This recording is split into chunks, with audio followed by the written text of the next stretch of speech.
ICC, and Managing Director, Premier Irrigation Agritech, to kindly join Professor Chand. I would like to invite Mr. Amit Kumar, Partner Ernst & Young. It's my pleasure to invite Mr. Rahul Rishi, Partner, Consulting GPS Leader, Ernst & Young. I would also like to invite Mr. Aditya Bagri, Co-Chairman, Agriculture and Food Processing, ICC, and Director, Bagri's India Private Limited. And last but not the least, I would like to invite Dr. Rajiv Singh, Director General, Indian Chamber of Commerce, to kindly join all our dignitaries for lamp lighting. Let's have a round of applause for our dignitaries.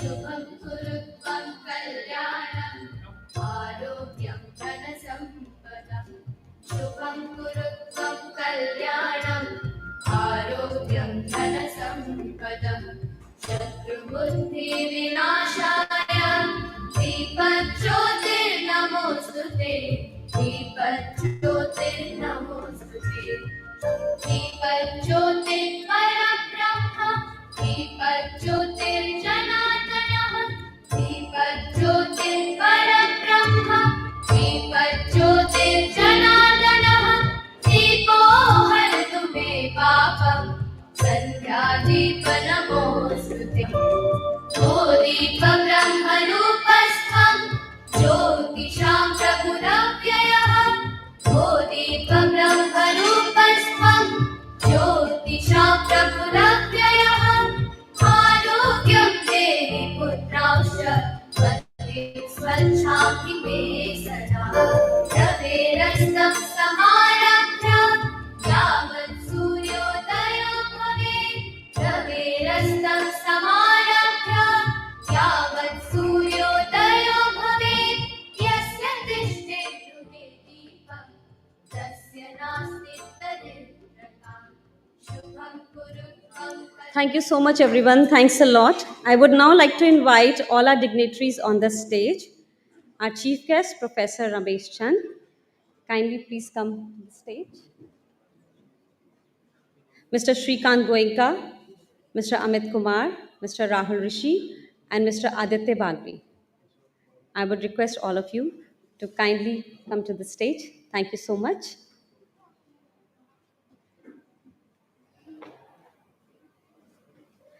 I request Mr. Shrikant Goenka to adorn our chief guest, Mr. Ramesh Chandra, with an uttorio.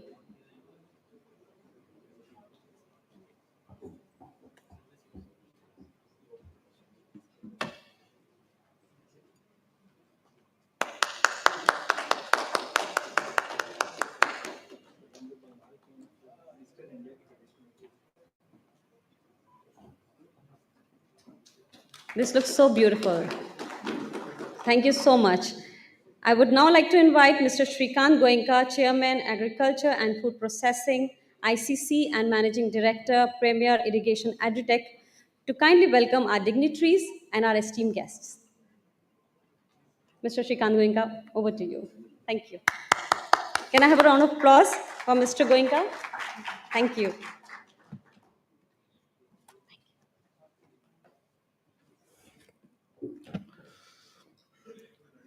Professor Ramesh Chand, Member Niti Aayog, Mr. Rahul Rishi, Partner EY, Mr. Amit Kumar, Partner EY, Mr. Aditya Bagri, Co-Chair, Agriculture and Food Processing Committee, Indian Chamber of Commerce, respected dignitaries, industry leaders, and dear colleagues.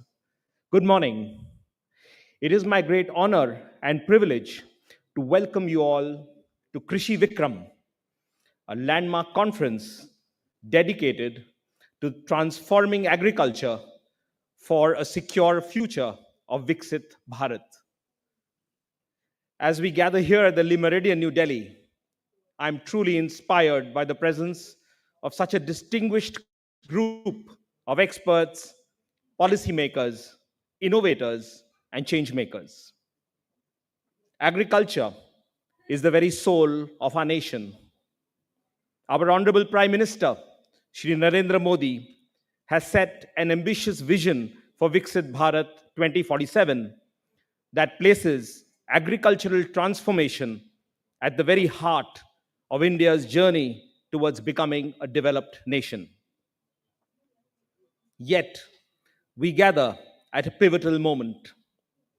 Our sector faces formidable challenges: climate change, depleting resources, market fluctuations, and evolving consumer demands.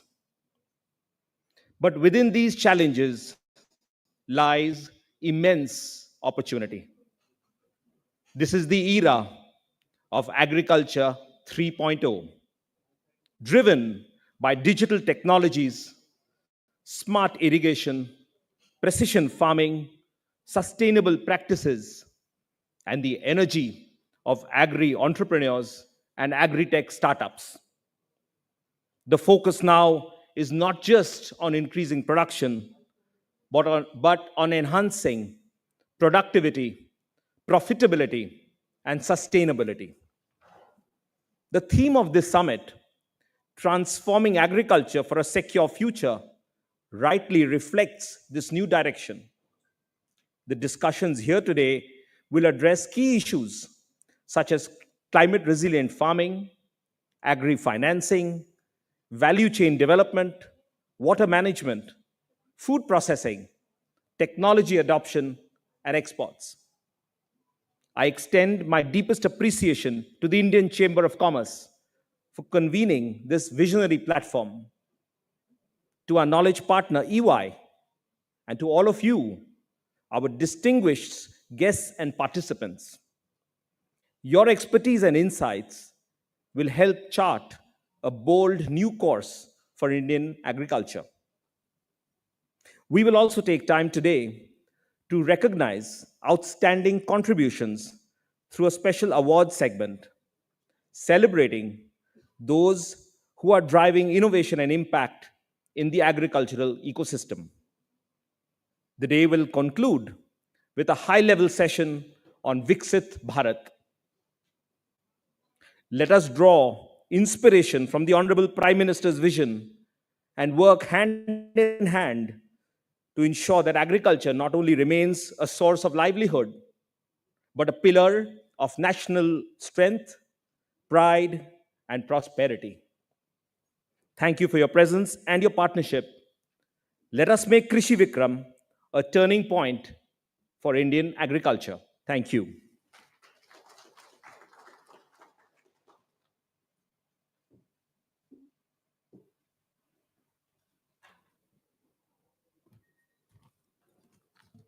Well, I would request all of you to kindly applause the beautiful speech that was given. Thank you so much again. I would now like to request Mr. Amit Kumar, partner Ernst& Young, to deliver his theme address. Mr. Amit Kumar, over to you. Thank you.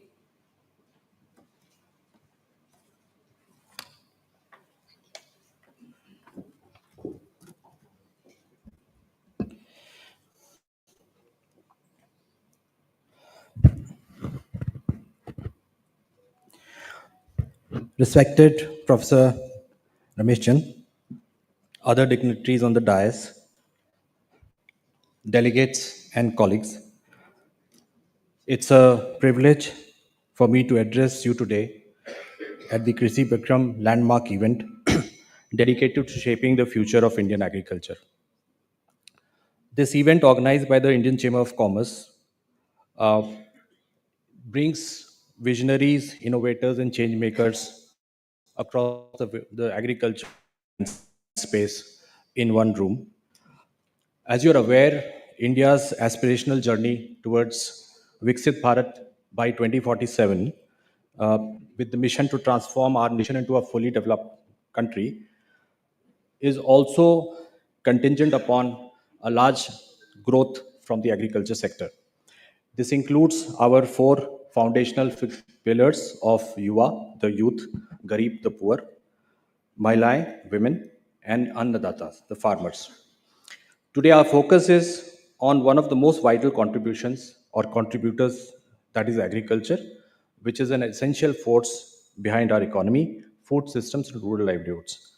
While farmers make the heart of this sector, the transformation we seek must be holistic and comprising of technology, innovation, policy, and sustainability. Agriculture, as you all know, it's not just a livelihood, but also has been a backbone of the industry, of the economy, a guardian of food security, and a living expression of our cultural heritage. In the world of rising uncertainty, marked by pandemics, climate change, and geopolitical conflicts, self reliance in food production is one of the most strategic assets. They are not only, therefore, the farmers not only play the role of uh, producers, but they are also a very strong pillar uh, of our security by equipping them with various tools which will help them access markets and also ensure inclusive growth. This directly aligns with our vision of the Vikram Bharat.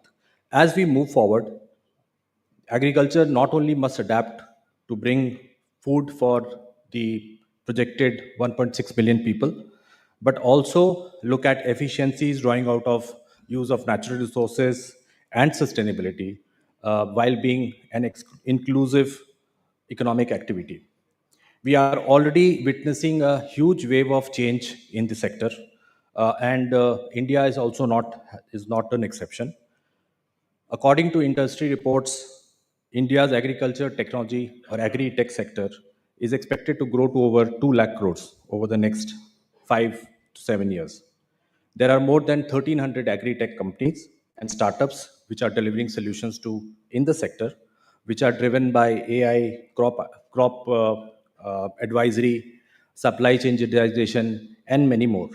However, technology itself is not enough. While the true transformation of our 86% farmers is required, a lot of other things would play a role, which includes digital platforms, cooperatives, public private partnerships, and finance. We are also witnessing, in the middle of witnessing large, longer term shifts like crop diversification, value addition, processing changes, the, the changes in supply chain, direct to consumer models, access to exports, and localization of production. At the same time, there are a lot of disruptors with which or against which we need to be careful of, which basically comprises around climate change, resource use, loss of soil's fertility, and therefore it requires a robust ecosystem of policies, finance, knowledge, and infrastructure. And we should also be focused on digital, precision farming, cold chains, and logistic networks. So the government already has been taking a number of steps in this direction, and we have seen initiatives like the ENAM, the marketplace, PM Kisan, Soil Health Card, even the Digital Agriculture Mission, including the AgriStack, which are expected to tremendously transform how agriculture will happen. There is also a need for us to learn from some of these countries, which have very small land masses, but are today one of the major producers and value adders in the agriculture sector. Uh, Without naming those countries, the technologies of controlled environment, data driven resource management, and exports are very good examples for us to follow. EY also, in its own ways, has contributed in some of these transformatory programs, uh, especially the work that has been done in the UP on with the farmers in the drylands of Bundelkhand and Purvanchal, and the work that is being done in the northeast on the natural and organic farming, especially in the horticulture sector. So, as we move forward, I think it's important to visualize a secure agricultural sector where things would be looking something like, a majority set of farmers using digital technologies and advisories, uh, the crop diversification, organic methods, natural farming, larger sets of youth and women included in the entire agriculture sector. So in the end, I would again welcome all of you. And I think today is a very important day where a large different sets of people, innovators, thinkers, leaders have assembled in this room. And I really look forward to a very inspiring and a discussion full of innovations, innovative ideas throughout the day. Thank you so much for being here.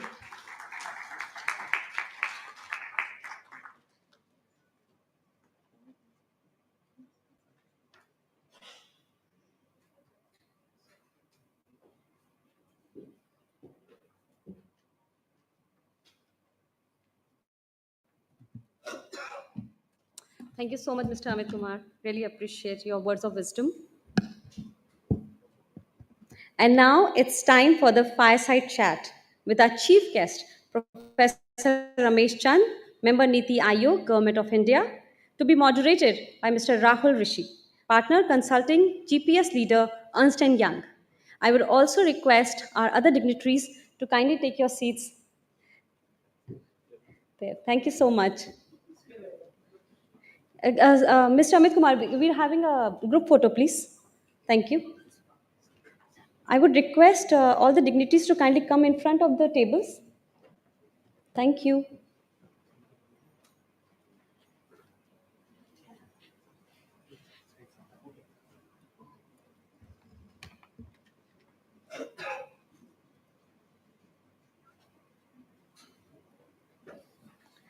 Thank you so much for your precious time. Can I have a round of applause for all our dignitaries? Thank you so much.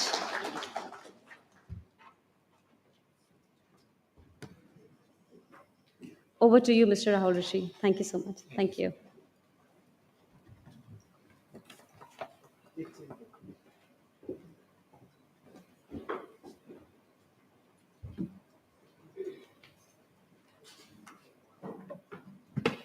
So I wanted to start by being on your right side. Uh, so truly a pleasure and a privilege. And good morning, everybody. I think many of you have come from many far off places, and I think a very topical and relevant conversation. And I couldn't have any more relevant and pertinent to this conversation than Professor Chand himself. I was just, we've been having discussions among ourselves and how the agriculture sector in the last 3 decades have really experienced certain patterns and changes. What I understood was one, of course, the workforce itself, maybe moving from what 59-60% in the 90s to now maybe accounting to maybe 43 odd percent, big shift. The kind of workforce also from cultivators to now workforce laborers, that accounting for a 15% shift. The type of laborers, I think women making a huge change in the contributors to that particular workforce. So I think this pattern itself, and coming back to the topic of this conference, as we head towards Viksit Bharat ambitions, and agriculture will still continue to play a very focused part of what we want to do as a country. I just wanted to know your thoughts and maybe share with this audience what you believe are the top 3 to 5 focus areas or interventions that we collectively need to really move towards as we head towards this ambition of Viksit Bharat, sir. Thank you. Thank you, Rishiji. First of all, I want to congratulate ICC on its 100th birthday kind of things. And I'm really impressed that on your centenarian century of completing creation of ICC, you chose the theme on agriculture, Vikram Krishi. Why I'm saying so? Not that because I am member agriculture in Niti Ayog. Let me share some objective reasons that why I feel that you have done very wise decision in terms of choice of this theme. Friends, about 15, 20 years back, a thinking started in the world that role of agriculture in future economic development, role of agriculture in welfare of humanity will be different than what is conceived by the traditional theories of development. About around 2006, the first World Development Report, which was first time written by three agriculture economists, they flagged this issue that we need to look at role of agriculture differently then. But Arthur Lewis and other economists have talked about role of agriculture, that as an economy grows, share of agriculture declines, both in the output and also in employment. So then agriculture remain start shrinking. Its share in developed countries only 2%, 3%. Same is in employment. So that was the traditional thinking. But after that report, there were some economists, even outside that group, who were also independently writing just randomly here and there that probably we need to do some sort of rethinking on agriculture. I was attracted by those writing and I joined that group and I started playing. I should not be talking much about myself, but I would say that more active role than the role those economists were playing. And last 3 4 years on a couple of international fora, I presented this paper, which was something like reimagining role of agriculture for growth, employment, sustainability, and health.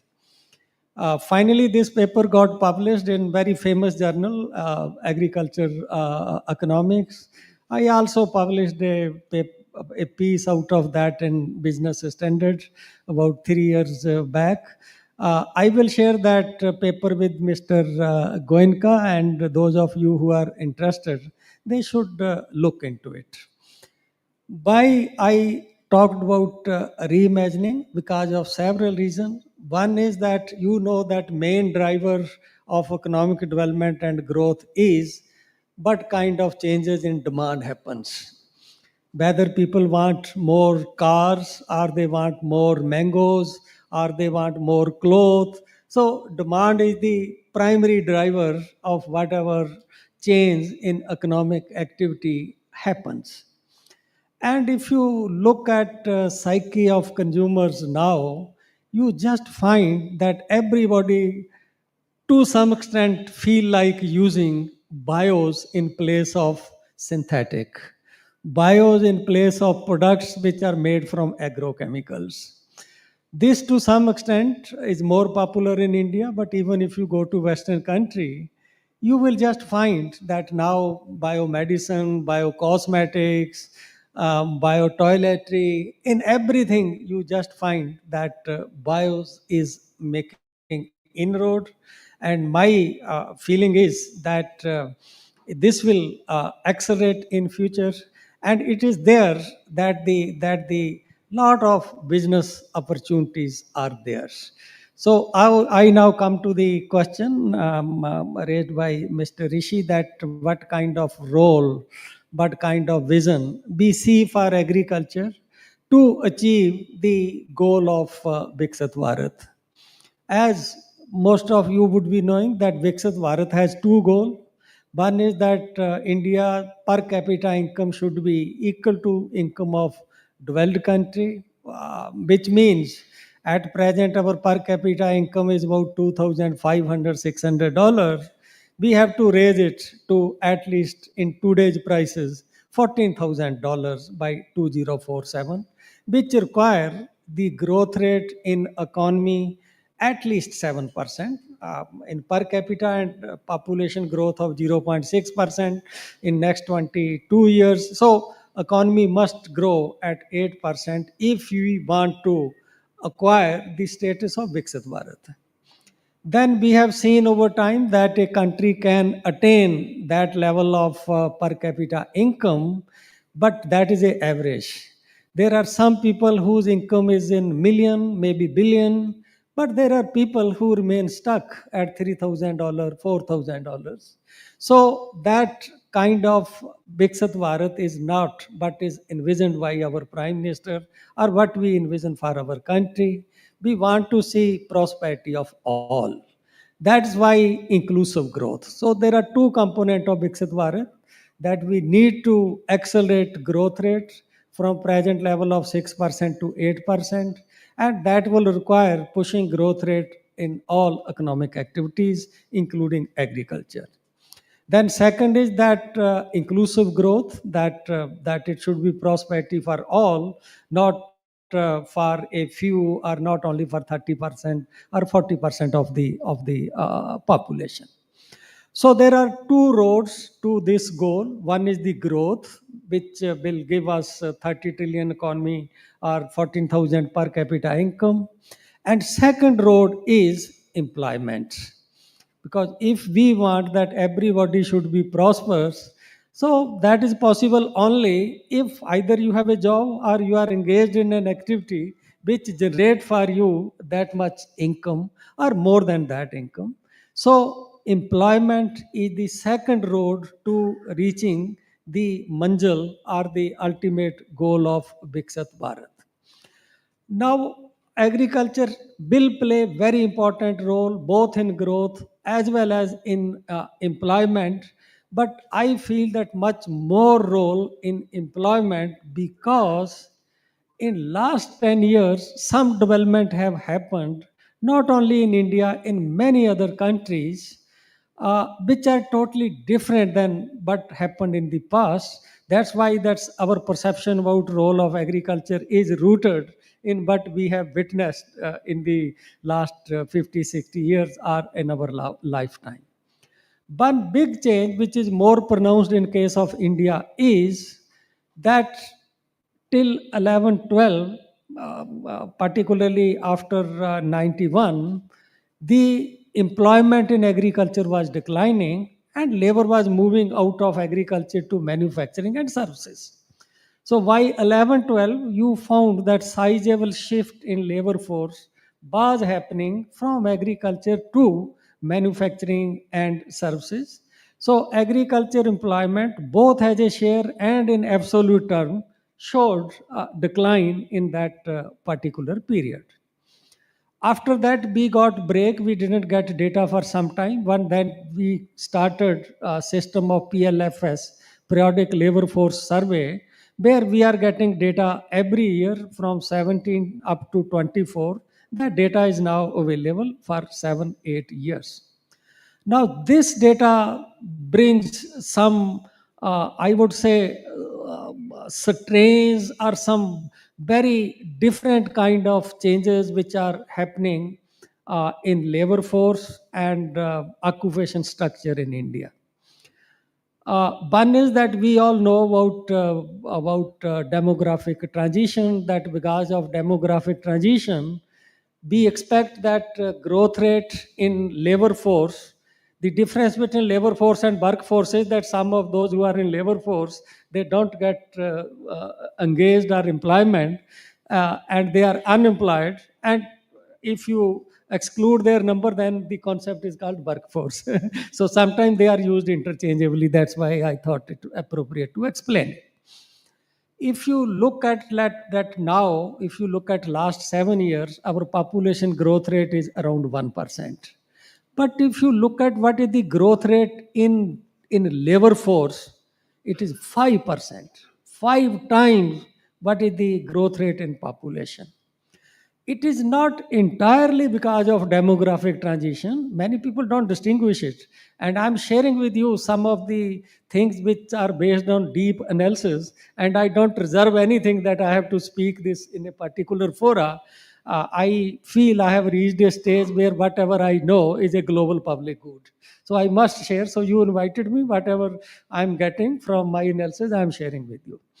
So it is not entirely, though you will hear people in ministry and everyone saying demographic transition.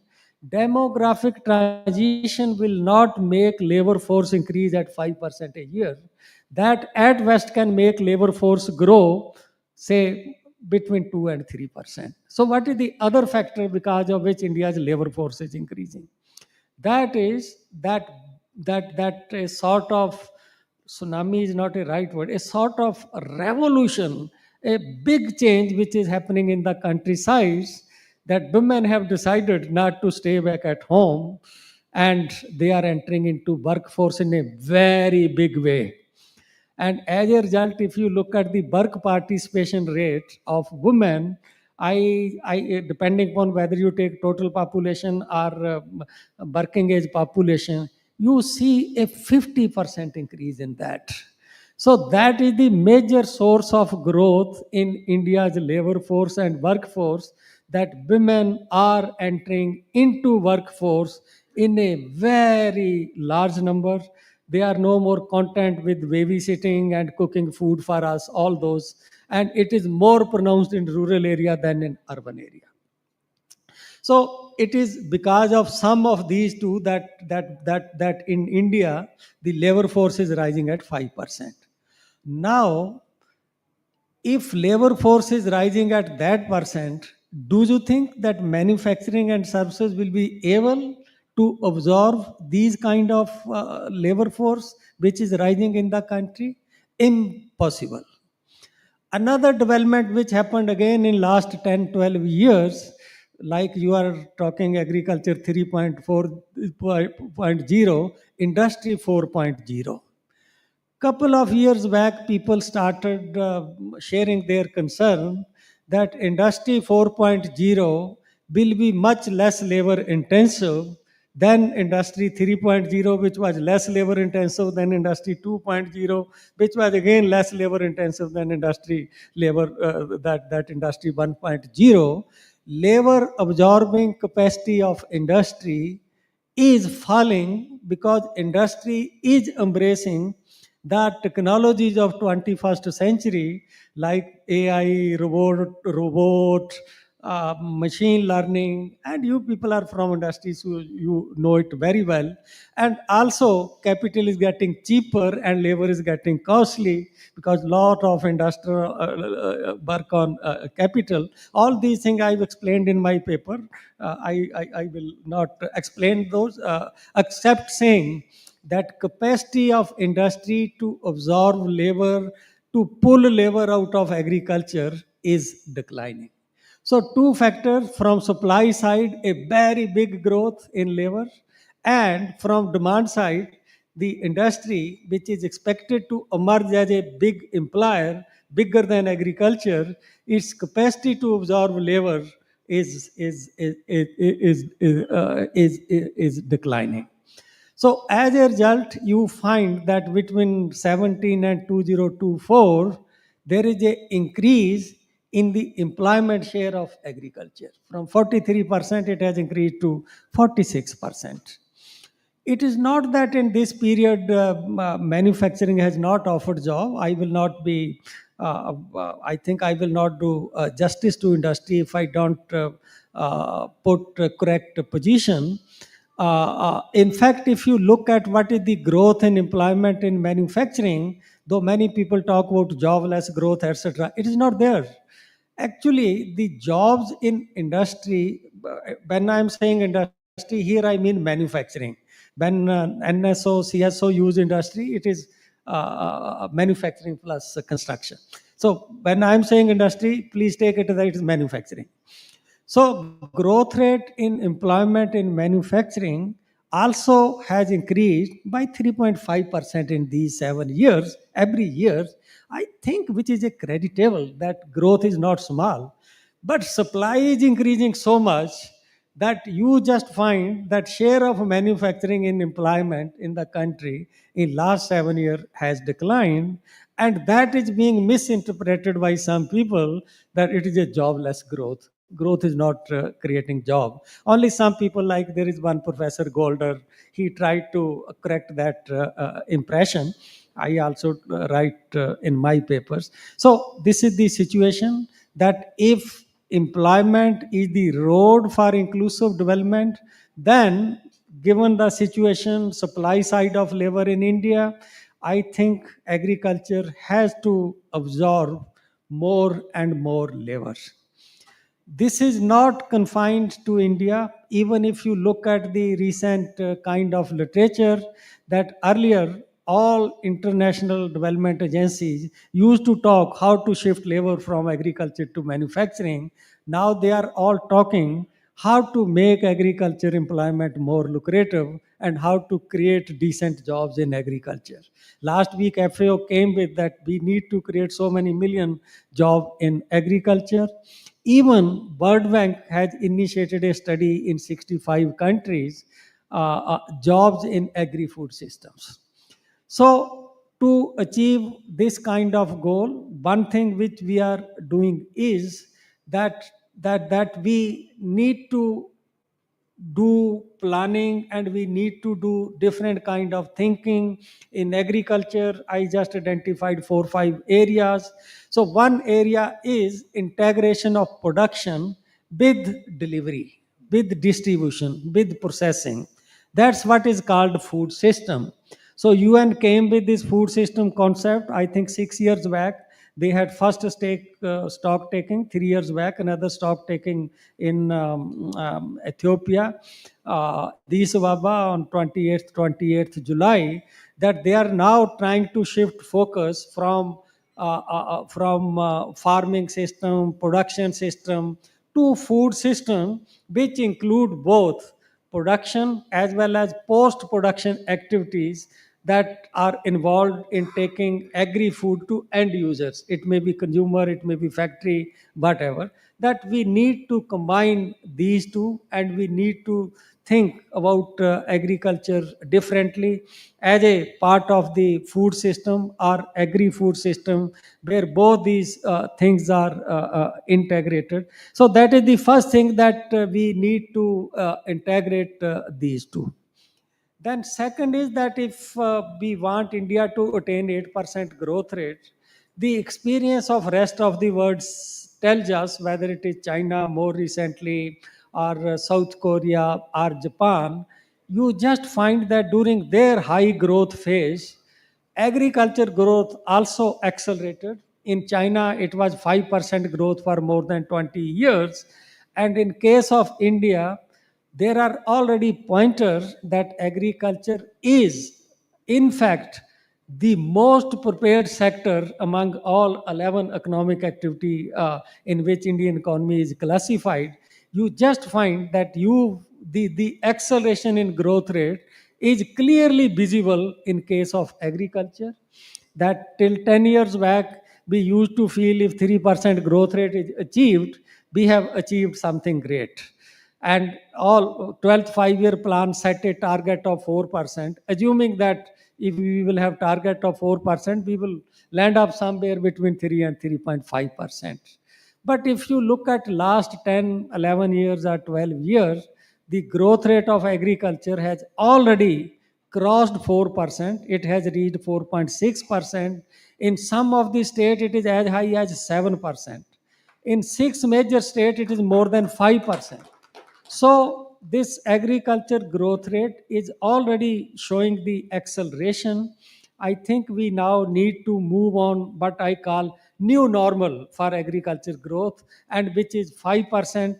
And I feel which is very much needed if we want overall economy to have a growth rate of 8%.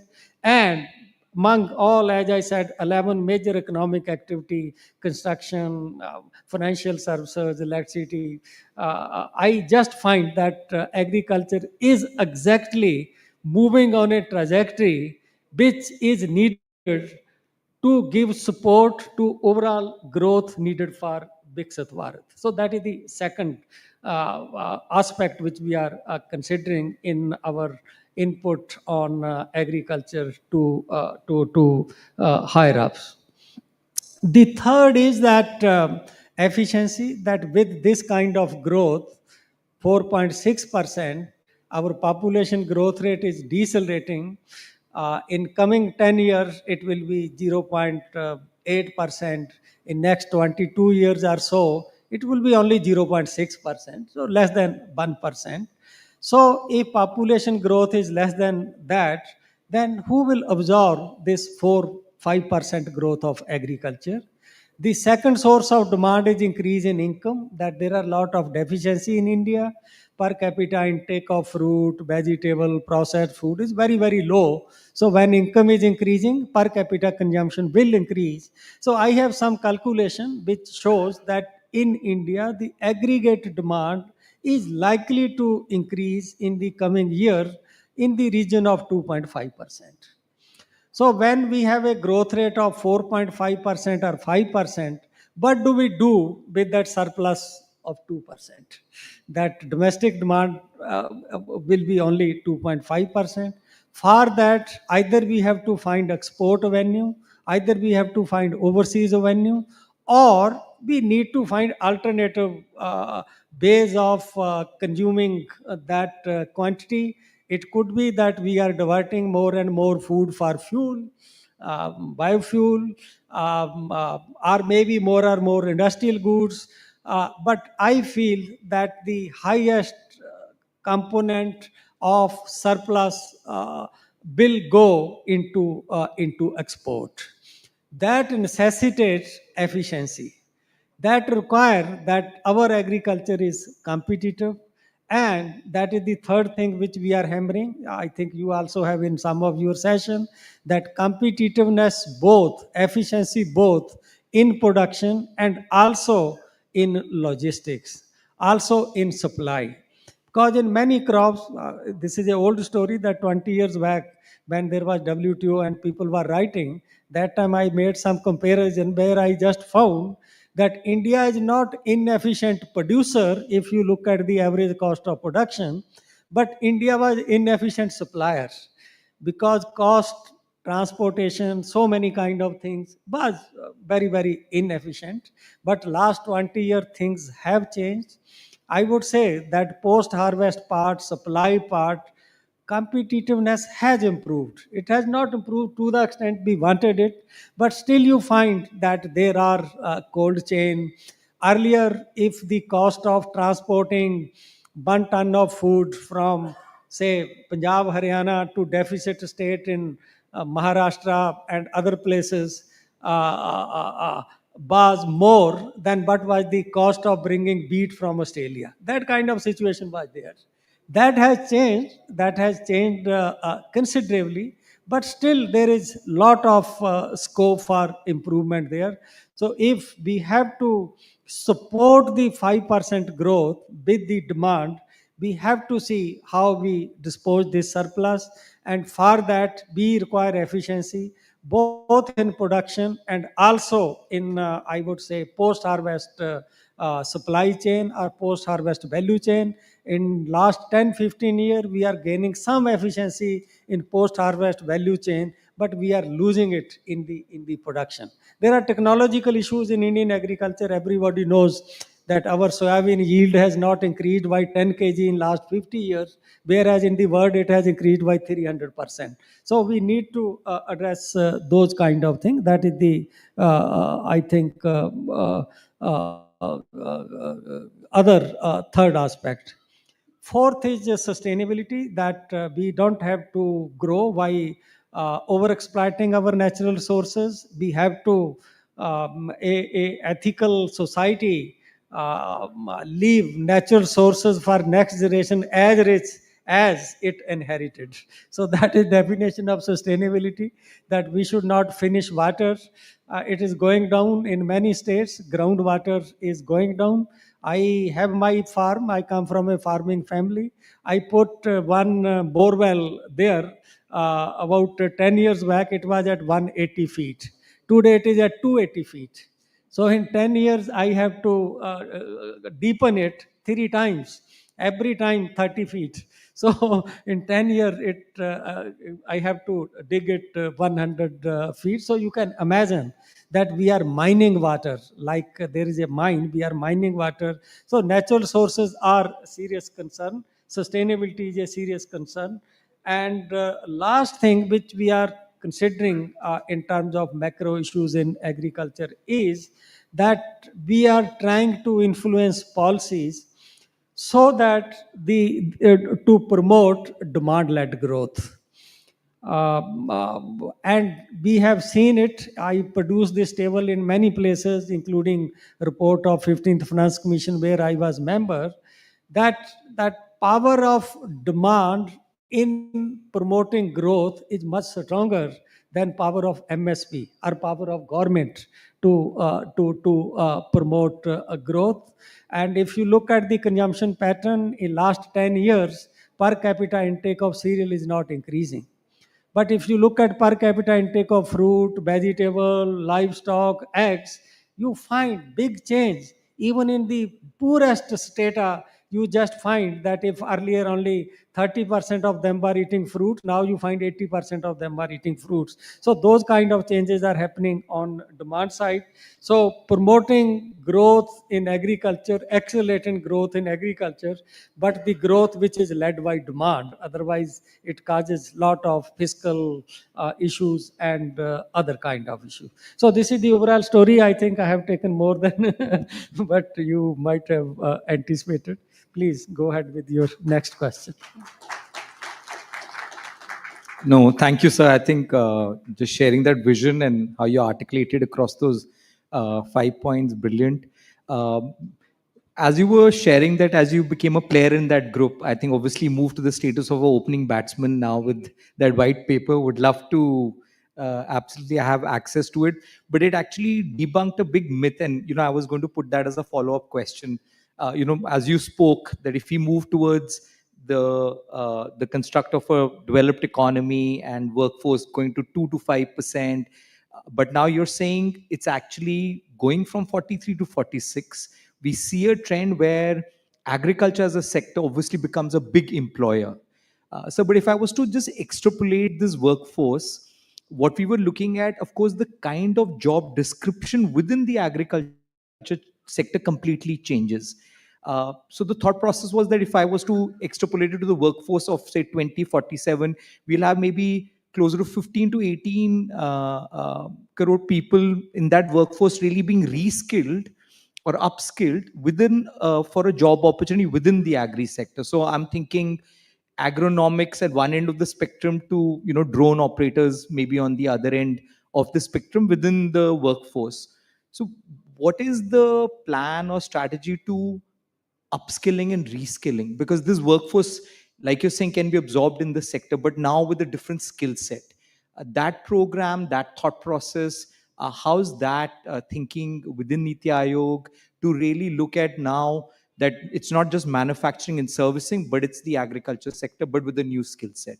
That's one part, sir, of the question which I took from an offshoot. And so it was really fantastic to hear on the women workforce being such a integral and a true force behind how they're contributing. But I also understand it's largely part of the informal workforce that we attribute them to. Again, how do we formalize them? Are there any programs that we are looking at on behalf of the government to again get the women to really be that potent force, but now in a formal structure? So I just thought too No, quick. uh, I'm happy that you raised this issue of skill. This is very, very important on couple of grounds. First is it is very, very important that if we want to bring efficiency in agriculture, we must reskill and upskill. And the best way of forcing skilling is you subject the sector to competition. If you are not subjecting the sector to competition, yes, then it requires a lot of effort to improve skilling. That through incentive also it get reskilled. But I think competition is the best driving force for skilling. And second is that much of the skilling must correspond to the kind of diversification that is needed in case of Indian agriculture, and it is linked to so many things. Like if you look at how much you get from 1 hectare of area under fruit and vegetable compared to how much you get from 1 hectare of what I called field crops. They could be cereal, oilseed, pulses, cotton, sugarcane. The productivity differential is at all India level 1 is to 6. Productivity of 1 acre of under fruit and vegetable is 6 times compared to what is the productivity of the field crops. Even in the states where we have very high productivity of rice and wheat, there also this coefficient is rather more bigger because there the scope for higher yield of fruit and vegetable is also higher.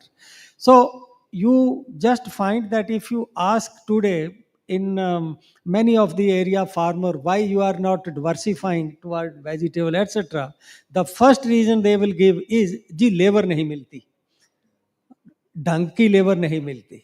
So we need to prepare labor, we need to skill, and we have Agriculture Skill Council of India which was doing some work in that area. And some years back, in fact, even there is not much empirical work on estimates of how much different skill, what is the demand for different skill in agriculture. There was one study from National Institute of Advanced Studies in Indian Institute of Science in Bangalore, that they looked at that in horticulture you don't have simple pruner, you don't have simple grader, you don't have even people who can do good nursery for you. So, and if you do this skilling, then you will find that base of a pruner will be much higher than what will be the base of a person who is simply doing hoeing or a plowman kind of things. So if we want the disparity in per worker income in agriculture and non-agriculture to reduce, then skilling is the route. That through skilling you enable them to get higher wage rates. And that's why in even in my chapter, that reimagining agriculture, this is one component. That okay, earlier the route to reducing disparity between agriculture and non-agriculture was you shift labor from agriculture to non-agriculture. Now the route which has to be adopted is do something so that wages of those who are working in agriculture rise faster than wages of industrial laborers. Let us do something, and it is possible, and it is happening. Because if you go to those areas where is a diversification, you will find that wage rate is totally different. Plantation crop in Kerala, the wage rate is generally 2 times what is wage rate in India. The wage rate in Kurg is much higher than what is the wage rate, average wage rate you just find in rest of the Karnataka. So when you go for this high value diversification, you create more scope for skill job, you create more scope for high wages, and that is something which is needed even to create remunerative jobs in agriculture, less drudgerous jobs in agriculture. So I think in a way that is a sort of what in economics we call virtuous cycle. That you come out of a vicious cycle, you enter into a virtuous cycle. I don't know how much time I have, so this is fantastic. I think just giving us insights into this 1:6, 1:7 ratio and the reskilling. I think I wish, though I always wonder that is it also a change management issue, because how the farmers have from generations stuck to maybe a limited crop, and this diversification is also one of the inhibitors to how we move through this. But so just changing a little bit of track, and of course you can respond to that too, but taking one of the oldest professions and sort of looking at how technology is playing a role. And when I say technology, I'm maybe not looking at just from a mechanization, but the things you spoke about, the whole satellite imaging, AI, how this digital agriculture is playing. How do you see that playing? So would they be a more dominant role? Would it truly be a force multiplier? And to what multiplier are we talking about in your mind, in your assessment and estimation, sir? Very relevant. I will relate it to the broader picture of agriculture, and I made that presentation to Honorable Prime Minister. Then it was decided that it should be figuring in budget, and it figured. Agriculture, one big change is happening. Two clear, a sort of dichotomy is emerging. That dichotomy is that one vibrant sector, accelerating sector, which consists of horticulture, livestock, and fishery. Then there is second segment which is of field crop, oilseed, cereal, and pulses, There, the overall growth is not even 2%. The latest data, which is released only last week, it shows that the growth is only 1.6% in that segment. But the tragedy is that in terms of percent of farmers who are doing field crop, that number is very, very big. That number is very, very big. If those farmers bring some area under horticulture crop or do livestock, okay, even if they are growing cereal, they become part of this prosperity which is happening in horticulture livestock. But 47% of cultivator in this country are restricting themselves only to cultivation of field crop. They are neither keeping livestock, nor they are keeping poultry, nor they are doing fruit, vegetable, which are high yielding kind of crop. So that's why in this budget it was decided to identify some districts which are behind PM Dhan Yojana, where crop intensity is low, irrigation is low, diversification is low. How to encourage them to go for a diversification towards that?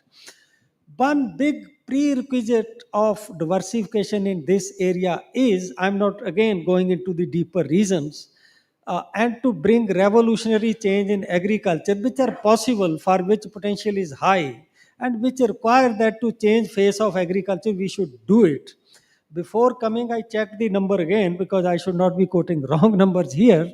I looked at in the total investment which are happening in agriculture. Investment create the base for future growth. About 85% is the share of investment made by farmers.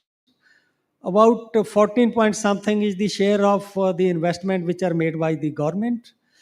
The share of corporate investment in production agriculture, the latest data is only 0.2%. So I have been writing about it that in order to change the face of agriculture, we should encourage, we should do whatever policy change is needed to first facilitate it, create the environment that corporate sector is. I'm not saying corporate farming. Many a time people misunderstand, or intentionally they misunderstand that corporate farming. That if we want contract farming to happen, where the farmer get linked to the industry, where the farmer get shares in what industry is doing, you need some investment by corporate in agriculture. I think that is needed. If corporate is anathema for some people, let us say it come through private route, it come through FPO route, it come through what you call this startup, etc. But I think that modern capital must come into agriculture. It is that which will start the changing the face of agriculture, and this is how the transformation came in Thailand, even in China. That how the farmer were having direct link with the processing industry. Now, if a tomato processing plant, suppose daily he need 1 ton or 2 ton, if he has to go for 50 quintal to Sonipat market, another 50 quintal to Gnaur market, for another 50 quintal to Amritsar market, you imagine his cost.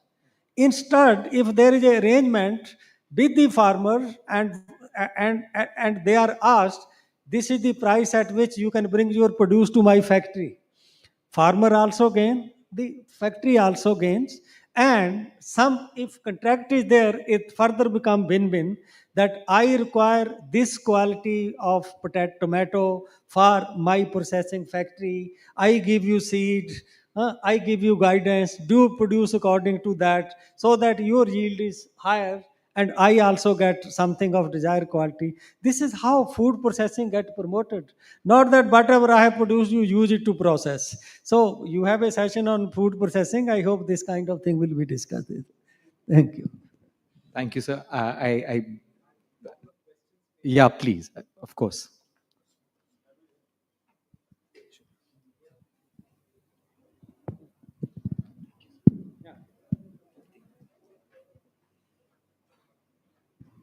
Sir, very good morning. and excellent presentation, keynotes, uh, your views. I really appreciate. I have two questions. One is the India-US trade deal.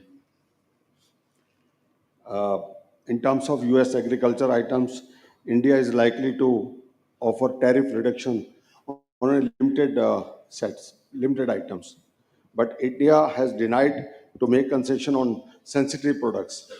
You know very well. You mentioned about the diversification.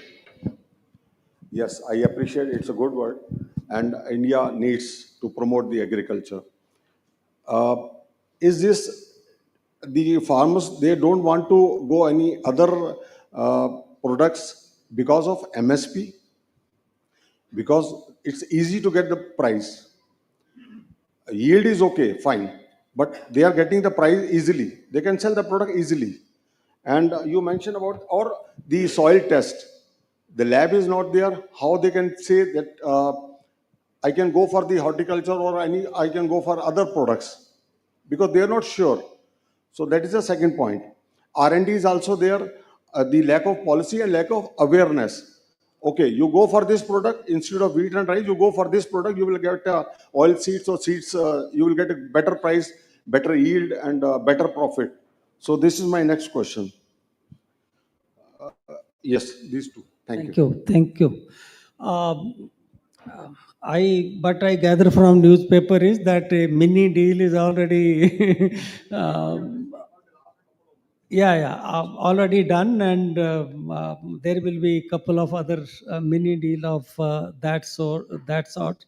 But you see, uh, what are the main concern? For according to me, our main concern is that US is our biggest market for agriculture and many other products.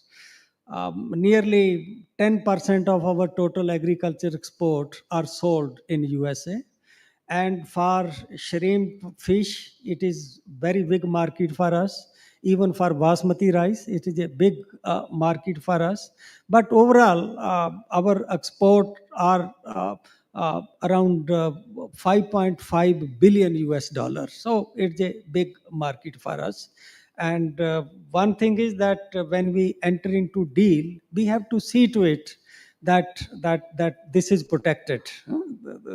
Uh, and as far as US is concerned, now since they are not able to sell much of their soybean and corn in China, so they are looking for alternative markets.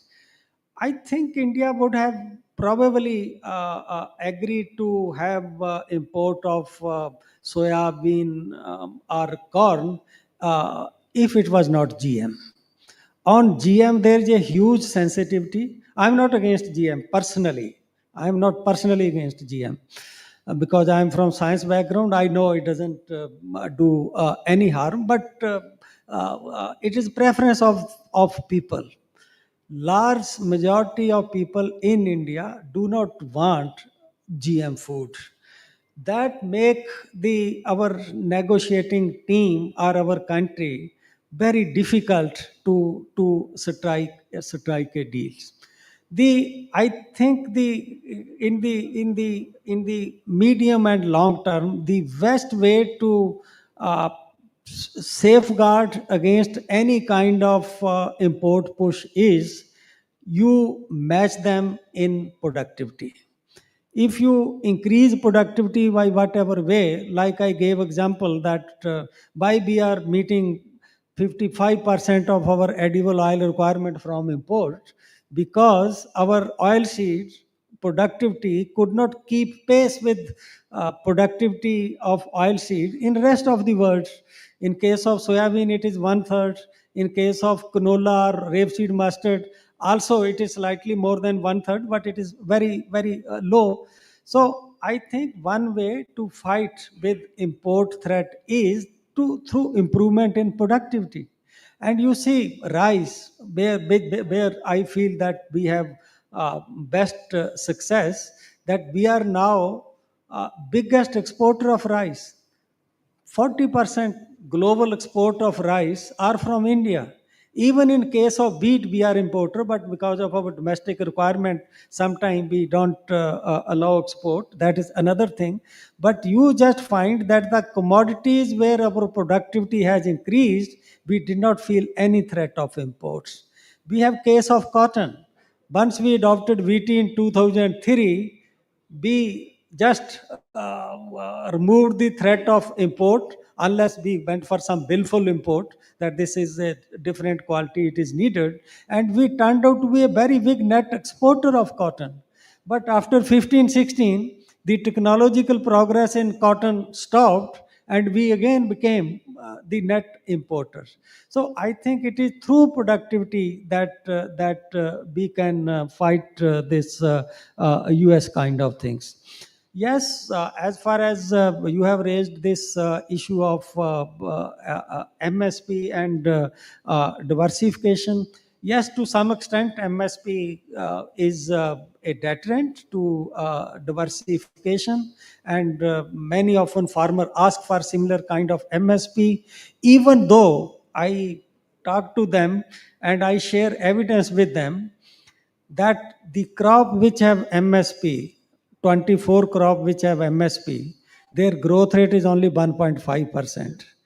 And 50 other crops, vegetable and fruits, which do not have MSP, their growth rate is 4.5%. Again, because demand is driving the growth. But MSP is one, but main thing in case of diversification is, I think, our changes needed in APMC Act, because that affect lot of marketing issues. Now some state says, okay, fruit and vegetable are outside APMC purview, but still you find that freedom is not there. For diversification, that freedom is very important. And demand side factors are very, very favorable for diversification toward high value crops. And that's why it is happening. If you look at share of fruit and vegetable, every year it is increasing by more than 2% share. Can I come, sir? I am Dr. Jindal, former president of All India Food Processors. Thank you. Of Food Processors Association and a processor myself. A small question, sir. You have very rightly emphasized on the demand side and also on increasing the domestic consumption, okay, which will lead to a lot of other growth parameters. It is also known that if the domestic taxes increase on food, there is a retrospective effect on that.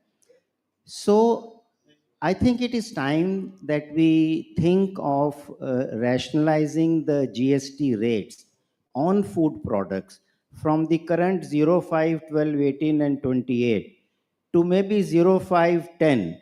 And most of the countries, they have food item rates between 0 and 5, and 80% of the products are less than 10%. I think this will double up the turnover, the consumption, and in the process will yield taxes on the packaging and transportation and logistics. And also, as GDP grows, there will be addition to the direct tax revenue.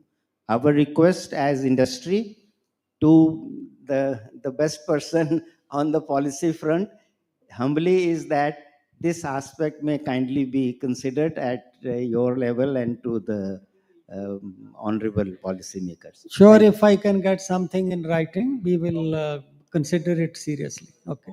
Hi, I'm Thank you. Saurabh. I think we've run out of time now. Just one last question, please. We're already Small eating into the question. next session. So he's here. So I think I'll just request, sorry about that, but not to cause any more delay. So taking this opportunity to thank you. Thank you very much, sir.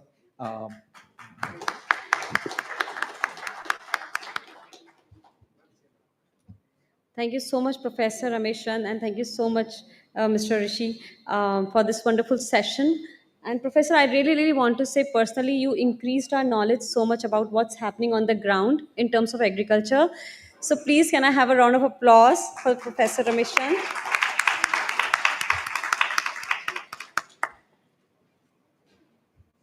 I would now like to request Mr. Aditya Bagri to kindly sum up the most significant thoughts shared and discussed during this session, and please also convey a word of thanks to our dignitaries and esteemed guests. Mr. Aditya Bagri, please. Yeah, thank you. I just- Thank you. A very good afternoon, everyone. It's indeed, my privilege to offer this brief summing up, and it's been such an insightful session that a brief summing up is an extremely hard task to do with all the pearls of wisdom that we've absorbed, over the session. But it's my privilege to offer this summing up to this insightful fireside chat with our esteemed guest of honor, Professor Ramesh Chand, member Niti Aayog. So we just had the privilege of listening to you, and it was such an enlightening conversation. Your insights on the evolving landscape of Indian agriculture and the role of policy and the importance of innovation, has set a very powerful tone for the rest of the conference and the day ahead. And all your insights, starting from the role of agriculture and the way you articulated the change in thought process that occurred from agricultural development uh, playing a shrinkage role versus in the traditional view versus the new impact of reimagining the role of agriculture, and the paper that has been celebrated. We'd love to get our hands on that and learn and understand from you how we can be a part of that change, and specifically the change in demand and economic activity. Your insights on the bio versus the synthetic use of agrochemicals, I think, is something as consumers that we can see resonates. We can see that as people running consumer businesses also, that there is a significant shift in demand towards that direction.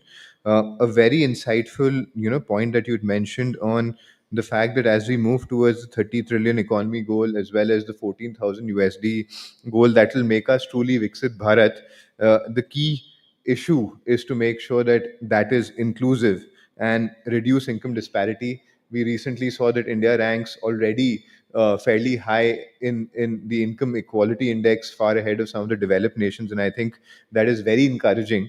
And if we have to build Viksit Bharat, that is probably a direction we'll have to continue on. The growth in labor rate and the key insight on the delta of the growth in labor rate in agriculture and overall Indian economy coming from women in the workforce was extremely insightful, and probably something that from an outside in perspective we generally tend to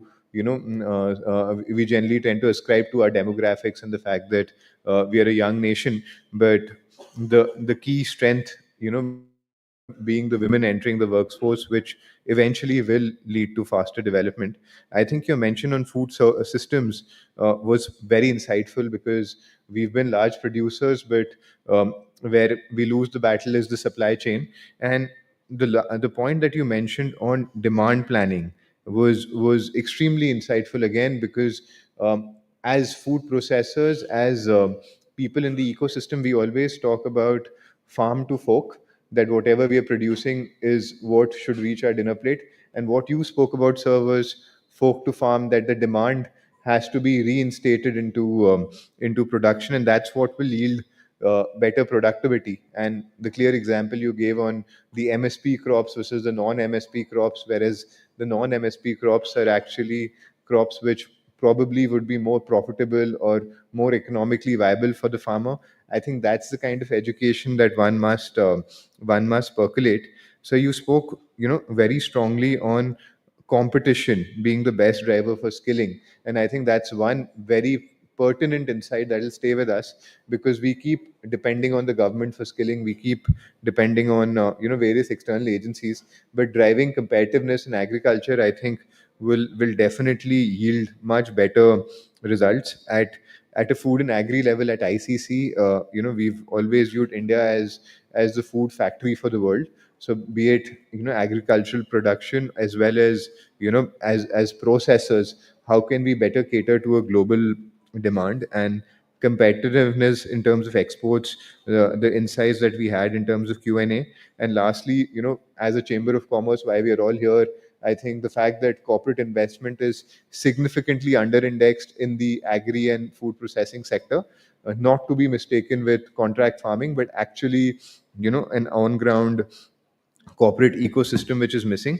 I think that is one key insight again, which as a chamber and as an economy we must work towards if we have to get the agri systems to work to its full potential.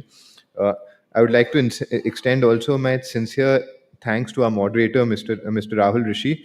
I think you skillfully guided this discussion, and thank you so much for the pertinent follow-on questions which helped unpack this complex theme with a lot of clarity and depth. A heartfelt thank you to Mr. Shrikant Goenka. I think your address truly set the tone. Shrikant ji and I have been conceptualizing this event for many years, and I think his insights and the work along with our knowledge partners EY has led to the culmination of this event. And a lot of effort has gone in the background to make this happen. I think your commitment to the sector, sir, continues to be a driving force behind initiatives like Krishi Vikram today and what we do at ICC. Our sincere thanks to Mr. Amit Kumar, our theme speaker.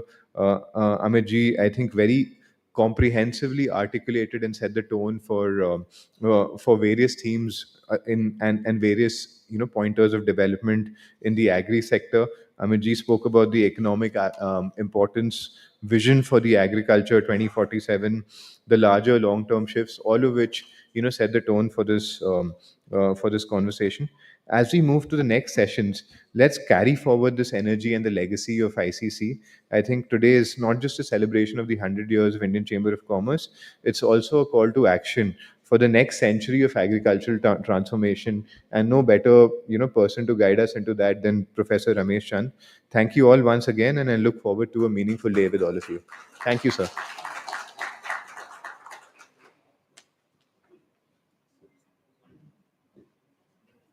Sir, can you please stay back for the moment, please? Please stay back for the moment. Thank you so much, Mr. Aditya Bagri. That was really, really nice of you to share your thoughts. Can I have a round of applause for Mr. Bagri, please?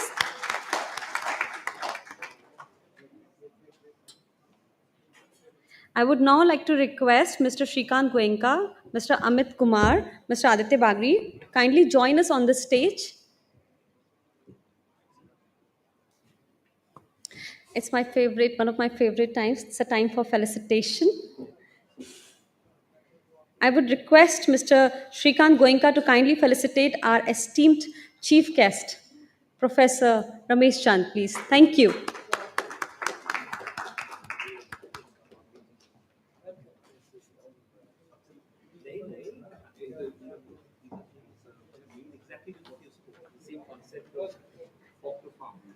So can I request you to come in front of the tables for the picture? Thank you.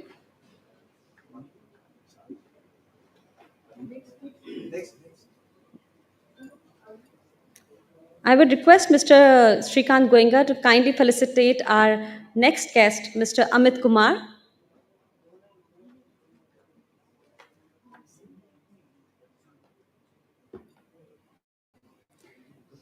Can I have a round of applause for Mr. Amit Kumar, please? Thank you.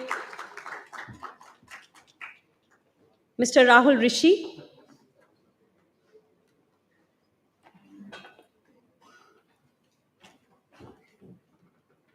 Our amazing moderator. Round of applause for Mr. Rahul Rishi, please. Thank you. And I would like to request Mr. Goenka to kindly felicitate Mr. Aditya Bagri.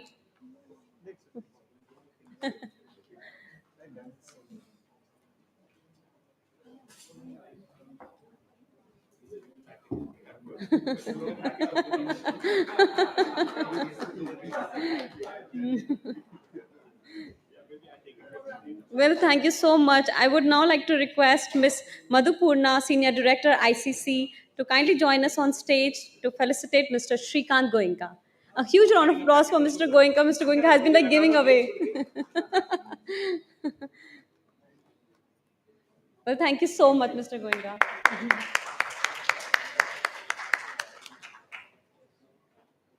Thanks a ton to our amazing moderator, our amazing chief guest, Professor Chand, and thank you so much for your time, everyone. Now it's time for our next session.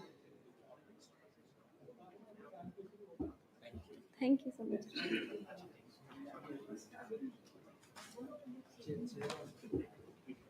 Good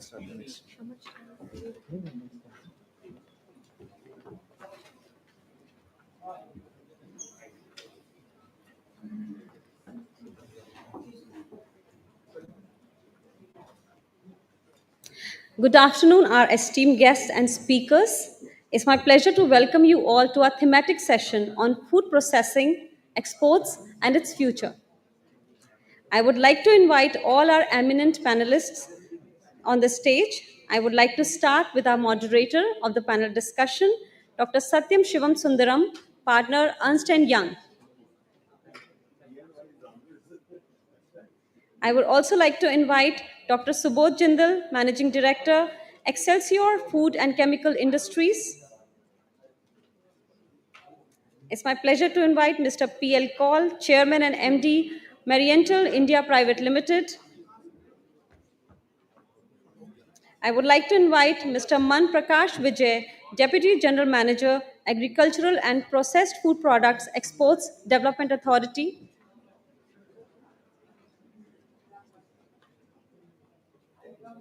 I would like to invite Mr. Deeptin Chatterjee, Head Corporate Affairs, South Asia, Tetra Pak India Private Limited. And it's my pleasure to invite again Mr. Aditya Bagri, Co-Chairman, Agriculture and Food Processing, ICC, and Director, Bagri's India Private Limited. And a friend whom I haven't seen in such a long time, but hopefully I will see today, Mr. Sanjay Sethi, Food Sustainability Expert, Food and Agriculture Organization, United Nations. Good to see you. Thank you so much. Can I have a round of applause for all our esteemed panelists, please?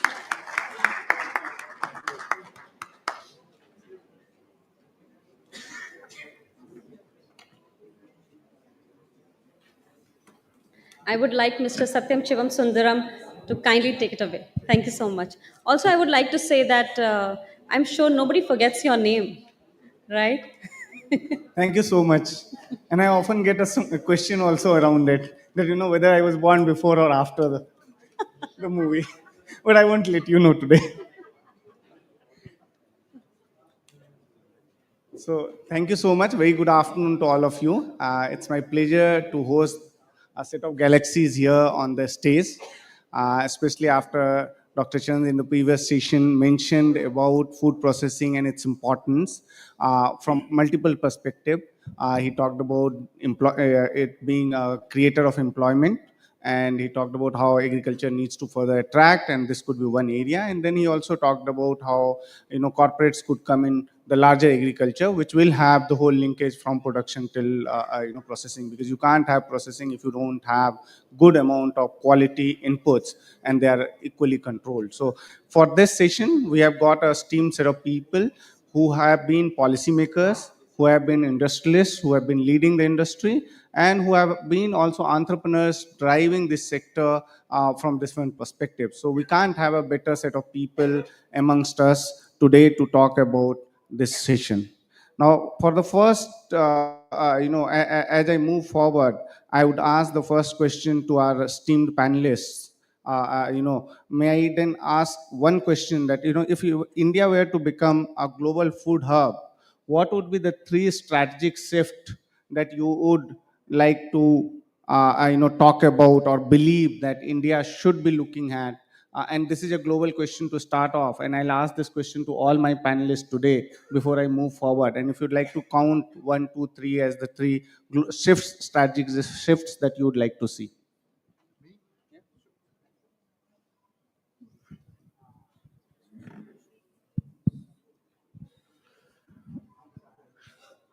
Good morning, everybody.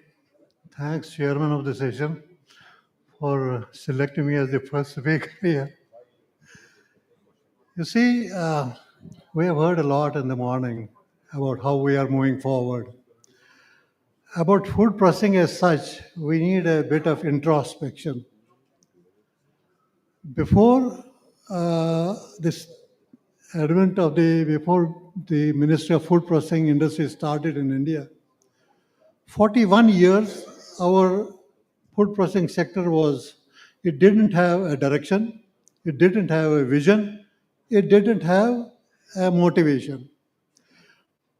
But in 1988, when Ministry of Food Processing Industry started, so we thought that we are getting all the three. We will have a direction, we will have a motivation, we will have a vision. And what was the vision? First vision was that the food processing industry has to grow so that it saves the farmer from economic injury, which was perpetual. Second was to provide total food security and nutritional security to the masses. And then generation of employment and increase in exports. Have we really achieved it? Because 37 years of food processing ministry being there, giving a lot of incentives to entrepreneurs venturing into food processing, and so that they could take the extra surplus produce of the farmers, and there would be overall economic development of the country, employment generation and all that. But let's see, have we achieved it? Before 1988, our share in exports was 1.6%. And now today, share of exports has gone to 2.2%. Have we really achieved it? Is it really an achievement?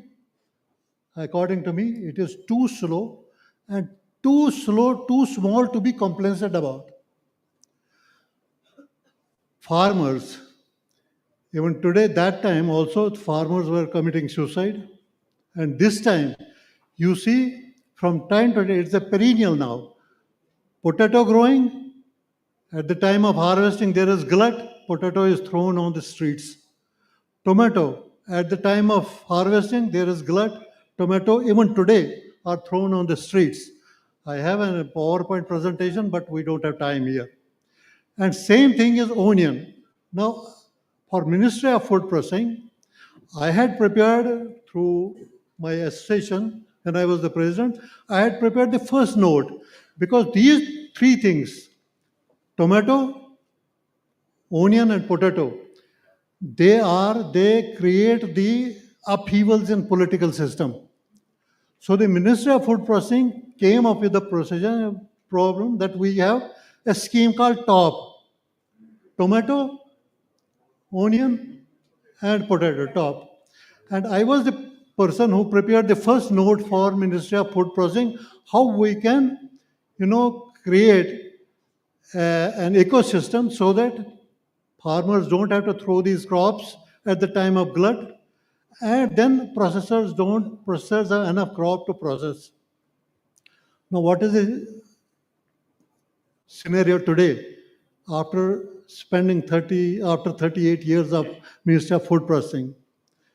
Last year we produced about 60 million tons of potato.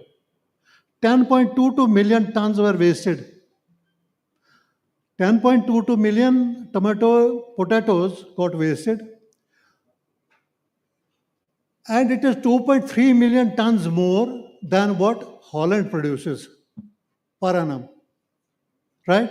And incidentally, Holland is the largest exporter of processed potatoes in the world. I think this is a point to be noted. Tomato, we produce 24 million tons. And almost about 13% of it got wasted, which is 30 times more than the total production of tomato in Japan. It is callous.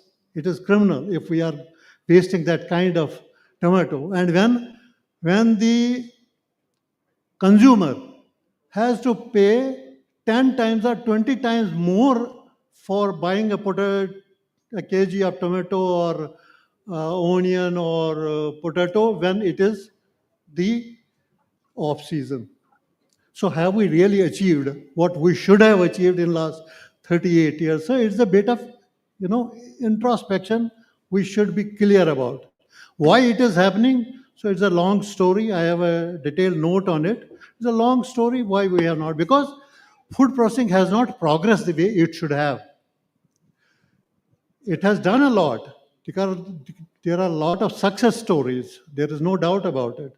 Success stories about, we had the chairman of the one co-chairman was Ms. Piruz Kambata. He has not turned up. Is one of the success stories. Haldiram is another success story. Hyphen Foods, Balaji Foods. These are fantastic items. But total success stories may not be more than a dozen in a population of 1.4 billion, right? So it is not enough. We are nowhere near the goal which we had aspired for, right? See, now, Ministry of Food Processing is doing its best, there is no doubt. But is there any accountability?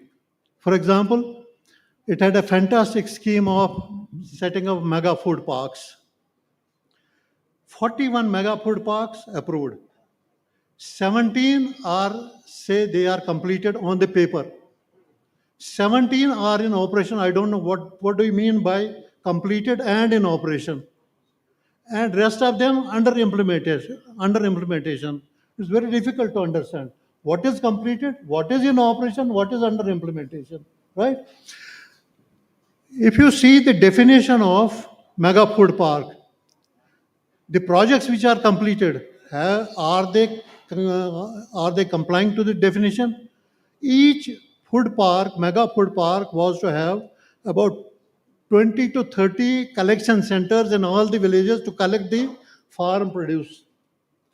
And then it had to have at least 12 pre-processing, primary processing centers. They were supposed to be installed near the collection centers. Collection centers were supposed to be near the farmers. Now you take stock of all these who are supposed to be completed. Have they set up? Have they set up these primary collection centers? Have they set up these primary processing centers? Are they able to collect the entire produce of the farmer in that particular area? Is it being processed? What they have mentioned on the paper, what processing capacity, what processing units they will set up, and what would be the processing capacity, have they done it? So it is a question mark. What do you mean by the mega food parks which have already been completed? Now next scheme of the ministry was cold chains. 590 cold chains approved. Only 276 in operation, completed. Are they really operating? We had calculated the amount of farm produce they had to collect, quantity wise. Where is that? Not even 20%. What is happening? We were supposed to have about 10,000 reefer vans in the supply chain. The estimated reefer vans that we required according to ministry's own calculation was 90,000. So according 90,000, we have less than 10,000 today, their own estimates, not my judgment. So why are we going so slow? Why are we going so slow? The export, what I say that it has increased, what was it, 1.6% in before 1988, now it is 2.02%. But it has increased through the processed food, not through commodity. We are again exporting food as commodity, where we don't have the value addition. We are satisfied with 1-2% value addition. Why? Because the exporters were basically traders. They were satisfied that 1%, 2% markup. They were not, basically they had no intention or inclusion or of processing it or packing it, repacking it, so that value addition would be 5 times more, 10 times more and all. So there are so many issues. I need not only a day, but many weeks to explain in terms of figures. Definitely, Mr. Paul. I think given your experience and given the way you have been working in the industry, and I understand you work even today, 14 hours a day or more. So definitely you have a lot of wisdom to share for us, and thank you so much for articulating so well with data in terms of what are the key challenges we are facing in terms of infrastructure, in terms of backward forward linkage and things like that. I'll just turn to Mr. Subodh to add if he has anything, and then we'll move to the next question given our time. Hello, eminent delegates. A very good opportune moment.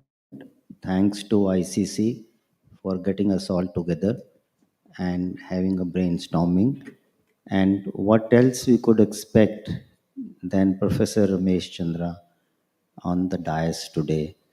A person who has immense knowledge, deep rooted, and who discusses openly. I think we are very grateful for him to be here. And that gives us some thoughts, like the question which is on the table today at the moment. How do we go from here?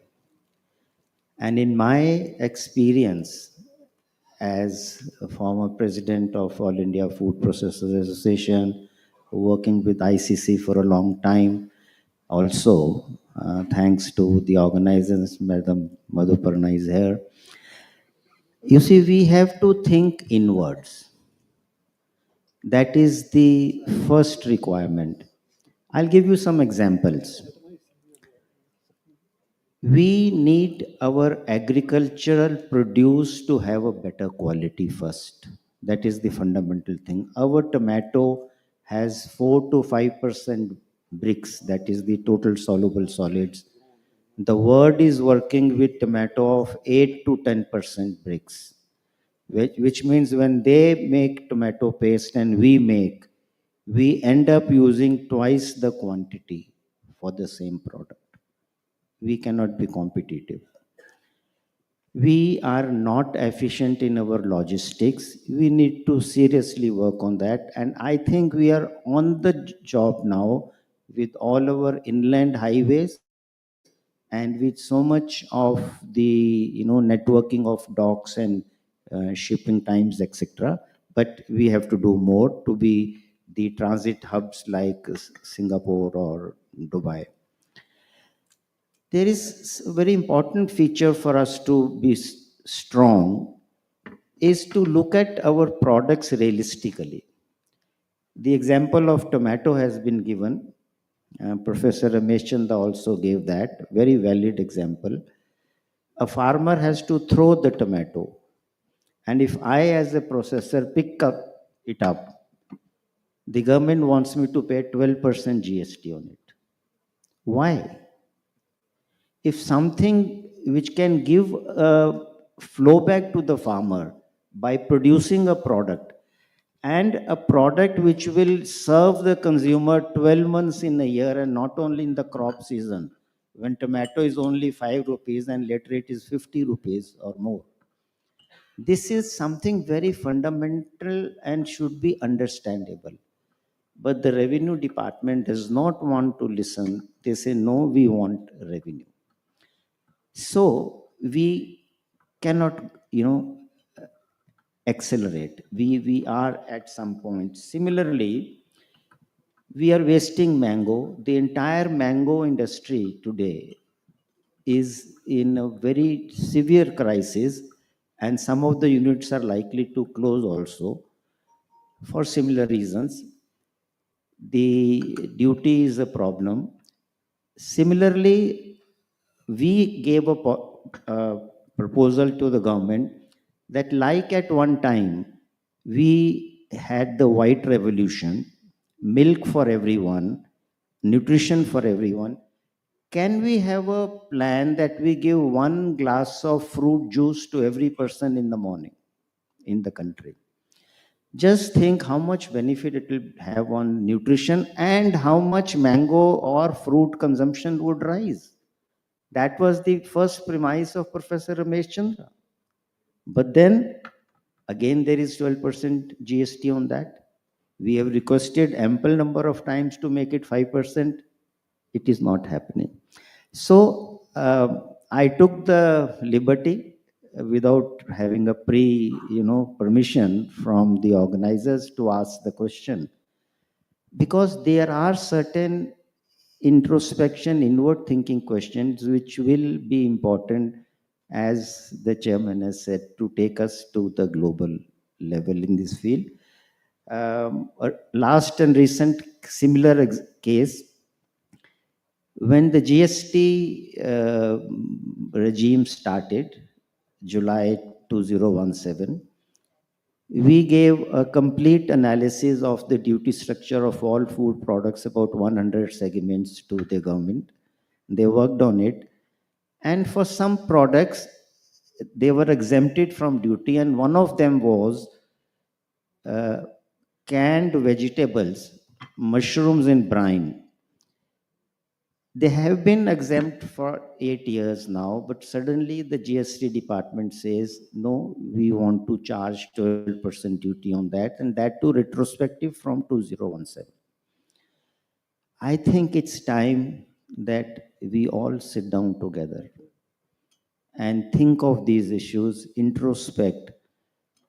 We have brilliant minds. We need to get together. Thank you, sir. Thank you, Subodhji. I think that was really wonderful to add on the regulatory and the policy perspective. So I'll turn to Mr. Vijay. You heard about the infrastructural challenges and how the growth has been slow, and EPIDA has been leading and has been at the forefront of export. So from infrastructure and policy perspective, what are the interventions you would like to articulate for us to become globally competitive and to be a force to be reckoned with in the global scenario? Thank you. Thank you, sir. First of all, my compliment to ICC for completing 100 years. It is not an easy task for any of the organization to complete 100 years in a same goal, that the promotion of industries, development of industries. It's a fantastic thing. So compliment to ICC, first of all. Now, moving forward, the challenges to the industry, specifically focusing on food processing industries. Mr. Paul has started something about the policy of food processing industries and various schemes and outcome of that. And Mr. Subodh Jindal is also means senior most person in the food processing sector and doing things. As told by Mr. Ramesh Chandi in the previous session, that there is requirement of inclusive requirement of the food processing industry also in the production channel. Presently, there is a lack of integration or the requirement in the production as well as the processing. Whatever the farmers are producing, the industry is trying to take that product, and whatever the processing they can do, they are doing, moving forward. Rather than they should involve in the production process, that see my industry is looking that quality of product. For example of tomato, he said that in India the major tomato is producing, that is for not table variety, rather the salad variety or consumable in the home. Whereas the industry's demand is having less water content and more pulp, so that they can get better sauce, industries can produce better quality of sauces. So what is required in that requirement is the farmer should be educated what is the actual requirement of the processing unit. So my request to the food processing industries to please come forward in the, you can say, contract farming model that Mr. Ramesh Chand has suggested, and planning commission is Niti Aayog is also working toward that more and more we can see the integration of producer as well as the processor through the contract farming. Similarly, we are facing in the potato industries also. The processable variety required more TSS values in the tomato, whereas what we are getting is not getting as quality required by the food processing industry. So some of the food processing industries in the tomato and gherkin, they have started contract farming, whereas the tomato is being thrown away in the rate of rupees 2 rupees 5 4 rupees 5 rupees. In the Rajasthan you can find near Jaipur, you will find plenty of tomato is being thrown away by the farmer at the thrown away prices. So there is requirement of coming forward for the industry to involve production clusters with them, so that they can do the contact farming. They means starting for the production quality of seed, pesticide residues requirement as per their, so that they can do production. They will get assured market that okay, I'll produce this quality of product, okay, I'll get the assured market, and he will be there will be win-win situation for both the industries. So I think that this is first and foremost challenge is to meet the industry's requirement with the production development of the production of the processable varieties.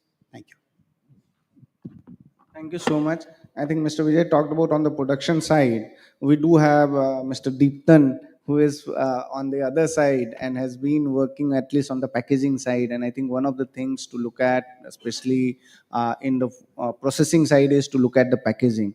So would you like to share some thoughts on how are these Indian packaging equipments placed in the global competitive environment? And also, we have been talking about employment, generating more employment. So if some of these SMEs or startups were to take advantage of the know-how, how could they utilize the best of the know-hows in packaging industry? Thank you so much for the question. I think there are two parts which I'll try to respond to. One is probably talking a little bit about our processing and packaging capabilities. And the other part is around how we can actually foster entrepreneurship in this space. So let me take a step back and maybe address some of the points that, for example, some of our panelists have also been talking about. From a packaging perspective, first of all, a typical Tetra Pak paper-based carton has got on multiple layers, which have obviously their own functions, primarily to kind of keep the food inside safe from any kind of contamination, any kind of bacterial intrusion. And so it has largely 70% plus paper board, about 20 to 25% polymer layer, and then a 5% of aluminum layer, which each of them have their own functions of acting as a barrier.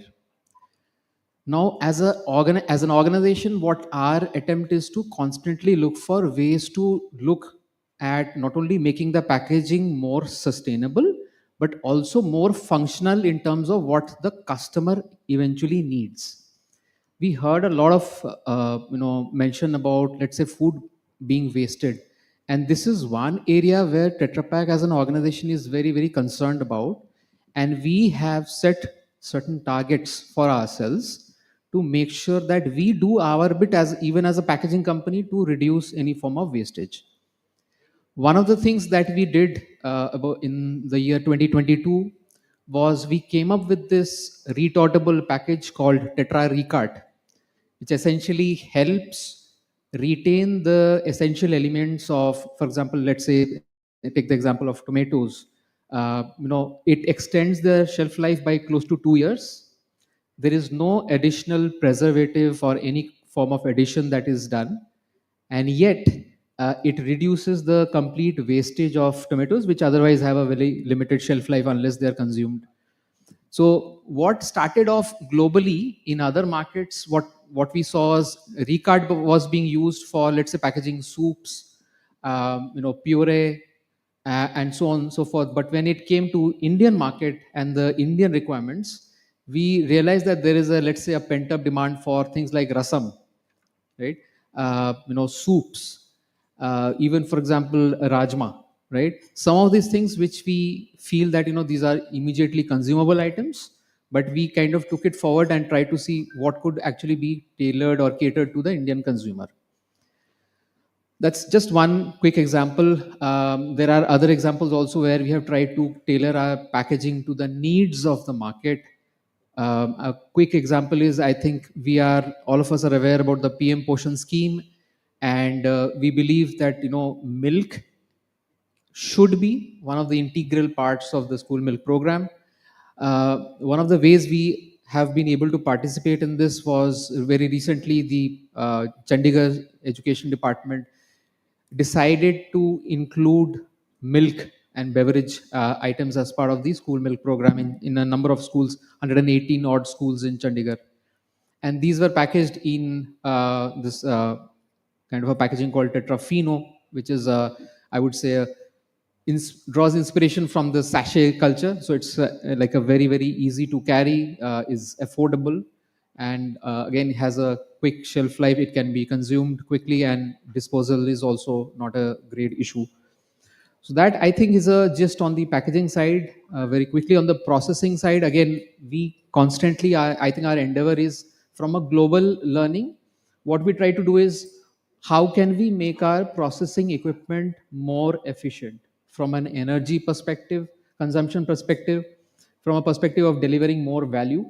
Okay, and that's the reason we have inspiration from a lot of global examples or global markets.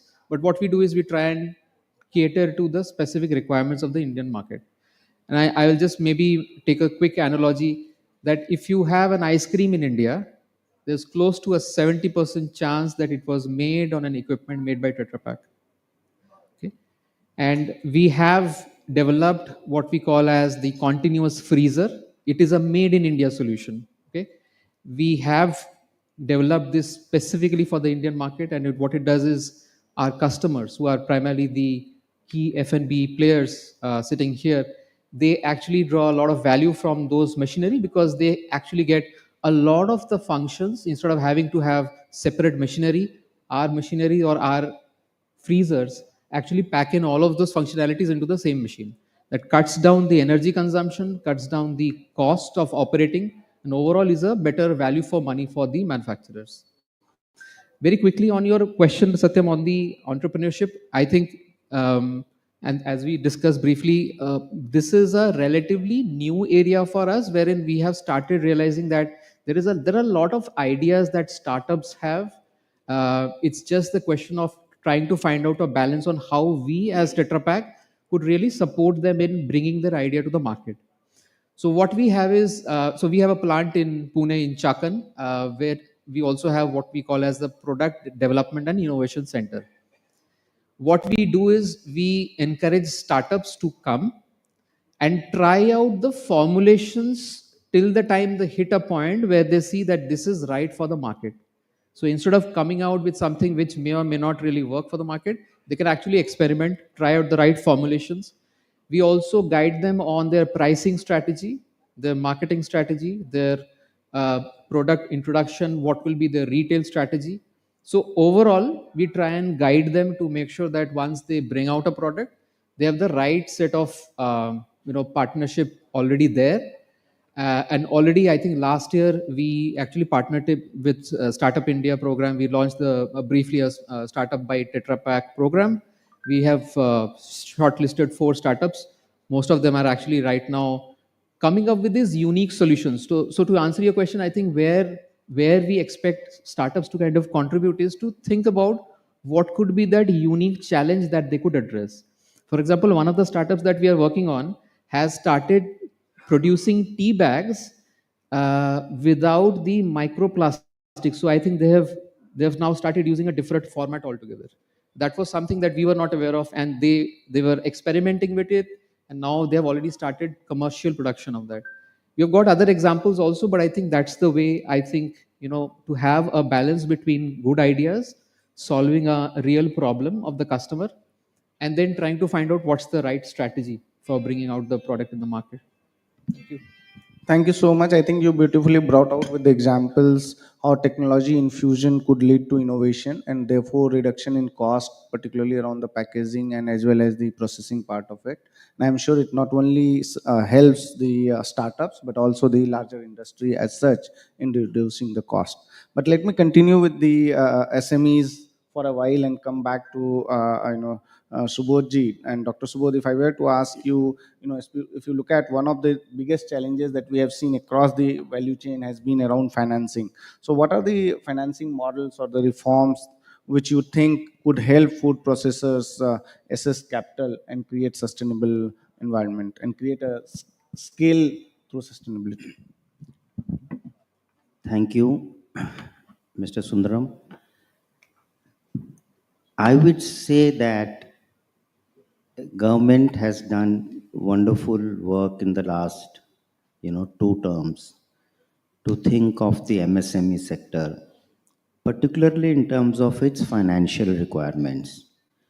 Various programs, various schemes, PMFME, PLI, so many things have been introduced which are producing good results, maybe not to the expectation in terms of its acceleration as it should have, but it is very positive. I would like to go a little towards the ground reality, to the grassroots. In addition to this is very well done, but we need to do more. And one thing which I will say is, as a processor myself, every processor in the food sector, at the year end, there are annual repairs and updation of the plant and equipment required, which is very important to maintain your product quality, productivity, and maybe enhance your things. Presently, the depreciation rate under income tax for our sector is 10% on plant and machinery. We have requested the government a few times, not yet seriously been considered by them, to increase it. We have examples that computers got a fillip, when the depreciation was fixed at 60%. Same has happened for a lot of energy saving devices, for environment control systems, for textile machinery. Wherever government wanted to give a boost to the sector, the depreciation rate was increased. In the agro-food sector, this is not only just to give a fillip, it is a basic requirement, because the actual wear and tear of the machinery and the need to upgrade is very serious. So one physical model I will suggest is that I will request Mr. Goenka, Mr. Adit Bagdi is here, that you may also adopt it as your recommendation to the government, that for the MSME sector, and it is true for all levels of the industry, even large, that the depreciation rate on plant and machinery for this sector should be raised. We will like to recommend at least 50%, because other sectors which were given such benefit by the government range between 50 to 100%. Okay, that is one aspect. Second aspect is very particular of the MSME sector, MSME industry, which is maybe 90% of the total productivity of the food sector in the country. And out of that also, a very large, and I may be right to say 2/3 of it is in the partnership firm structure, the entire MSME food production. There we have a very, pricking problem. There are occasions when, for reasons of diversification or for innovation or for getting into new product areas or for other aspects, particular partnership of 2 or 3 people in the MSME unit have to set up more units, have to expand, have to take up other units, in which case the assets of the firm have to be divided or to be allocated to the partners. The Income Tax Act, in section 45(4) under capital gains title, wants that if that is to be done, then capital gain at the rate of 20% of the fair market value of the plant and equipment or assets be first paid to the government before any such reallocation of the assets can be done for any further diversification and growth.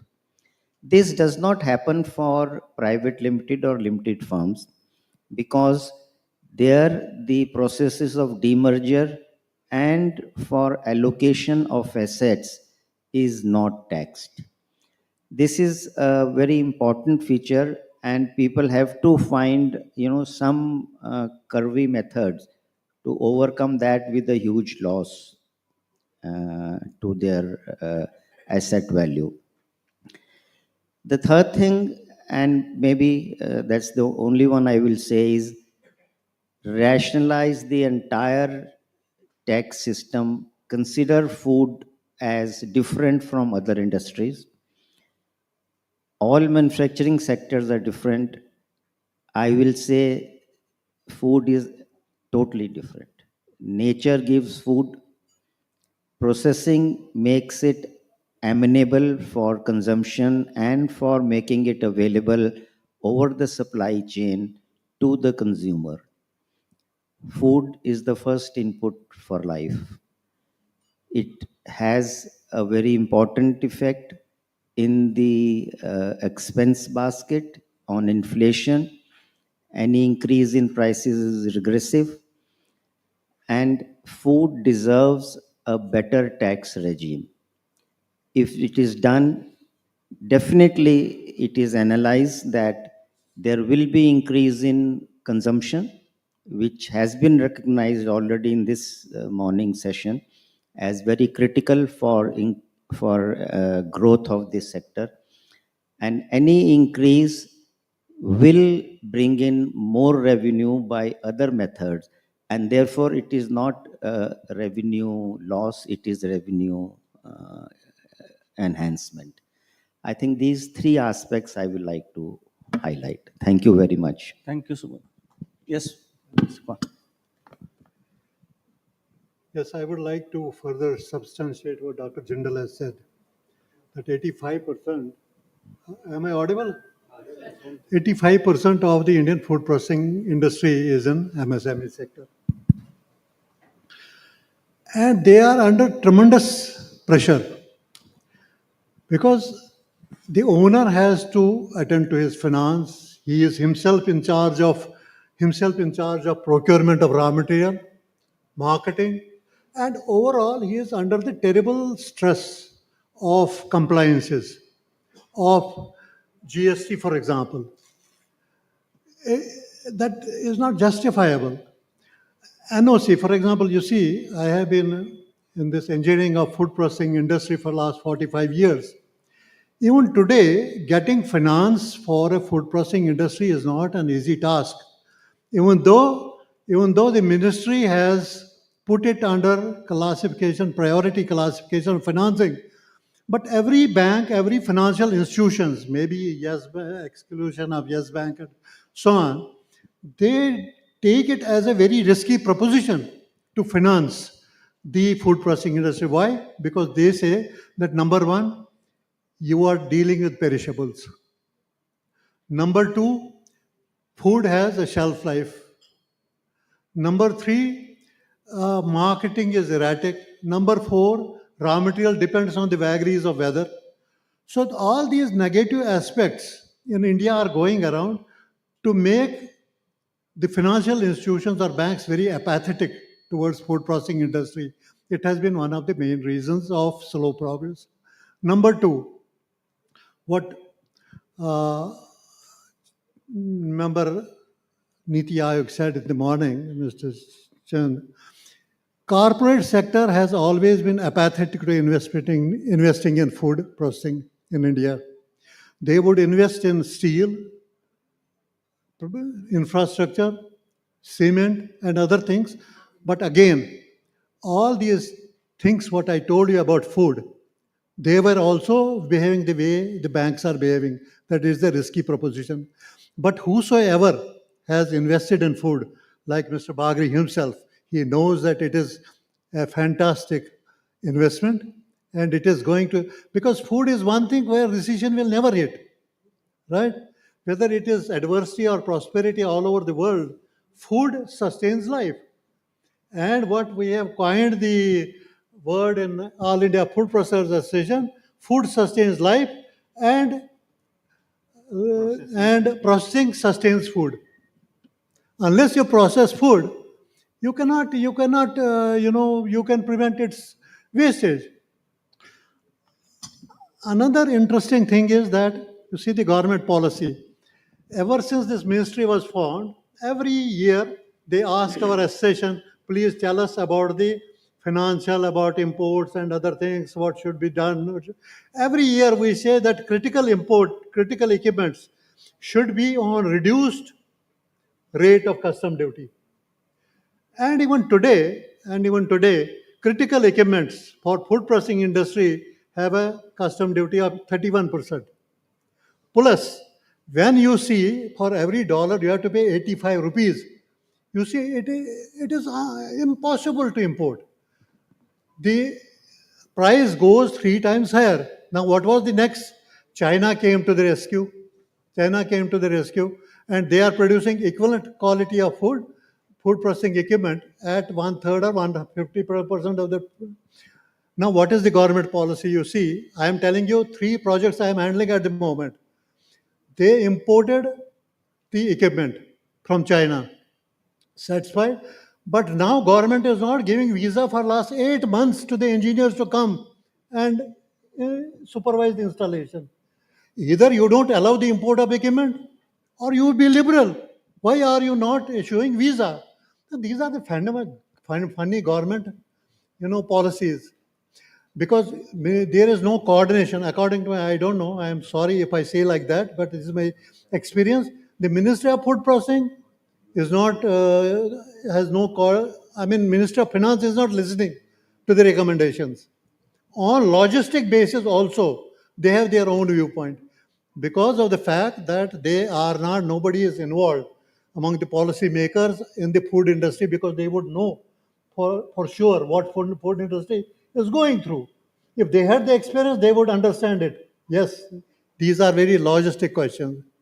Next, another thing, what is going on in the country for last 1.5 year is ultra processed food. It is very harmful. It should be banned. And then the consumer forums have gone to FSSAI. FSSAI has gone to Supreme Court. Supreme Court has issued a notice that on front label of the food should mention that it is high fat, high sugar, high what is called fat, sugar, and salt. What is there in our country? I don't see obesity. I don't see diabetes because of food. We had a mandate that we should eradicate malnutrition from the roots. But even today, 49% of women in the age group of 19 to 45 are anemic. We produce 6 million children which are stunted every year. We produce 1.6, we have 1.6 million as infant mortality in the country, which is highest in the world. Why don't we tackle that issue instead of going after high salt, high sugar? It is only a nonsense.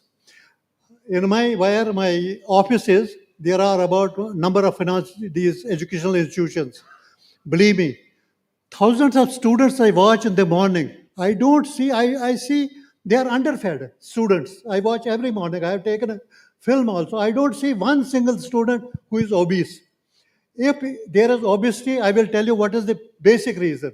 It is the educational system. The children are forced to have 95% marks to go ahead. And these poor children, they don't sleep during the night and they keep on munching food. And that may lead to obesity. Otherwise, it is not leading to obesity. There is no such thing as obesity. It is a canard taken up by the consumer forums. I don't know for what reason. There is I read an article where Lancet has issued issued some figures. One study is that 18,600 respondents. They have found obesity. In a population of 1.4 billion, you see 18,600 responsibility. Isn't it foolish? Right?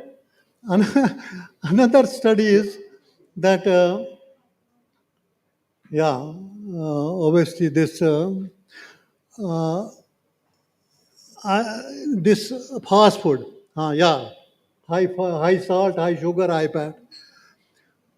That if you want the label in front of the food to say that it is injurious, it is high fat, high sugar, then next move of these consumer forums will be that every sweet meat shop, every confectionery shop should put a board that please enter in my shop at your own risk.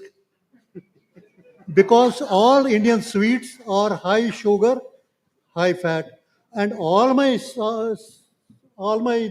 namkeens are high salt, high fat, right? So what is it there? Now you tell me what is the frequency of you eating sweets, frequency of somebody eating chocolates. So once a while, you need 1800. A child needs 1800 calories of energy per day.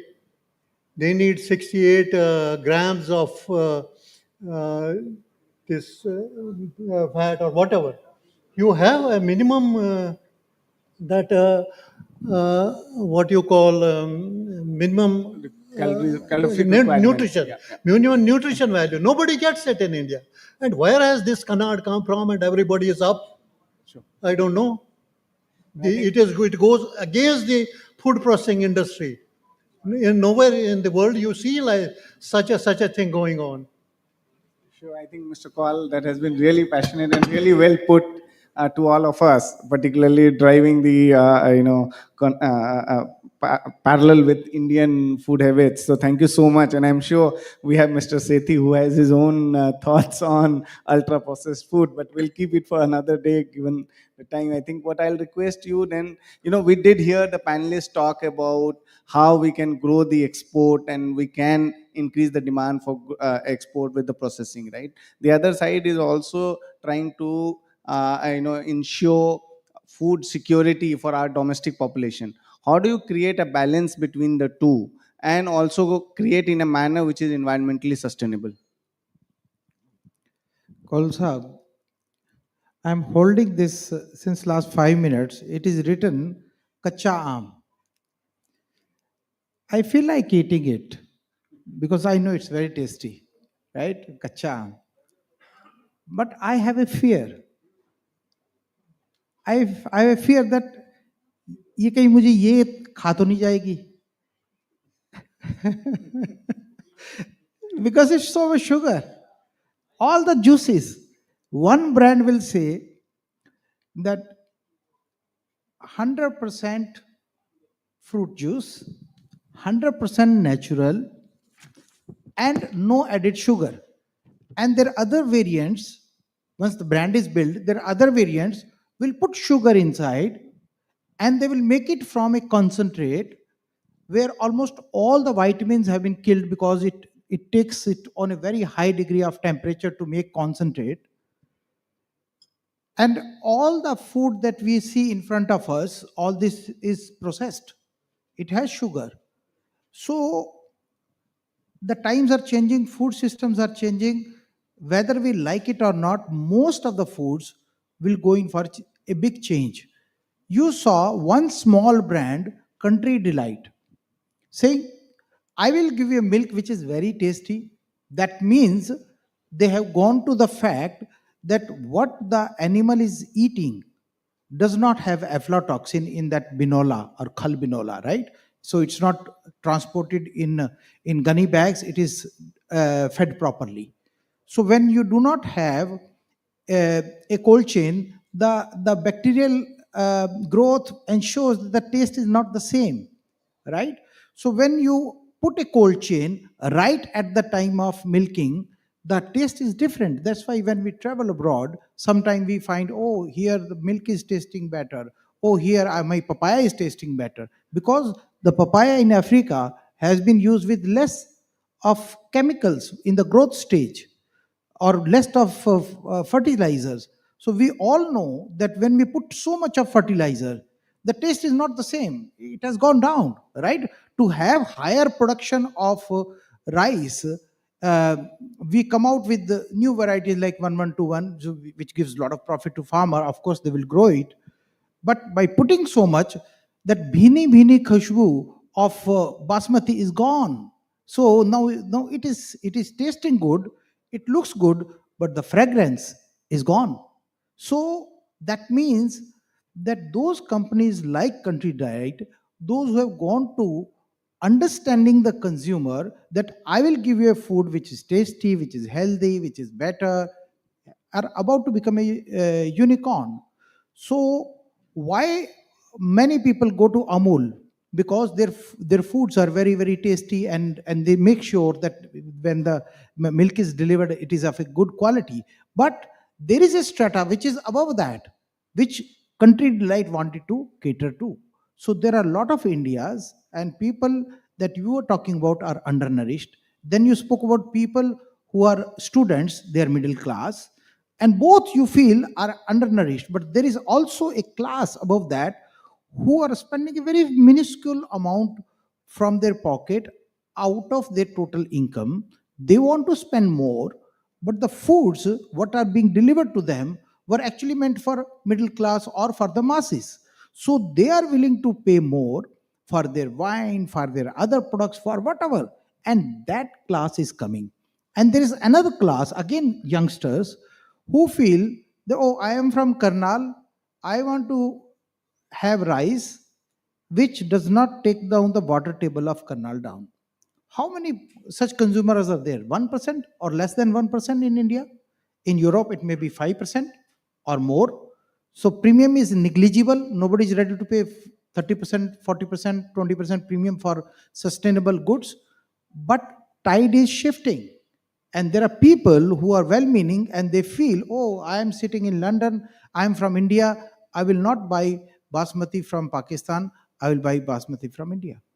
So those people then go to the fact, oh, I am from Delhi, I want a rice which does not cause air pollution in Delhi.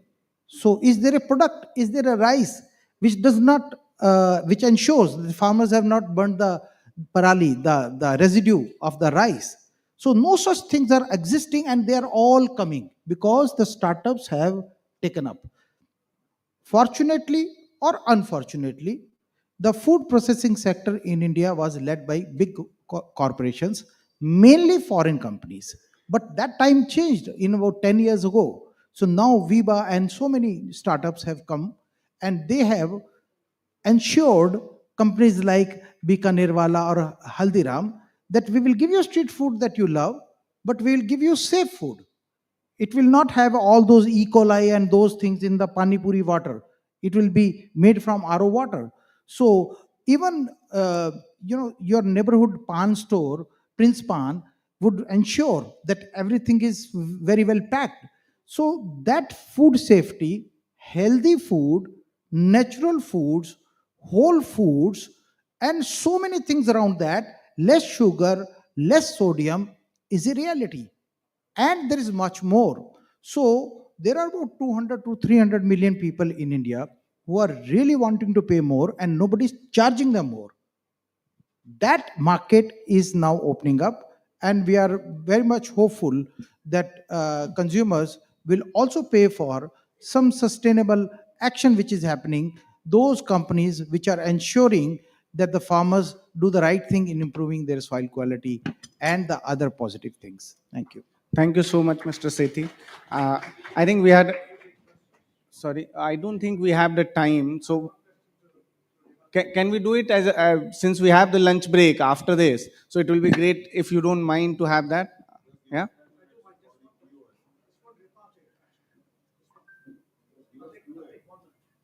Thirty seconds.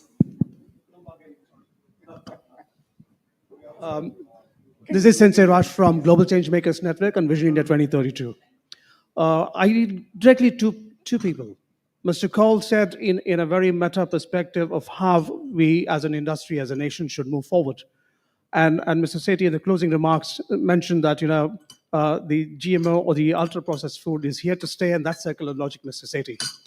Let me put it this way in one sentence. How is it working for the United States when you have 10 new diseases because of the food that you consume, because of the GMO food that it consumes, the water quality, the soil quality that is existing within the US? I stayed there for 20 years, and I have 94% arthritis thanks to the food that I consumed. That being aside, we have to consider the traditional ecological knowledge. TEK is what we call, and this is the country from which it comes from. We need to export the knowledge, not imbibe from the circular logic which is being choked down our throats. That's number one. Number two is that, as you rightly mentioned, the industry standards have to be set from within the country. How are we doing on that? So this requires a collaborative approach for all of the industry to come together in order to grow not the corporate slaves from our education system to cater to the global needs, but can we make agripreneurs from them? I'll rest my case. Thank you so much. Remarks And from them. I think the responses will be given during the lunch break. That liberty I can take. May I then invite Mr. Aditya to sum up the insightful discussion that we had, and then probably if you want to touch upon.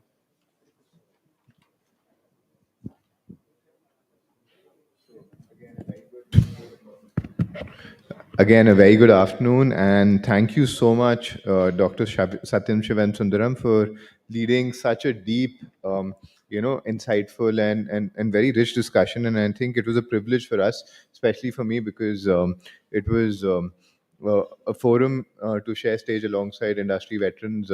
I think has been a privilege, ones that I've seen, growing up. Thank you so much.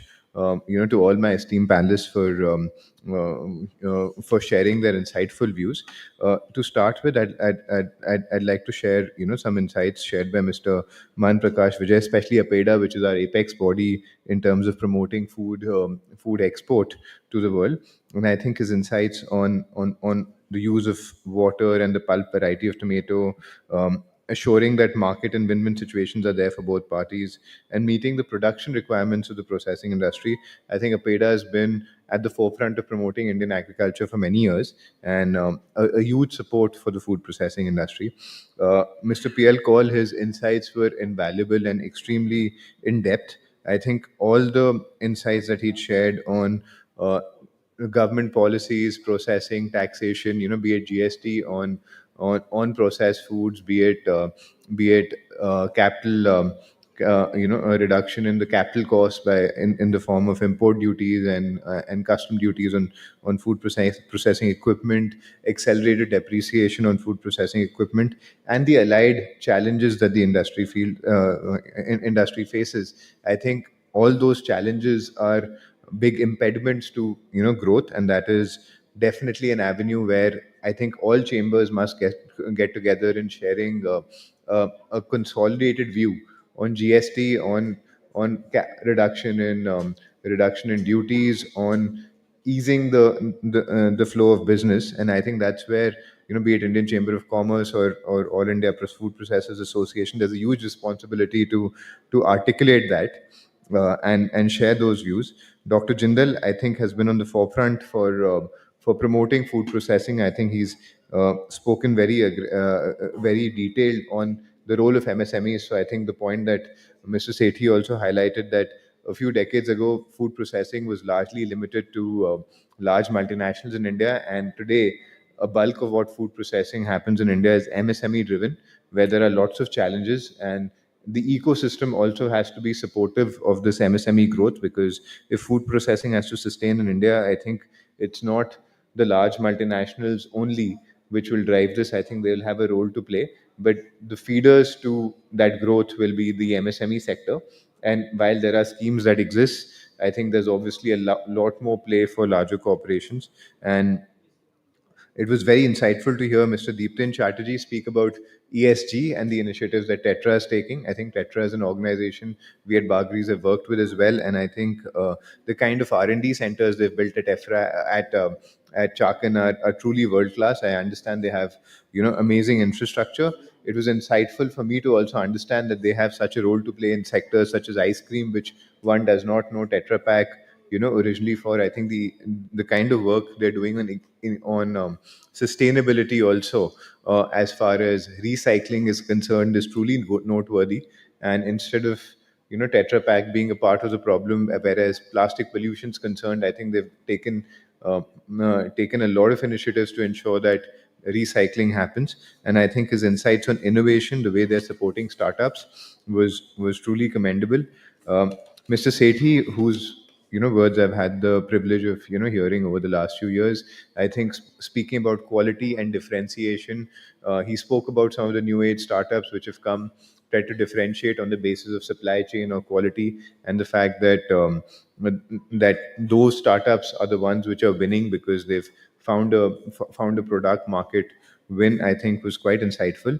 To sum it up, I think food processing 3.0, which was the theme of the session, if food processing has to grow, and the original question Dr. Satyam Shivam Sundaram had added, so the few insights we had driving this at Bagri's, one was purely the fact that there are certain key themes for Indian food processing, such as health and wellness, which are now global. And if those have to grow, then India can play a pivotal role in that. And that should be done by absorbing our strengths and showcasing our strengths. So be it, exporting things like makhana, which are being recognized as a superfood, or the use of our millets, or the use of our local grains. I think that the conversation on GMO was particularly interesting because all the packaged food in India is actually non-GMO.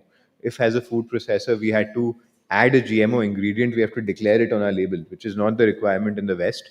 So one big advantage we already have in the food processing ecosystem is that by default we are non-GMO, something that we don't market as much as we ought to. The biggest delta is the fact that as a developing economy, we are far behind packaged foods vis-a-vis the West, and even other developing economies like Malaysia or Thailand might be at 60-70% packaged foods. We're almost at a little over double digit, and in that too, most of the packaged food is staples, which is the easiest form of food packaging. Processed foods would be even a smaller quantum. As we make that shift, I think, which is inevitable, because as we make that shift, there are companies which are trying to solve day-to-day hassles for us. We have dual income households today. No one really has time to pick fresh produce which is unpackaged, and so you can get idli dosa batter today in 10 minutes delivered to you, whereas it took you a few hours to ferment at home. I think those sort of real product market fits is what we need to do. It's not just about aping products that have worked in the West, but also playing to our strengths and our demands and processing for India. And we've already spoken about the export potential.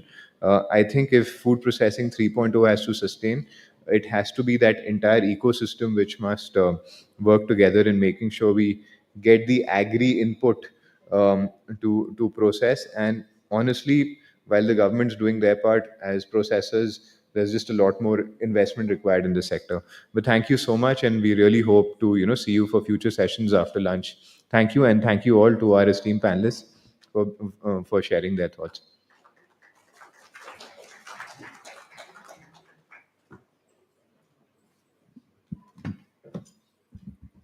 Thank you so much, Mr. Aditya. Can I also request you to, yeah, stay back? Thank you so much. Really an inspiring session. So much knowledge, so much information that was shared. I would now, it's time to felicitate our esteemed speakers. And with these beautiful mementos, I would request Mr. Aditya Bagri to kindly do the honors. Thank you so much. I would request our eminent speakers to kindly come in front of the table and receive their mementos. We can start with, we can start from here. Aditya? Yes. Thank you so much.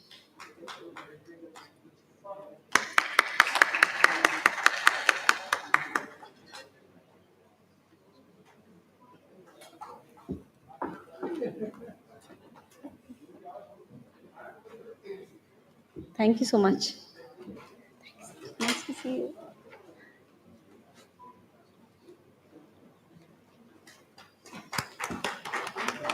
I would request all the eminent speakers to also stay back for a group picture after they receive their mementos.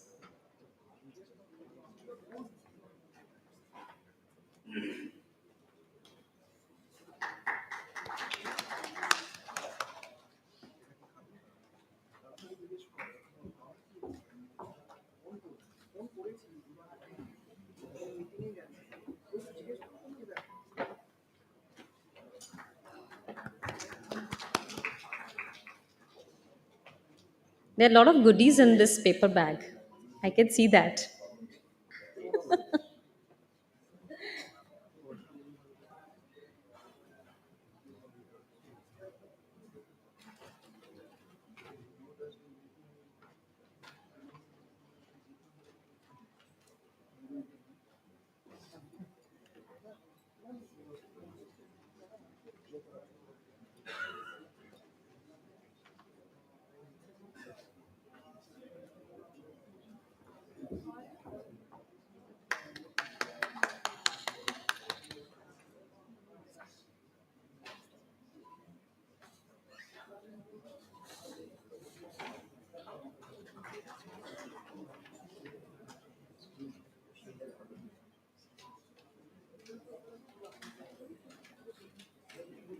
I request all the eminent speakers to kindly come in the front for a group picture. Thank you so much.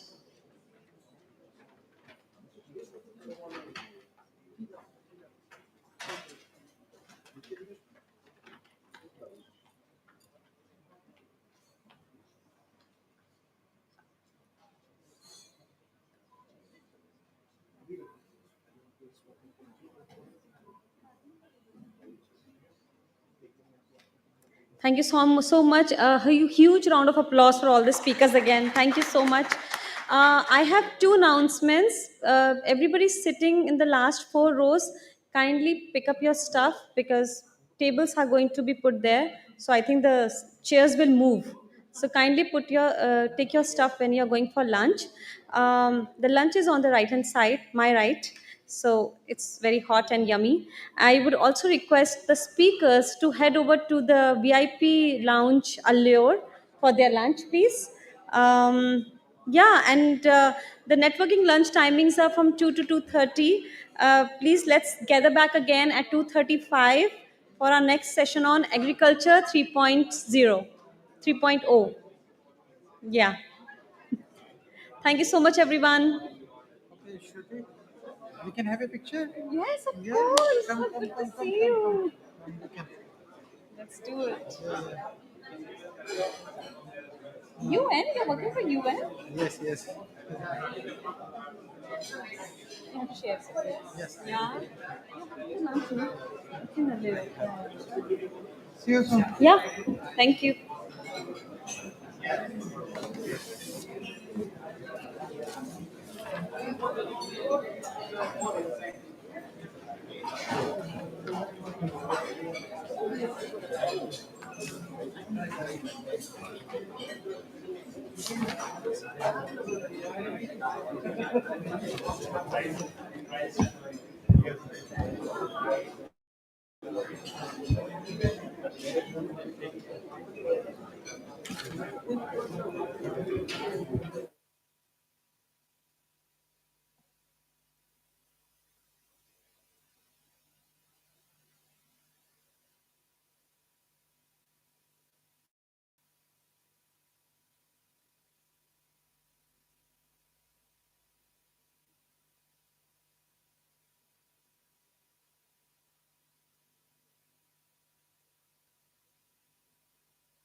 Hello. Okay, thank you.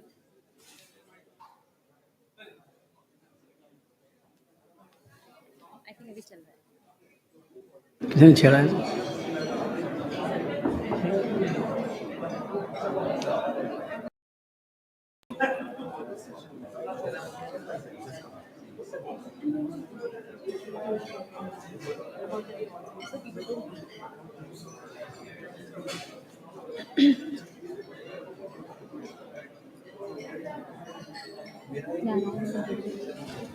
सुन सुनजीत यहाँ से अच्छा यहाँ पे हाँ?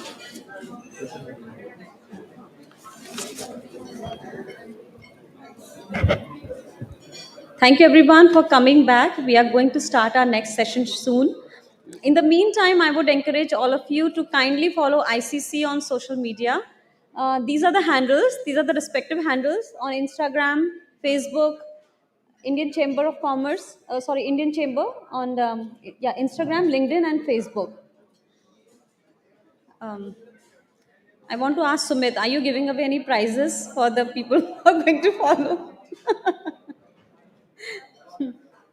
I also would like to let you know that we will have recognition and award session soon. So kindly don't leave if you want to see who is the winner today, who are the winners today. And also we will have Shri Piyush Goyal, Honorable Minister, Ministry of Commerce and Industry, Government of India. He'll be joining us from 5 to 6. So if you want to be in his session, then, it'll be awesome. I would also request all of you to kindly take your seat as we are going to start the next session soon.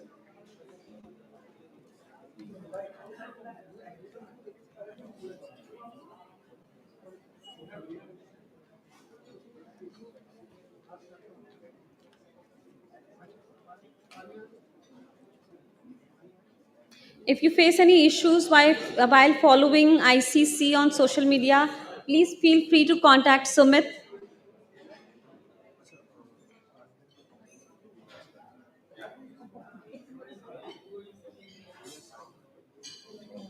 If your friends, yes, sorry, Sumit, yeah. If your friends are still having lunch, can you please give them a call and request them to come back as soon as possible?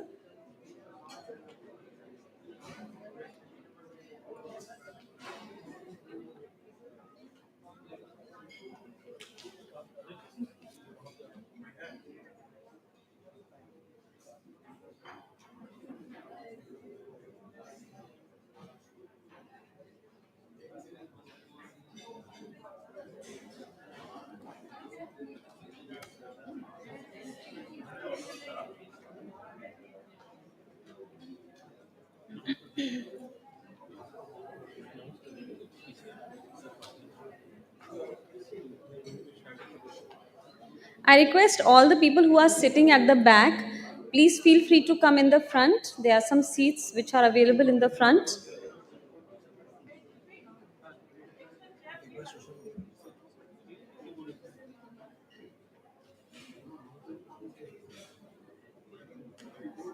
For all those who are just entering, I would request you to follow ICC on social media. Here are the respective handles.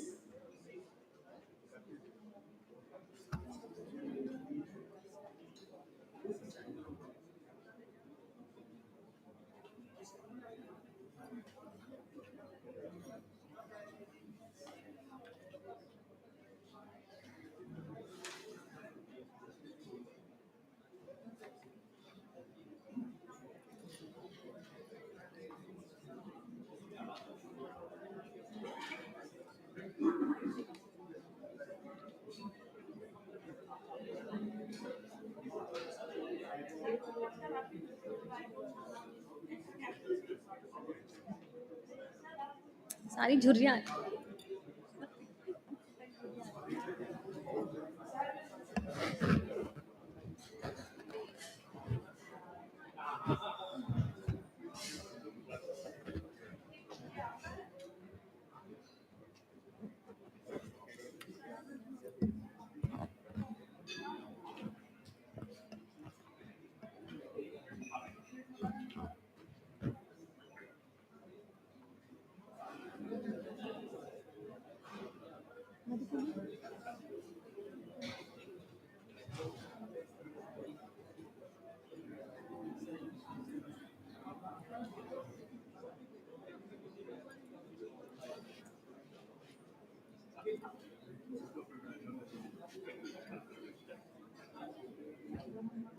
If you are facing any issues in following ICC on social media, please feel free to contact Sumit. Sumit is in brown blazer, blue shirt.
Sumit, can we have Sumit here?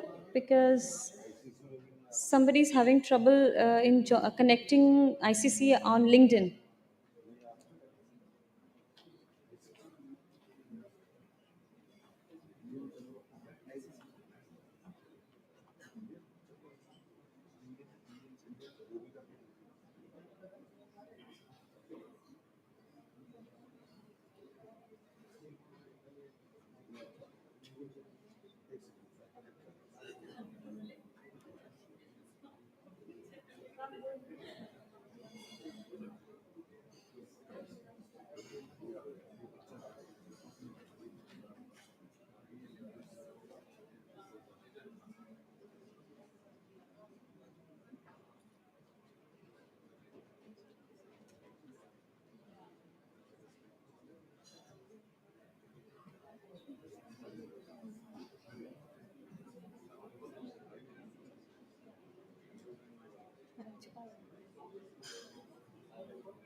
Thank you everyone for your patience.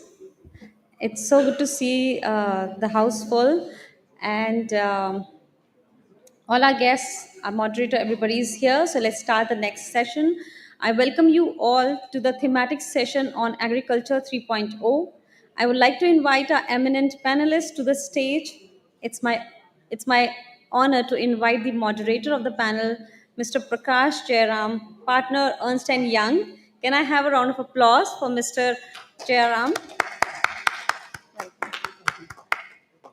I would also like to invite Mr. Arun Raste, Managing Director, National Commodity and Derivatives Exchange Limited, to the stage. Mr. Krishna Kumar, Founder and CEO of Cropin, I would like to invite you to the stage, please. Mr. Suresh Rajgopalan, CEO, Samunnati Agri Innovations Labs Private Limited. Can I have a round of applause, please, for all this? Clapping is good for health.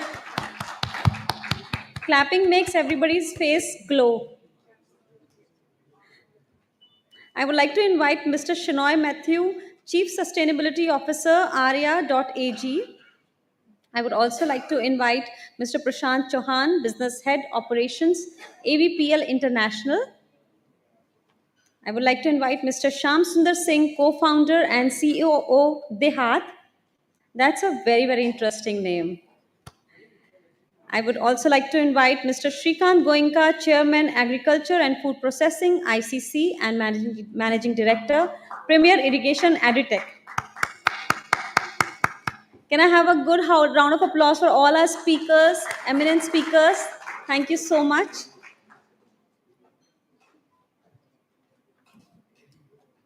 I would like our moderator of the panel, Mr. Prakash Jairam, to kindly take it away. Thank you so much, Mr. Jairam. Thank you. Sorry for starting the panel a little late. I had to walk over from Krishi Bhavan, where we were actually engaged in quite an exciting discussion with the Additional Secretary Digital Agriculture around using artificial intelligence as a unifying force that very interestingly brings the administrators of agriculture and aligns them to the needs of the farmers. So, how do you use AI not only to improve outcomes for farmers, but to show the feedback loop from the farmers to the administrators so that the administrators then become aware of the issues and the problems that the farmers are facing and therefore can improve the design of the schemes and services on behalf of the government towards the farmers. So we started at about 11 o'clock and I had to break away from that meeting, telling that I had to come here. So I think the reason I brought it up is because I think, as we move towards Viksit Bharat in 2047, India and agriculture in India, which is about 16 to 18% of the GDP, and anywhere from maybe 11 crore to even 25 crore farmers, nobody knows what the actual number is, I think we'll all benefit from the use of technology. And given that a lot of technology is being actually built, invented, innovated in India, I have a lot of hope and ambition for what various people on this panel can actually deliver to the agricultural economy and to our farmers. I mean, if I were to lay out the vision, I think if we can become a craft based food producer where we can turn our smallholder farmer to a craftsman as opposed to in the sense that you can actually use a farm to personalize food at the scale of the population of 1 billion. That might actually become a very different way of looking at agriculture, given how diverse our agroecological zones are.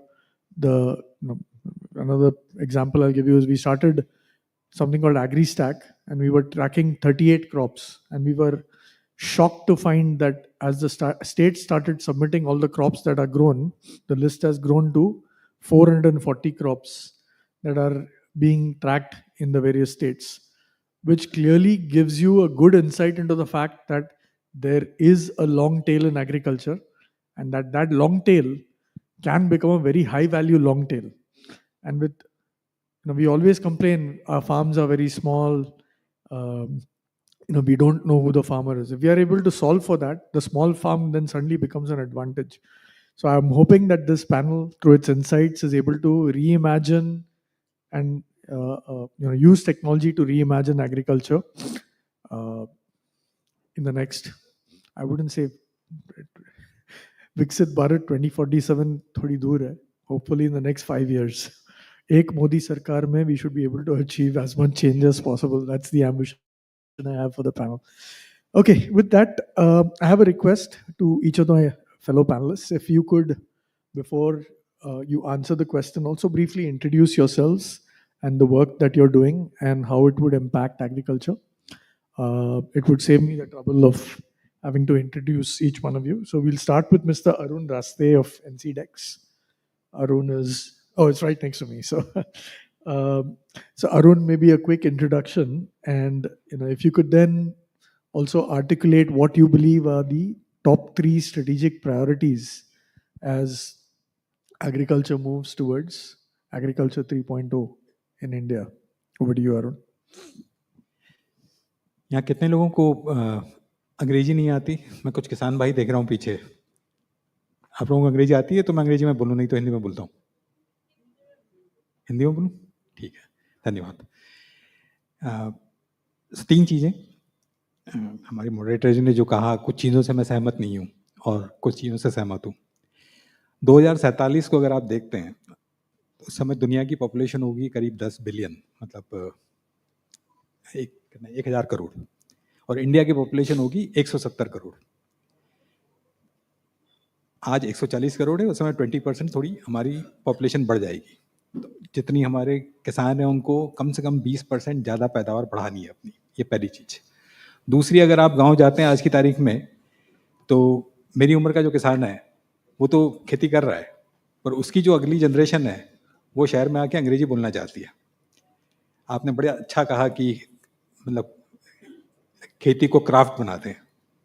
हम हर कोई ये चाहता है कि fashionable बने. किसानी fashionable business नहीं है. That is second. और तीसरा, some of the ideas are esoteric. जैसे हमारे यहाँ सडनली एक क्रेज आ गया था कि ड्रोन फार्मिंग में ड्रोन.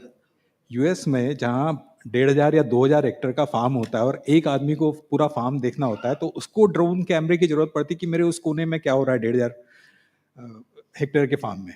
यहाँ हमारे फार्म का साइज ही 1 या 1.5 एकड़ होता है. किसान यहाँ से चलना शुरू करता है, 2 मिनट में ड्रोन जब तक ऊपर जाएगा तब तक किसान अपने दूसरे एंड पे पहुंच जाता है. उस आदमी को कहना है कि आप ड्रोन चलाओ, ड्रोन से आप सिंचाई अच्छी कर सकते हो या आपकी प्रिसीजन एग्रीकल्चर हो सकता है, तो ये बेवकूफ़ी है. It is waste of resources, honestly, right. So हमको टेक्नोलॉजी का ऐसा यूज़ करना है कि हमारा जो छोटा फार्मर है, छोटे से छोटा फार्मर है, बिना उसकी लागत बढ़ाए हम उसको कैसे टेक्नोलॉजी दे सकते हैं. अब मैं छोटा सा एग्जांपल देता हूँ. सोयाबीन.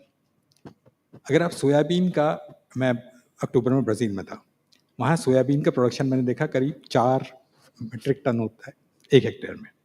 हमारा पड़ोसी देश बांग्लादेश, जिसे हम अंडर डेवलप करते हैं, वो हमसे दुगना प्रोडक्शन करता है सोयाबीन का. हमारे यहाँ मुश्किल से 1 मीट्रिक टन होता है, वहाँ 2 मीट्रिक टन होता है. बांग्लादेश में, ब्राज़ील में 4. क्या हम वो 4 इंडिया में अचीव कर सकते हैं? अगर हमें विकसित होना है तो ये होना है कि हमारे किसान की जो उसके पास ज़मीन है, जो उसके पास रिसोर्सेस हैं, उसी में उसकी पैदावार कैसे बढ़ सकती है, उसकी इनकम कैसे बढ़ सकती है. आपने जिक्र किया कि जीडीपी में 17-18% है. मैं उस फिगर को भी चैलेंज करता हूँ. वो 17-18% सिर्फ एग्रीकल्चर का दिखता है, बट अगर आप इंडस्ट्री को देखते हैं, उस इंडस्ट्री में जैसे आप पेपर इंडस्ट्री में देखते हैं या फूड प्रोसेसिंग में देखते हैं, उसमें बहुत सारा एग्रीकल्चर रिलेटेड स्टफ जाता है। वो कैलकुलेट होता है इंडस्ट्री में, एग्रीकल्चर में कैलकुलेट नहीं होता है। एग्रीकल्चर में 18% होता है, कोरोना टाइम में 20 हुआ था, वापस 17 या 18 पे आ गया। पर सॉरी, एग्रीकल्चर नहीं होगा तो अब हमारी कम से कम 15 से 20% इंडस्ट्री बढ़ जाएगी, हमारी फूड प्रोसेसिंग तो पूरी बढ़ जाएगी और खाना पीना भी नहीं मिलेगा। तो जब ये कैलकुलेशन भी थोड़ा गलत है। दूसरी चीज, तीसरी चीज मैं बोलना चाहूंगा कि आपने एक और बात कही कि विकसित भारत। ना, विकसित का मतलब क्या है कि ये नहीं है कि हम अमेरिका की तरह हो जाएंगे कि पॉपुलेशन डेंसिटी ऐसी है कि 1 किलोमीटर से 25 लोग रहते हैं या हमारा इंफ्रास्ट्रक्चर सडनली बहुत सुधर जाएगा। मैं तो मुंबई से आता हूँ और हम तो दिल्ली को देख के हम लोग तरस खाते हैं अपने आप पे। हमारी मतलब स्टैंडर्ड ऑफ लिविंग इतना खराब है कि 10 किलोमीटर चलने के लिए मुझे, अगर मैं सुबह 7:30 बजे जाता हूँ मैं अपने ऑफिस, तो मैं 45 मिनट में पहुंचता हूँ अपनी कार से। पर अगर मैं शाम को वही डिस्टेंस करता हूँ तो मुझे 2.5 से 3 घंटे लगते हैं। और मैं दिल्ली की तरफ देखता हूँ तो मैं मतलब फक्र महसूस करता हूँ कि बहुत अच्छी हमारी गवर्नमेंट है, बहुत अच्छी कैपिटल है।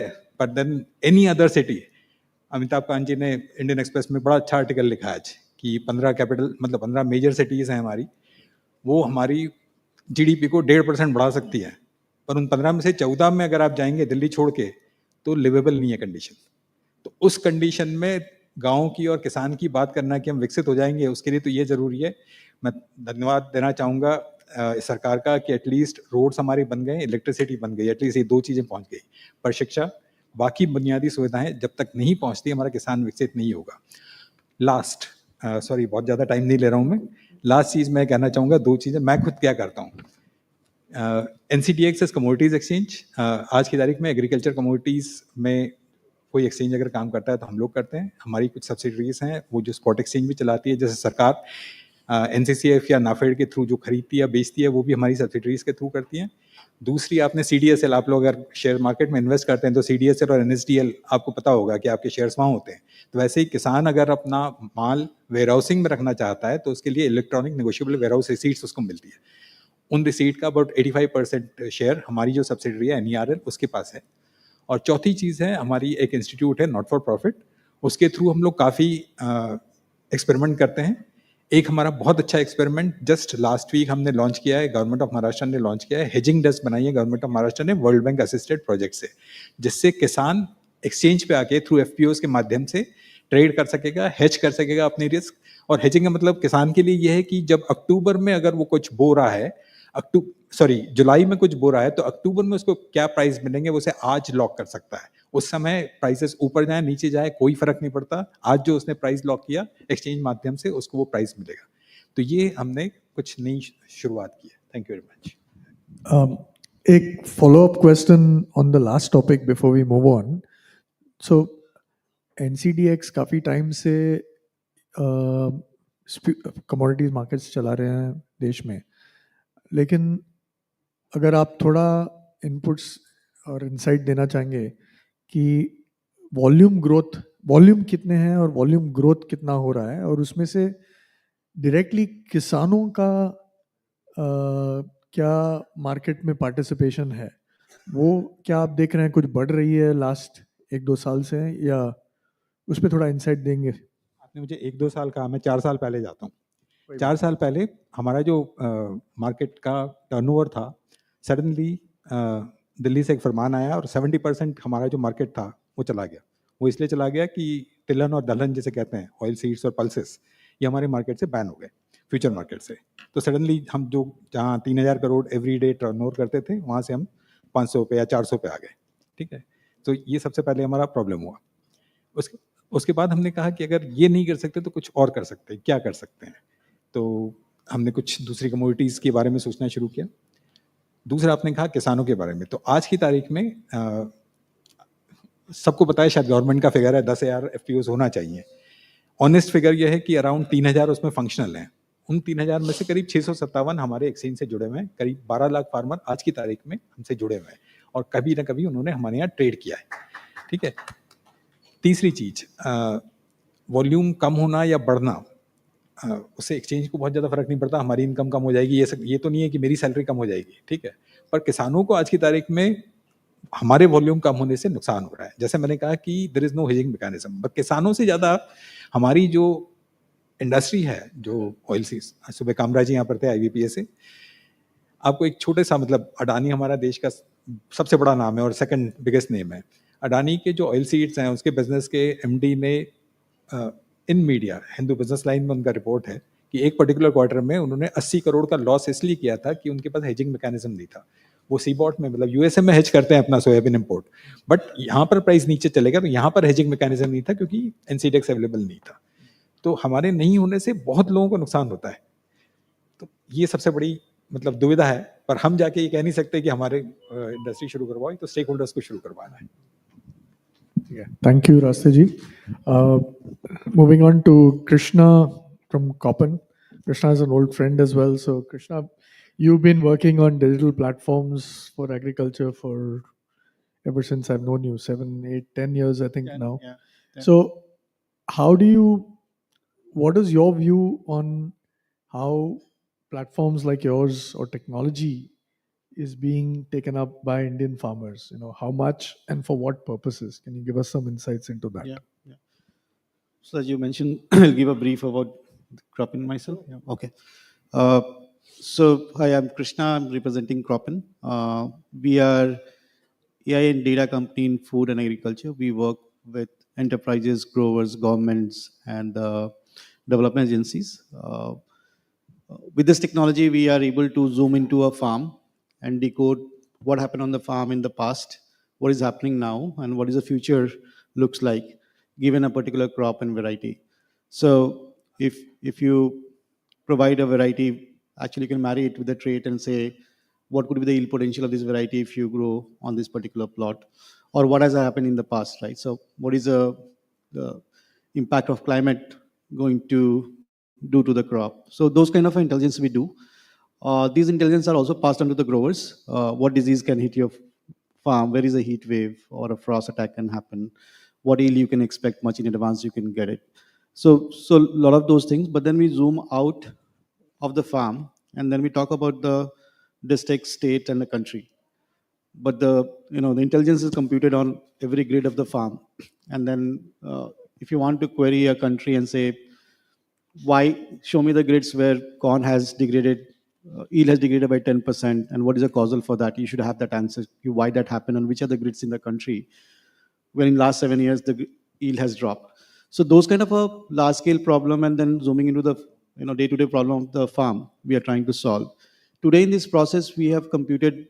We are computing 10% of the croppable land globally, almost 1 billion acre of intelligence for our customers. We manage 500 crops, 10,000 varieties, and deploy this solution is more than 103 countries today. So that's what we do. Now, coming particularly to how technology, what we have seen when we started back in 2010, I think it was very alien to talk about data and AI that point in time when the data is not even organized. 2G networks are not found in the villages. Smartphones were not there, and we are quite ahead of the time. So we saw this digitization or thinking about data to a transition which has happened over a period of time. Sir was mentioning that we have a small farmers today, and right technology need to be built, not overuse of the technology. I'll draw two parallels to it, right? So sometime if you look at the West, we have industrial farming, and then after some time they realize that's not sustainable. So they started doing this strip farming. So you take the 1,000 hectare of land, you make a strip out of it, and you do different crops in those strips.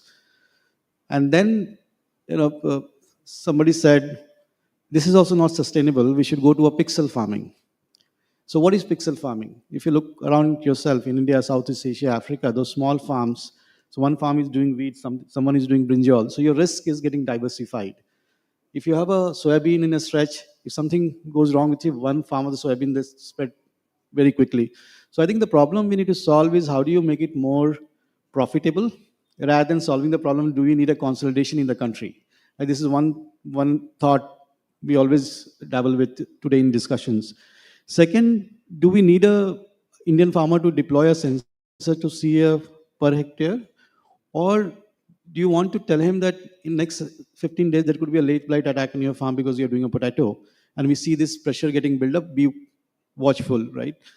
I think we need to find those, we need to find out what exactly will create an impact to that half acre or 0.1 acre farmer who's a very, very small holder who need assistance, and at what cost, and how does he access that information uh, in a very simple and usable format. Whatever technology you use, you are using transformers, LLMs, generative AI, he doesn't bother, right? So he just need a actionable, okay, I'm doing a potato, this particular variety. What is my risk today? What is my risk tomorrow? Whether I'll get the right optimal yield or not. Will my harvest shift by a week or 2 week? That really correlates to your price in the market as well. So those things we need to deeply work on and enable it. Today, I mean, we have enabled around, in this process, 8 million farmers globally, including India. We started with India. It has been a great R&D ground for us since beginning, but now we see this technology has matured, and it's taking a shape where actually people are putting a faith on that to make transactional decision and also the action on those farms as well. That's what we see. That has happened over, it has taken 10 years. So there was a phase where you were experimenting, the phase we are trying to link it to the ROI, the phase you now decide, I need this, and this is the value it's going to unlock for me, and I can pay for this service because I'm unlocking X dollars, so I can pay a fraction of it for this technology. I think it's taken a long time. Given the industry where we were, I think there's no shortcut to this, right? So at the same time, technology was evolving, satellite images were becoming more coarser, high resolution, sensors are evolving, 4G we see in every villages, smartphones, people are using apps, YouTube and whatnot. So I think all these things are aiding the adoption. I think the next phase of growth will be, you don't have to use any apps, right? So you just need to ask, you know, you get actionable just by interaction. You don't have to really be literate. So technology removes that barrier, right? So you don't, even if you're not educated, you can ask in your language a question and you get a response to that, which is very pertaining to what you want that model to answer, right? Like your chat GPTs and all. So I think those things are not very far away. We ourselves are working on those technologies as well. So, so these are the transformation we have seen. I also want to point out, because there are a lot of, eminent member in this room, and I was discussing this, I think last month. We have a ecological zone. I saw that in some of our discussion in the panel. And we have 13 to 14 ecological zone where we divide the country, that this is how the crops are done and where the patterns are. I think it's time to change, and nobody's talking about it. I think you need to break it down by a kilometer by kilometer or a 5 by 5 kilometer, and that grid will become your ecological zone, because there's so much volatility in the climate and the way the crops are interacting in that particular grid. And that will really change the way we think agriculture and the way we want to solve for the climate resilience. And we are not talking about that, right? So everything is now pinned down to that particular, we may have created 70 years back, but I think we need to look a lot of those things which we have done in the past. How do we transform it with the way everything is changing, right, in the sector? Yeah, thanks. So, quick follow-up question. Very interesting what you just mentioned at the end, right? The concept of agroecological zone, which was so coarse-grained, right? In a country like India, where, I mean, you're saying 5 kilometer by 5 kilometer, but if you look at where technology is today, right? A farm can be its own agroecological zone if you look at soil health and all of that, right? Yeah. And is there then fundamentally something that is wrong with the science behind agriculture in India, which is operating at a very, very coarse level, whereas the work that you are doing and everybody in tech is trying to do is really to operate at a 1 hectare farm level, right? Isn't it possible to also change how agriculture is taught and how agriculture is also equally glamorized? You mentioned that kids are not using, because if you have apps like Farmville, which Facebook had created some 15 years ago, which were games, Yeah. right? Today, why can't a 8-year-old kid, right, manage their own 1 hectare farm using the help of an AI assisted app? What is there to prevent? Why is that not happening, and why is it still a 2047 kind of goal? Yeah. I think, this is one of the questions we all have, right? If the farmer's son is not going to be a farmer, who is going to feed the world? And we are going to be 10 billion population, double the food production. Man doesn't add up. Resources are not there, depleting, right? Water resources and everything. I think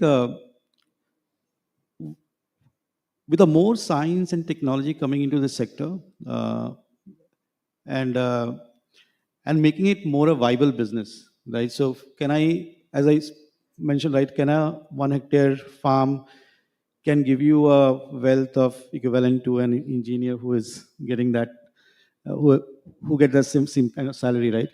Today the problem is engineer gets salaries every month.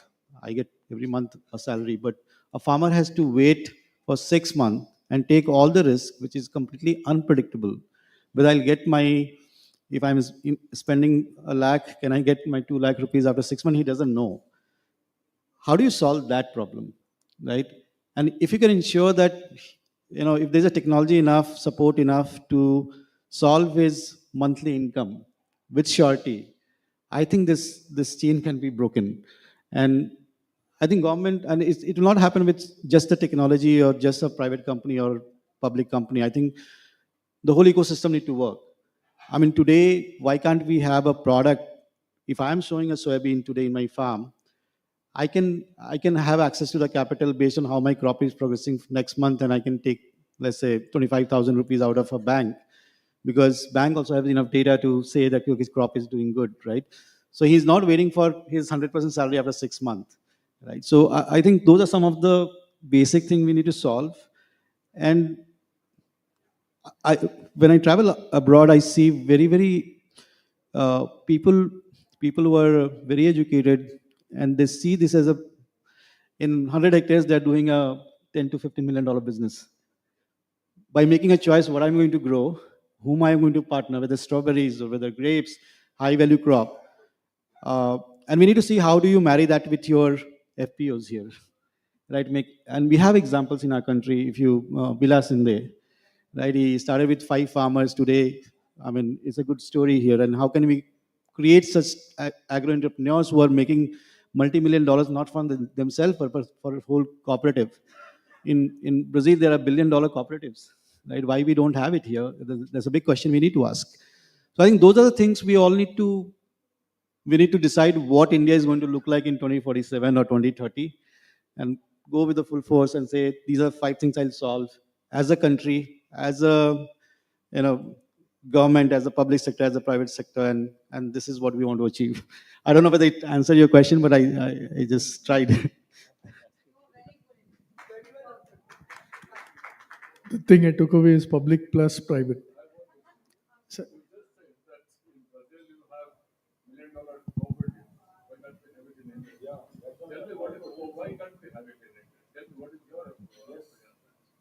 we already have it.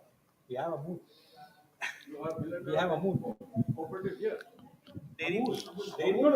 That's a cooperative. That's all based on land. leave it aside. Why are there no new Amuls?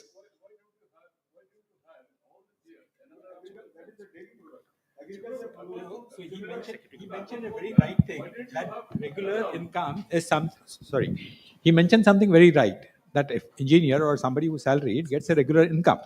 Now, why Amul succeeded, and I worked in NDDB, I was ED of NDDB, why they have succeeded is they have a regular income stream. Every 15 days, every cooperative pays to the farmer. And 70% of the price of final product that you pay as a consumer goes back to the farmer. Now, the whole supply chain is only 30%. 70% goes back to the farmer. So that is a model which made it profitable. But there are other, there is grapes. Sorry.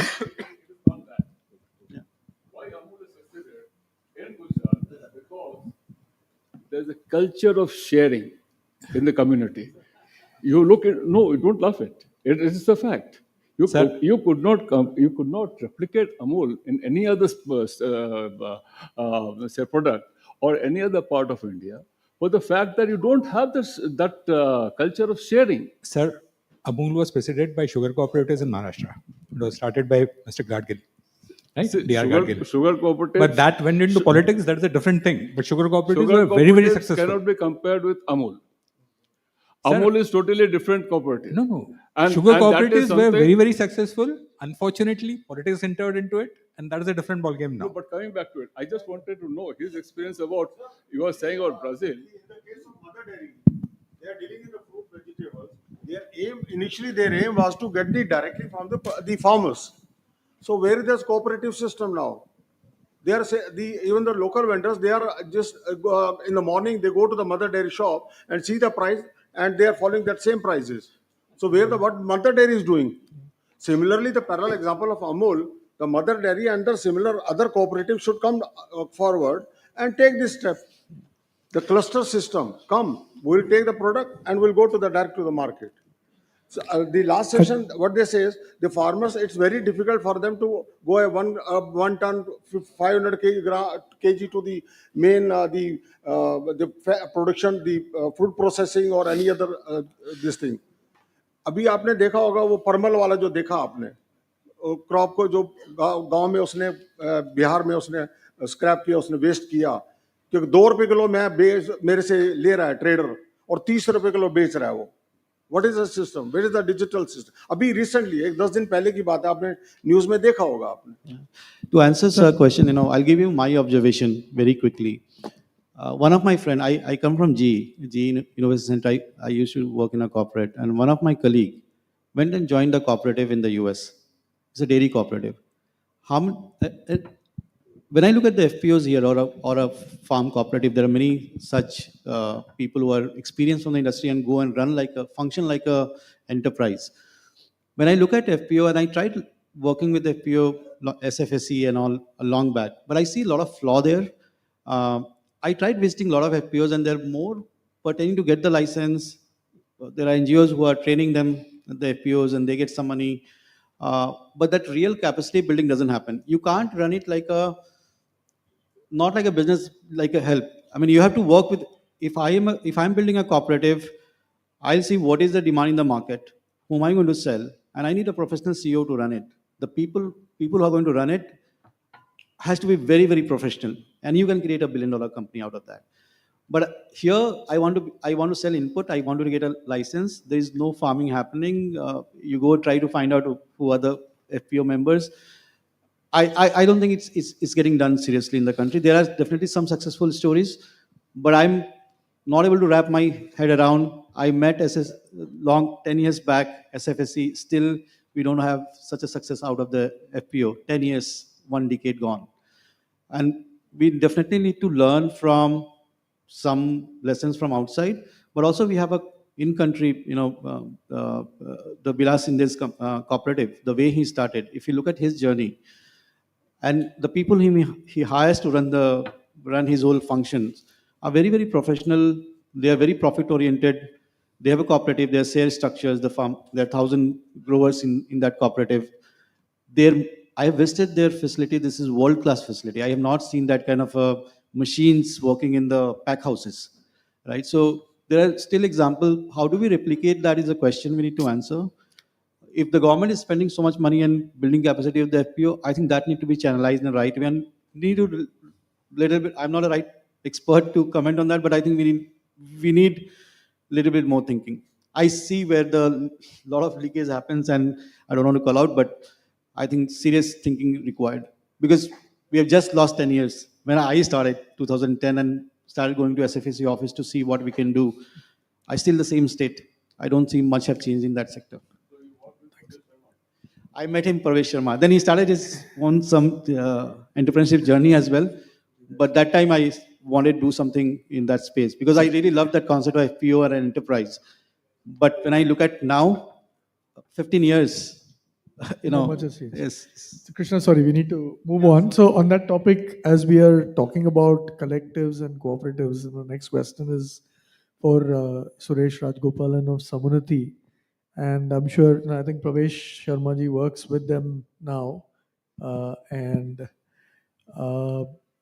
Suresh, I think the question that they have asked around why aren't farmer collectives cooperatives, whatever shape form they take is secondary, but why aren't farmer collectives really scaling up? And why aren't there more Amul or Vilas Shinde like FPOs emerging? Do you think there's a finance angle to it? I mean, Samunati provides loans to FPOs, so I'm sure you understand FPOs very deeply.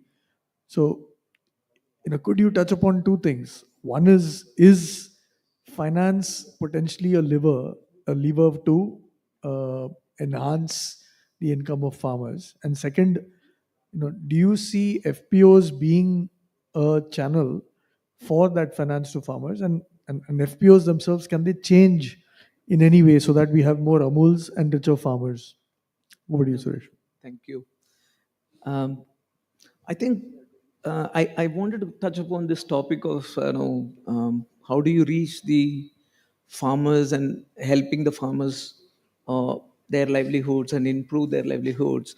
I think one of the major aspect is uh, the topic which we talked about, how why there is no NDDB or a Amul equivalent bodies.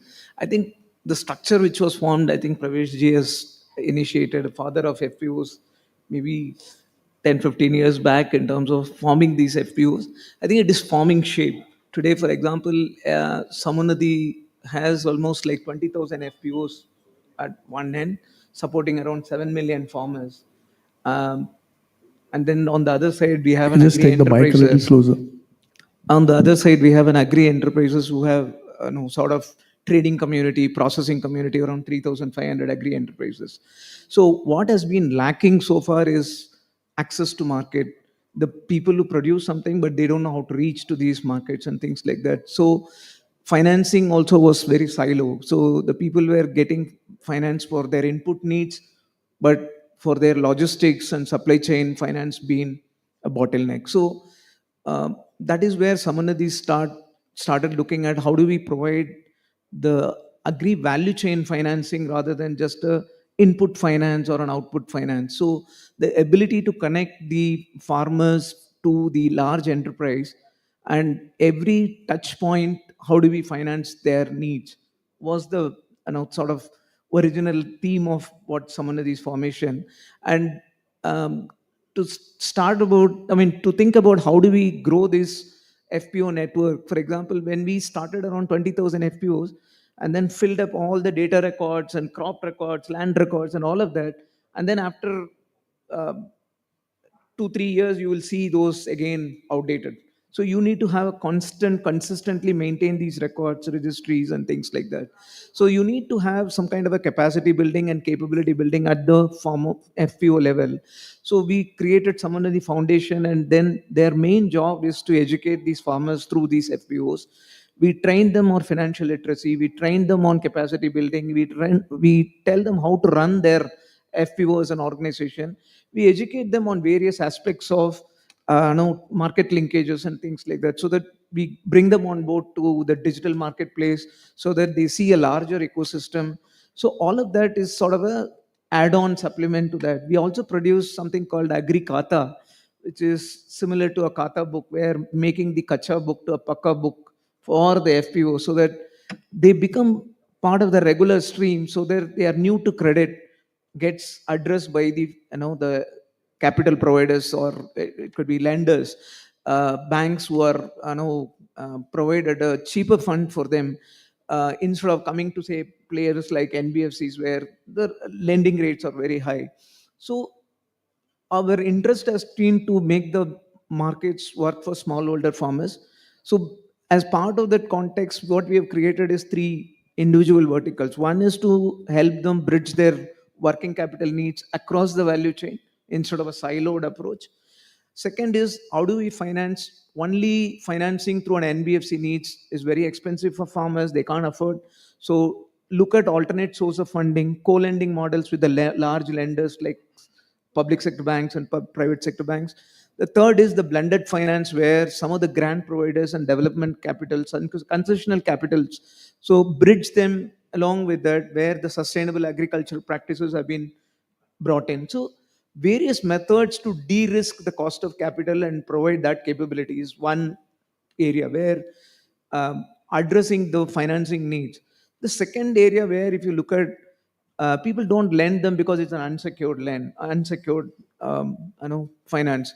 So what the only source is providing or producing the alternate data source, where all they transact, how do they transact, what is their what are those last season effects, how did they perform, all these transaction data as well as a crop record, land record, soil record, all of that produced now create a new EWS signal, or what we call is the next, how do you lend these farmers based on various other data elements, not just from financial data point of view, so that we will be able to confidently give the loan more on the flow based lending, revenue per transaction, and then based on that you start giving them loan rather than EMI based financing and things like that, which is collateral based and things like that. So that's the large area in terms of providing alternate methods of assessing the risk and then providing capital, making the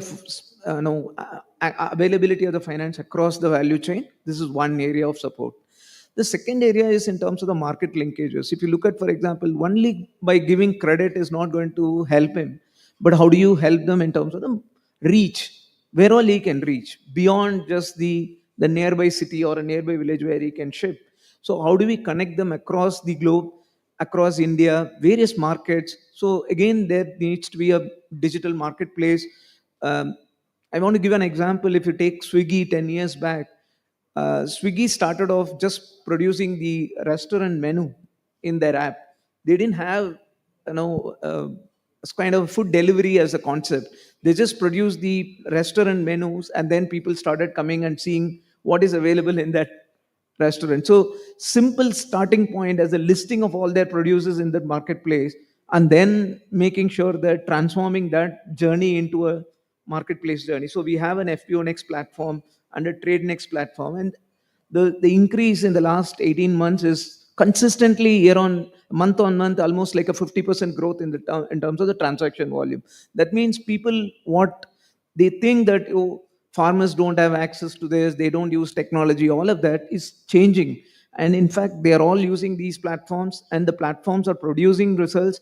The cost of serving the or producing this market linkage cost has come down significantly based on that, but a long way to go because we are just scratching the surface.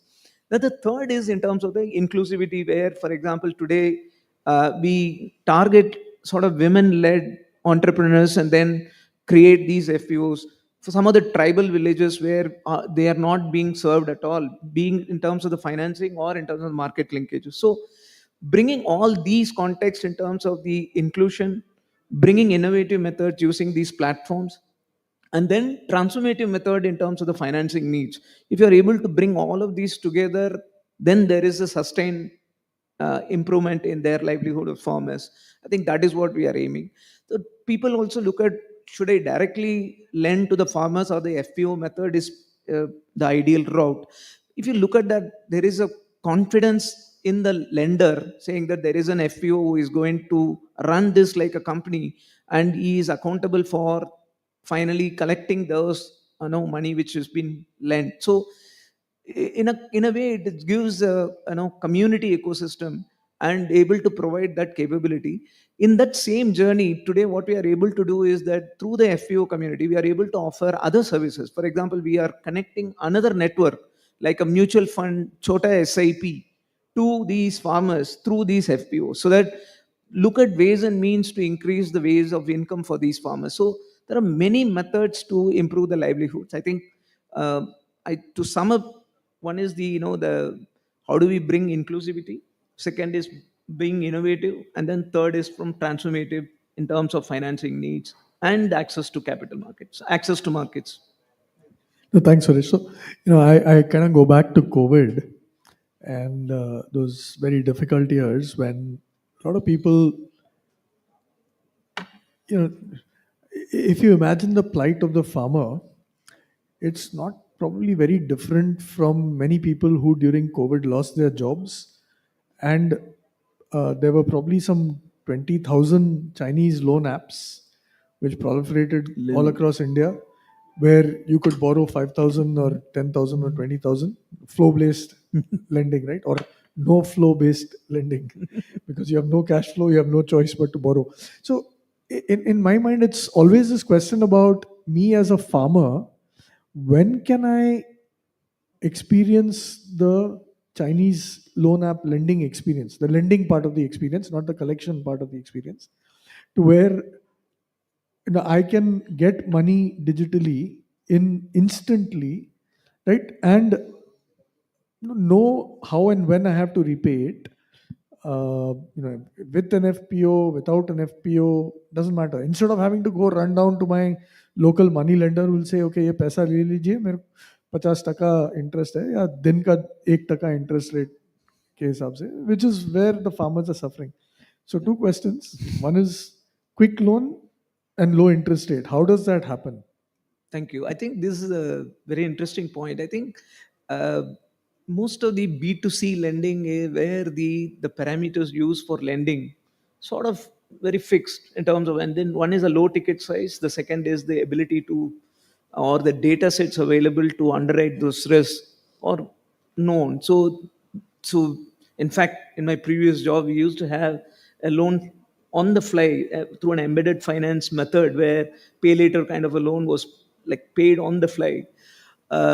So we are trying to bring those contexts in the agri value chain as well, because what has happened is, if you look at, these guys were not using these digital marketplace. So first is to bring them onto a marketplace, make them buy or sell. When they buy and sell, they need their working capital needs. Then you embed the finance into that play. So today we are able to see that change, especially in Samanadi with the digital marketplace which we have built in. We are able to see the change. We have introduced a product called IPL, which is instant loan, where pre-approved instant loan, we just curate the list of people who are eligible for such loan and then being available. So when they come through my credit marketplace, which is through the FPO Next platform, they come inside, they see the credit marketplace, they can look at the alternate lenders, not just Samanadi Finance, which is what we give, but we also look at the third party lenders who can offer a cheaper credit for them. And then we can route that traffic to them, because I will not be able to answer all their credit needs. And there is an opportunity to players which are, or government guarantee schemes like SIDBI or NABARD, which can offer it a lower credit cost of capital is low. So we route the traffic to them through the credit marketplace. So some of the products like up to 5 lakh loan, IPL, is now almost like real time, because it's an instant approved, pre-approved loan, but all it needs is somebody has to come through that platform and approve. Sure. And most of these, if it is a top-up loan or a revolving type of loan, because the working capital needs are, most of them is revolving 30, 60, 90, 120 days loan. So we don't have to go through a huge cycle of again doing the KYC and video KYC and all of that. So the whole journey got simplified. First time new to credit is a little bit of challenge, because we want to see, because the current RBI norms insist that you need to see the borrower beyond certain amount and things like that. So we go to that level and understand. So but once it is onboarded, then it becomes easier journey for those people. Second is in terms of the ability to do this on the other side. For example, we have introduced a product similar to what we call is the invoice discounting kind of thing. We call it bill to ship to, where, for example, today the farmer, if you look at the journey, the seller wants his order to cash cycle has to be faster. So he produces something, he wants to cash it immediately on the fly. And the buyer wants the procure to pay, where he wants to delay the payment so that he wants to take as much time. So Samanadi is one which is bringing these two players in between, saying that I will make the payment to you immediately, but I will discount your bill and then I get the credit, or I take the money from the buyer maybe after 30 days, 60 days, and 90 days. So we provide these kind of capabilities instantly. So these are opportunities for some of those capital needs can be met, or the cash needs can be met instantly. Some of them can be a cash and carry type, or some of them could be credit, then you go through just through Samanadi Finance or through alternate lenders. So the whole journey is digitally enabled. But we want more and more farmers to coming onto this, FPOs to use, agri enterprises to use, then the things will change. And hopefully Mr. Raste's farmers' kids. Absolutely, that is And literal. I think it's important because I think the I just want to give you, in the last 2 months, where we were really tracking this credit marketplace, the request for credit through the farmer network, which is FPO network, came almost like 1,500, 1,600 new FPOs came onto the platform, and the request for credit through that platform is more than 2,700 credits have come from these farmers network itself. how many of them were farmers They below were, the age of 35? I think we need to do all of that study. But the idea is that previously these were non-existent, dormant. They were not even using. Now you are able to see them coming onto this platform and using this. And second, very big change, which is like Krishna Kumar mentioned, uh, access to this technology is available in the FPOs. Unlike what we are all thinking, oh, they don't understand all of that. Some of them use very good, systems, processes, and they are all equipped. In fact, what we are doing is we are building something called unicorn FPOs. We have identified 350 FPOs and trying to build them, 100 unicorns, Unicorn and is hope, a billion. at least in 100 crore at least point of view. Today we are at 75, 80 crore level. So you build That's 100 fantastic. unicorns so that it helps the next set of 100 FPOs to follow them. So it's a journey. I think you will see one day another Amul coming in. That's great. On that note, so moving on to I think Shenoy from Arya Ag. One of the challenges that Suresh identified is also around market linkages, and someone from the audience also mentioned ₹2 में बेचने से अच्छा फेंकना अच्छा है, बेहतर है. I think it is reality for so many farmers today, right? They produce stuff. The yield is not the best in the world, but the best that they might have produced, but they are not able to actually complete the entire link to the buyer. So, in your mind, what are the kinds of interventions in terms of infrastructure or marketplaces or everything, right? That farmers and collectives today are either lacking to, or the country and the government are not able to provide to the farmers, that's causing significant hardships for the farmers to actually get the price that they need or should. So, what are the markets facing gaps impeding value in agriculture, if I were to rephrase? Okay. I would like to answer that question looking at the solutions that we have offered, trying to integrate three needs and solving this problem of connecting seller and buyer, essentially here the farmer and market. So because we are present across the ecosystem, we deal with close to 1,000 farmer organizations. We have 5,000 storage locations. We store close to 1 million ton of all commodities, handle close to 3% of country's production, facilitates agriculture credit to the tune of 25,000 crore. And out of that, 2,000 crore is from our own NBFC.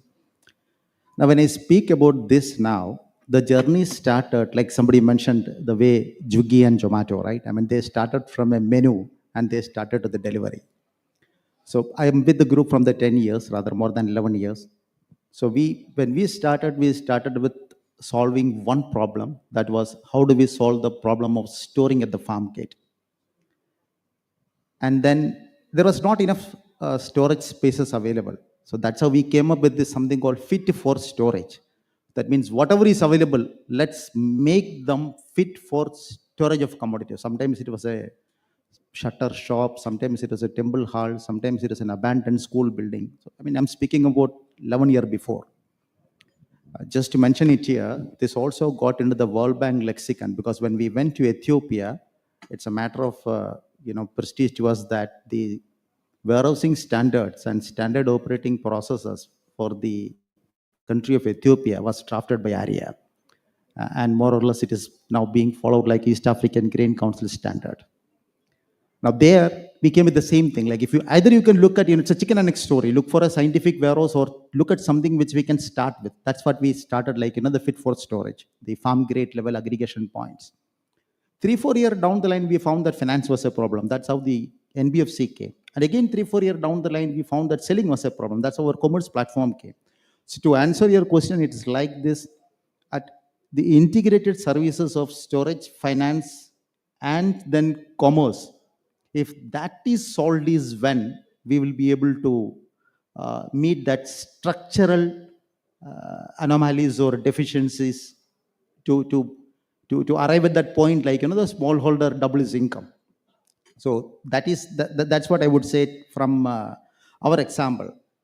Now, one more point based on our experience that I would like to, because one of the things that we are also looking at is like 2047, that magic number that the government has given us. It's good to have a number, right? Kennedy just told that I will get the people to the moon. He doesn't know how the people will go, but he told it, right? So it's good to have that vision. And what we see is like there are many private sector agencies, small and big, but the government is also very big. But one of the things that maybe one catalytic action required is how can we move this private-public partnership in a faster way so that we can crash that timeline or make the reality possible. Now, let's look at one specific example because we also have constraint of time to speak about all these things. Look at the storage itself. Like, we have a regulatory body, and then how many storage structures are able to be onboarded on it in a year? It's less than 5% of the total storage structures available in the country. And when we talk about all these farm gate level structures which are small, now look at this policy like Prime Minister Dhan Dhan Kisan Yojana, where 100 districts will be identified and storage structures will be built. Like many storage structures are coming up. Now, how do we integrate that? How do we give comfort to the financial institutions to store the produce there? It's where that type of a public-private partnership that we have been advocating to government, where the regulatory institution, WDRA, can work with the private sector institutes, empanel some of these large institutions certain criteria, and work together to make this empanelment in a much granular and much inclusive way, so that we have this aggregation action more democratized. Because we have now farmer organizations coming up in droves across, like there are multiple institutions promoting or setting up farmer producer companies. But what's also important is accordingly the other infrastructure and the other sector services should improve as well. So to answer it in a very two-line, one is integrating the three services: storage, finance, and the market. The second is how can we collaborate with the government more, the public and the government, in multiple ways so that we can accelerate this, what we say it's this 2047 or whatever the the timelines we mentioned. So I guess the follow-up question is at least on the availability of infrastructure is concerned. So is your point that infrastructure is available but not discoverable because the government doesn't do enough to propagate it? Or is it that the government doesn't themselves know where the storage is required, therefore it is badly placed? Can you elaborate on that a little bit? Actually, both the things what you said. We defined the markets like primary, secondary, tertiary. That's our own definition. The way, if you look at the market's history, right? If you go to Africa, I've also traveled not much, but you wouldn't see that structured markets because they were like 50 years before probably the barter system or moving around and not like. But in our country, if you look at each of those markets, you will get a history dating back to the Mughal period, 400 years, 300 years, or at least from the English time. So the markets have evolved around certain other infrastructure, like the law and order or the transportation or the urban settlement. So essentially, what you will find is these infrastructures are not exactly at the production centers. The production centers are much rural, that what we call as the primary markets, closer to the farm gate. So obviously there is a gap, right? Now, having said that, is there ways in which we can bring in more structures to the network? The answer is yes as well, to answer your second question. Now, it's very interesting. many states don't have complete visibility of their own structures, because there are something under the State Warehousing Corporation, there are something under the Civil Supplies Department, there are something under the Fertilizer Department, because during those times they had the structures to store the fertilizers, because we discovered such structures, nobody knew what it was. Then we understood that it was lying under the Fertilizer Department. So this discoverability is also an issue. Now, the availability is also an issue, because thanks to the UP government, the State Warehousing Corporation is now partnering with us, and we are working in their vacant warehouses in many places. Not all warehouses of the government is utilized all the time, because the government procurement also happens in ups and downs. The election cycle determines sometimes the procurement volumes, and also the farmer distresses, right? So it's not that all the time the government warehouses are fully utilized. There are many which are not fully utilized. So at least with the state of in Uttar Pradesh, we have started utilizing those vacant warehouses. They have a mechanism of connecting to us, and at times we get it at discount to the market because it is anyway lying vacant. So two things: one, whether the structure is enough. The answer is, at an aggregate level, when you look at a country level, you will find that 200 million metric ton and structure available subsequent. But is it sufficient at the production centers? The answer is no. Now, can we bring more such structures to the mains available, make available? Answer is also yes, because there are many infrastructures still not visible. So both these sides, there are gaps which need to be met. Okay, one more follow-up question to this, since on the first point that you made, which is the integration between storage, financing, and what is the third thing you mentioned? Market linkage. And market Commerce, linkage. Very interesting question. Again, it's a looking ahead kind of vision question, right? So if I was that tomato farmer who had to throw my produce away instead of selling it for 2 rupees, Yeah. right? For that farmer, what would your ideal future state journey or solution have been? And what can we make happen to ensure that that farmer, not 2 rupees, assuming he spent 5 rupees to grow the tomato, at least was able to get 7 or 8 rupees from that tomato? Can you just think through the connections that can make something like that happen? So once again, when we look at our presence, it's all in the non-perishables. We have a little bit presence in the temperature control, like in spices, chilies, and all those segments, in cold storages. In fresh, we are not there. But having said that, being in 2 decades in agriculture. Okay, assume it is bags of tur instead. And then Yeah. So one thing, I think it's not a very secret, it's a very open statement that a smallholder farmer acting alone, it's quite difficult for him to survive, unless and otherwise he's part of a collective, the way we have been talking. If it is a large farmer, the answer is different. And that's why when you go to these large farmer locations, you won't find that collectivism also. You won't find people to come and sit together.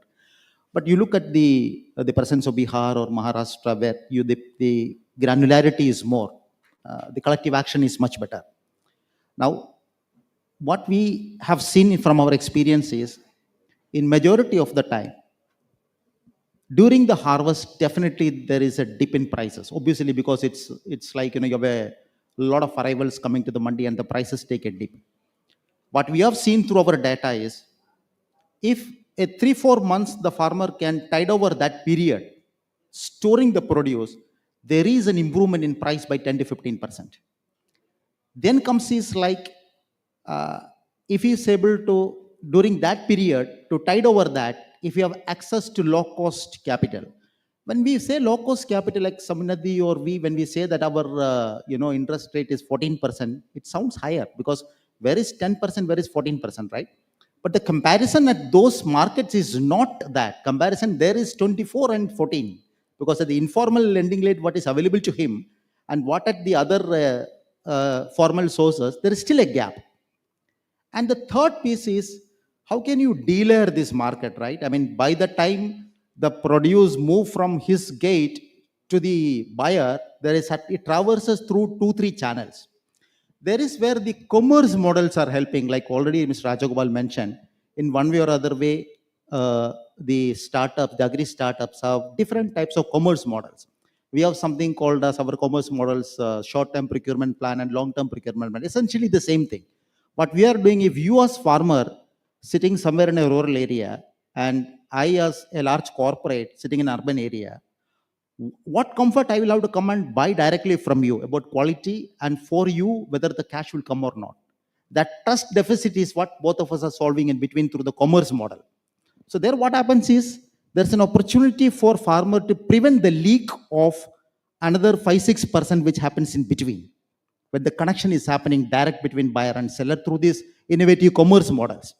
So essentially what we have seen through our data is tiding over this distress sale, managing the low cost capital and accessing the buyers through the dealering mechanism.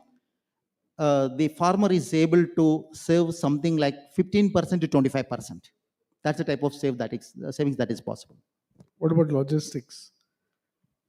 Now, there is again, if you look at farmer producer organization location, it's generally serves something like 10 to 15 villages.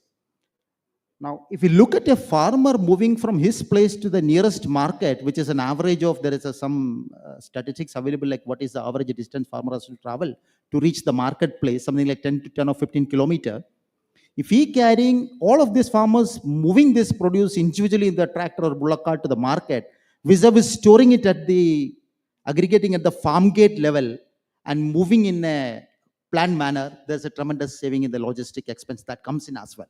Because when we speak about this aggregation happening at farm gate, there are multiple other collateral benefits that happens. Like, there is saving on logistic, there is saving on food loss, multiple other things as well, which comes in as an added benefits.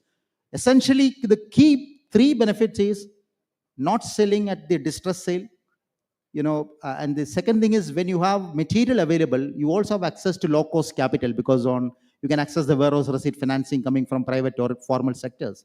And the third is you have so much of quantity available, you can always nudge the corporate to go and buy from that location because you have so much of quantity available there than, going to 10 households. So that's advantages. Correct. Thank you, Chennai. So over to Prashant of AVPL. So a little bit about what AVPL does, and I want to address the question of youth in agriculture, if you can touch upon that, right? Because this is definitely a big question around how do you make farming interesting, maybe even glamorous, and what kinds of levers, not just technology, but beyond technology, can make it attractive to the youth? So, thank you. Good afternoon, everyone, and my all amenities. And thank you for IC. और जहाँ youth की बात है और farmers की बात है, तो जैसा कि अभी मेरे एमिनिटीज़ के थ्रू 3-4 क्वेश्चंस आए कि कैसे हम स्मॉल फार्मिंग को बढ़ावा दे सकते हैं, या हम यूथ को कैसे एलॉबरेट कर सकते हैं कि वो टेक्नोलॉजी को अडॉप्ट करे। एक सवाल रहता है कि किसान का बेटा अभी किसान नहीं बनना चाह रहा, वो माइग्रेट कर रहा है। माइग्रेट कहाँ कर रहा है? यूएस कंट्रीज़ में, अदर कंट्रीज़ में। सो एज ABPL हम डेवलप कर रहे हैं एग्री इंटरप्रेनर। एग्री इंटरप्रेनर जो आज 50 से 60 लाख रुपए लेके वो माइग्रेट कर रहे हैं, हम उनको बोल रहे हैं कि आप हमें 10% मार्जिन दीजिए। 90% AIF के थ्रू जो भारत सरकार की स्कीम है, हम उनको लोन प्रोवाइड्स करा रहे हैं। जहां उसने एक ड्रोन लिया, एक ड्रोन लेके वो एग्री एंटरप्रेन्योर बन रहा है और अपने आसपास वो एक इनकम जनरेट कर रहा है। तो जब वो यूएस मार्केट या किसी अदर के लिए जा रहा है, वो किसके लिए जा रहा है? अपनी जीविका को चलाने के लिए।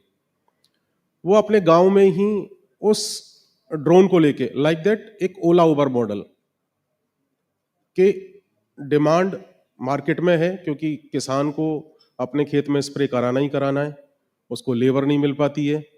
तो जहां उसको चैलेंजेज है कि डेंस क्रॉप में उसको लेबर नहीं मिल पा रही, स्प्रे नहीं कर पा रहा, वाटर का क्राइसिस है, और पेस्टिसाइड का अटैक है। तो इन सब को देखते हुए ड्रोन वहाँ अनेबल हो रहा है कि जहाँ उसका टाइम भी बच रहा है, पेस्टिसाइड भी कम लग रहा है, और जहाँ डिमांड 2 से 3 एकड़ पर डे थी, वो 25 से 30 एकड़ पर डे कर पा रहा है थ्रू ड्रोन्स। तो वो अपनी आजीविका को चला रहा है और 1 से 1.5 लाख रुपए प्रति मंथ कमा रहा है। कुछ यहाँ फार्मर्स बैठे हुए हैं जो ड्रोन्स को यूज कर रहे हैं। तो हमने इस तरीके से ग्लैमरस बनाया है कि वो यूएस मार्केट में ना जाके इंडिया में इनेबल करें और ड्रोन टेक्नोलॉजी को अडॉप्ट करें।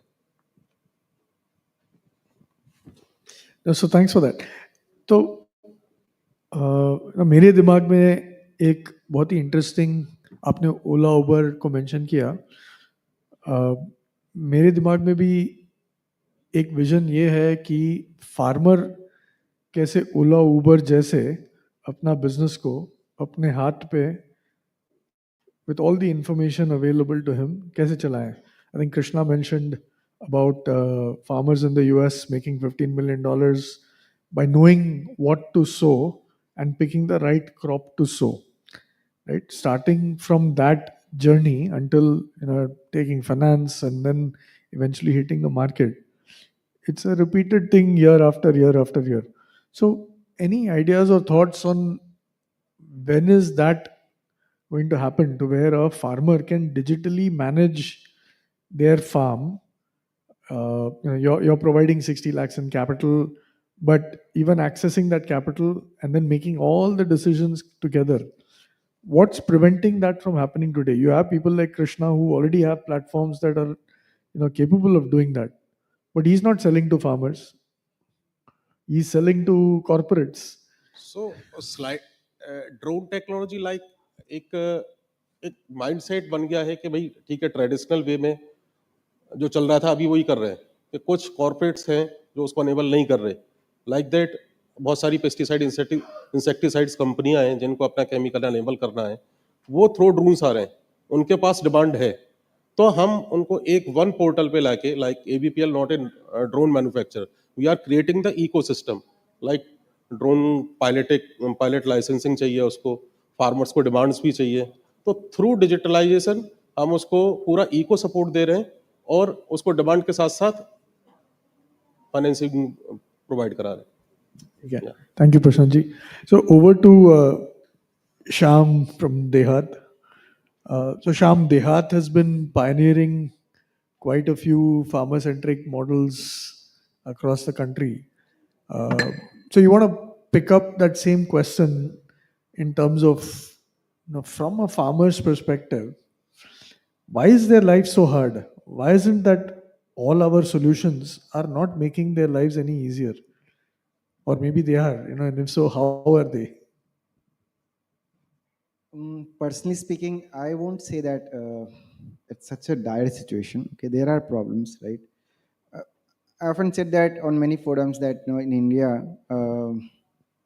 multiple generations of farmers coexist, right?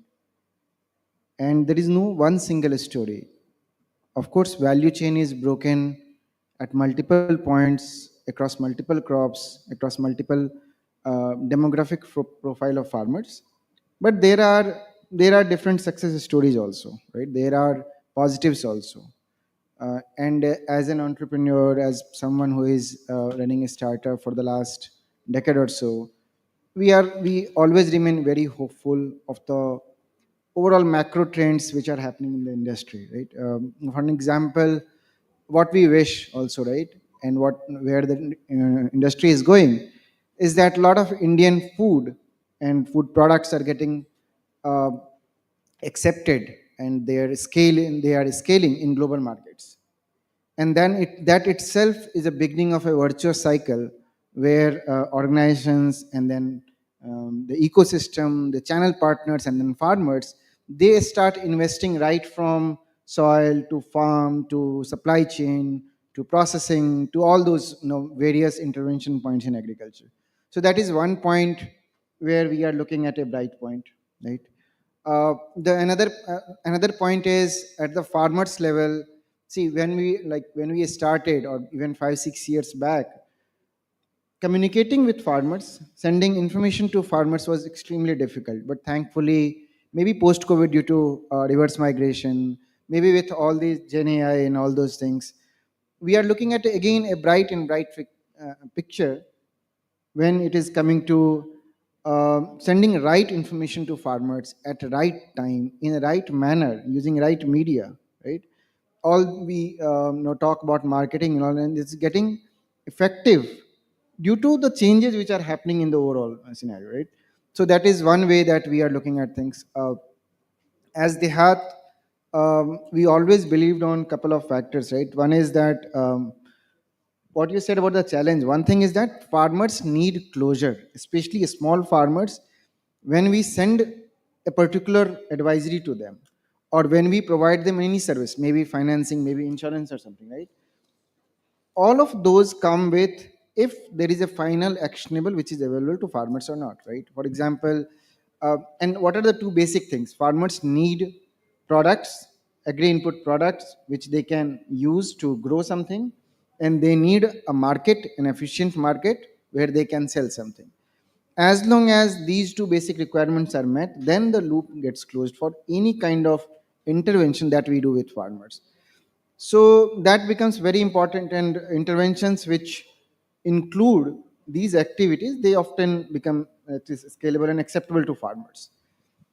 Then the other aspect is that it's a market where it's a segment where still you need digital intervention as much as you need physical intervention. It's a combination of physical and digital intervention that farmers continuously require. They require people to be on ground, looking at the ground level scenario, ensuring that at a very micro level, at a block level, at a village level also, things can get solved. At a crop level, where there are like crops which are very different from one area to another area, the problem statements are very different. So at a micro level, things are also getting solved, as well as at a macro level, things are also getting solved. So that way, those kind of interventions are getting successful, and their farmers' pains are getting relieved from that aspect. Then the other aspect is that is involvement of the local ecosystem, right? Wherever the local ecosystem is involved, local micro entrepreneurs are working, right? Farmers are not just dependent upon the core agriculture, but also allied agricultural activities, right? A lot of those things are making, in bits and pieces, they are making overall agricultural story a lot more positive in that aspect. So, in your mind, again, since you guys have been working with farmers for quite a while now, how far away is that Uber moment for the farmer where they can digitally connect everything that they need? And when they do that, and Uber moment is important because I think I speak to a lot of Uber drivers 10, 12 years ago when Uber first came into the scene, before Ola or Uber, I don't remember which one, but a driver used to make on an average at that time uh, close to 30 to 35,000 rupees in a month. Before that, they were making about 10,000 rupees a month. And that's why, and they were doing that by making effective economic decisions around the trade-offs between traveling 4 kilometers to get a 2x surge pricing deal and going 250 meters to pick up a non-surge pricing deal, right? And I think a farmer is very similar. He's got to figure out what crop he has to sow, going back to Krishna's point, so he can make a $15 million yield from his 100-hectare farm, whatever size, 1 acre farm, say, doubling, nahi, but tripling farmer income, right? And digitally, he should be able to do that. So, why is that not happening? Today, we have satellite data available. We have enough information available from a variety of different sources, but yet and farmers have smartphones, there is internet connectivity, all of these impediments seem to have gone away, but still the farmer can't do this. Why? Yeah, I wish I could say that by 2047 everything will change, right? No. मैं तो 2030 की बात कर रहा हूँ, but no, jokes apart, right? See, there are segments in the industry which has already changed. You would find lot of farmers who are very progressive, who are following world-class practices on their field, who are generating food for the world, right? So a lot of things have changed, but then for everything, for this to scale up to millions of farmers who are there in the country, lot of us need to change in lot many manner, right? Lot of laws and regulations need to change. They have been formulated maybe in 1950s and 60s, and with in this world of digital, everything is digital, those are not no more relevant and they needs to get updated, right? Supply chain, lot of For For infrastructure. example, I mean, laws, for example. For example, you can say all kind of agri input distribution, right? Although I think it's there on the table for last maybe couple of decades, right? But it's not been changed, and all the laws have been formulated in 1950s and 60s, which we all of us know, right? All agri input distribution. I'm not going towards the more contentious laws, right? Uh, but then on the other side, supply chain changes are happening, right? Warehousing, little bit of development, logistics on the road, and other form of logistics. Lot of positive developments have happened, right? Overall, if you talk about digital infrastructure, a lot of development has happened. Then there is a overall changes which should happen related to resource efficient agriculture, right? We have only that much of a land quality is getting deteriorated at many places, water quality is getting deteriorated, all those things are there, and I think a lot of innovation needs to happen on those parts so that agriculture, not just the income is getting increased, but overall agricultural activities can be sustainable over the long term, and that becomes very, very important in Indian context. All right, thanks. I think we are almost out of time. We'd like to take a few audience questions if there's any. Can I request somebody to walk over with the mic? So he had his hand up first, the gentleman in the pink shirt. Next here, third there, and fourth there. So we'll take these 4 questions. You good? Hello sir, good afternoon, myself Yash Tanwar. और मेरा sir जो सवाल है वो खाली आप 2 person से, एक अरुण सर से और एक प्रकाश सर से। अरुण सर से ये सवाल है कि सर जो ये विकसित भारत की जो बात की जा रही है मतलब 47 तक, तो सर एक चीज़ आप भी जानते हैं हमारे इंडिया में कि पॉलिटिकल कॉन्सेप्ट्स बहुत सारे होते हैं और ये कॉन्सेप्ट दिया है आपका मोदी जी ने।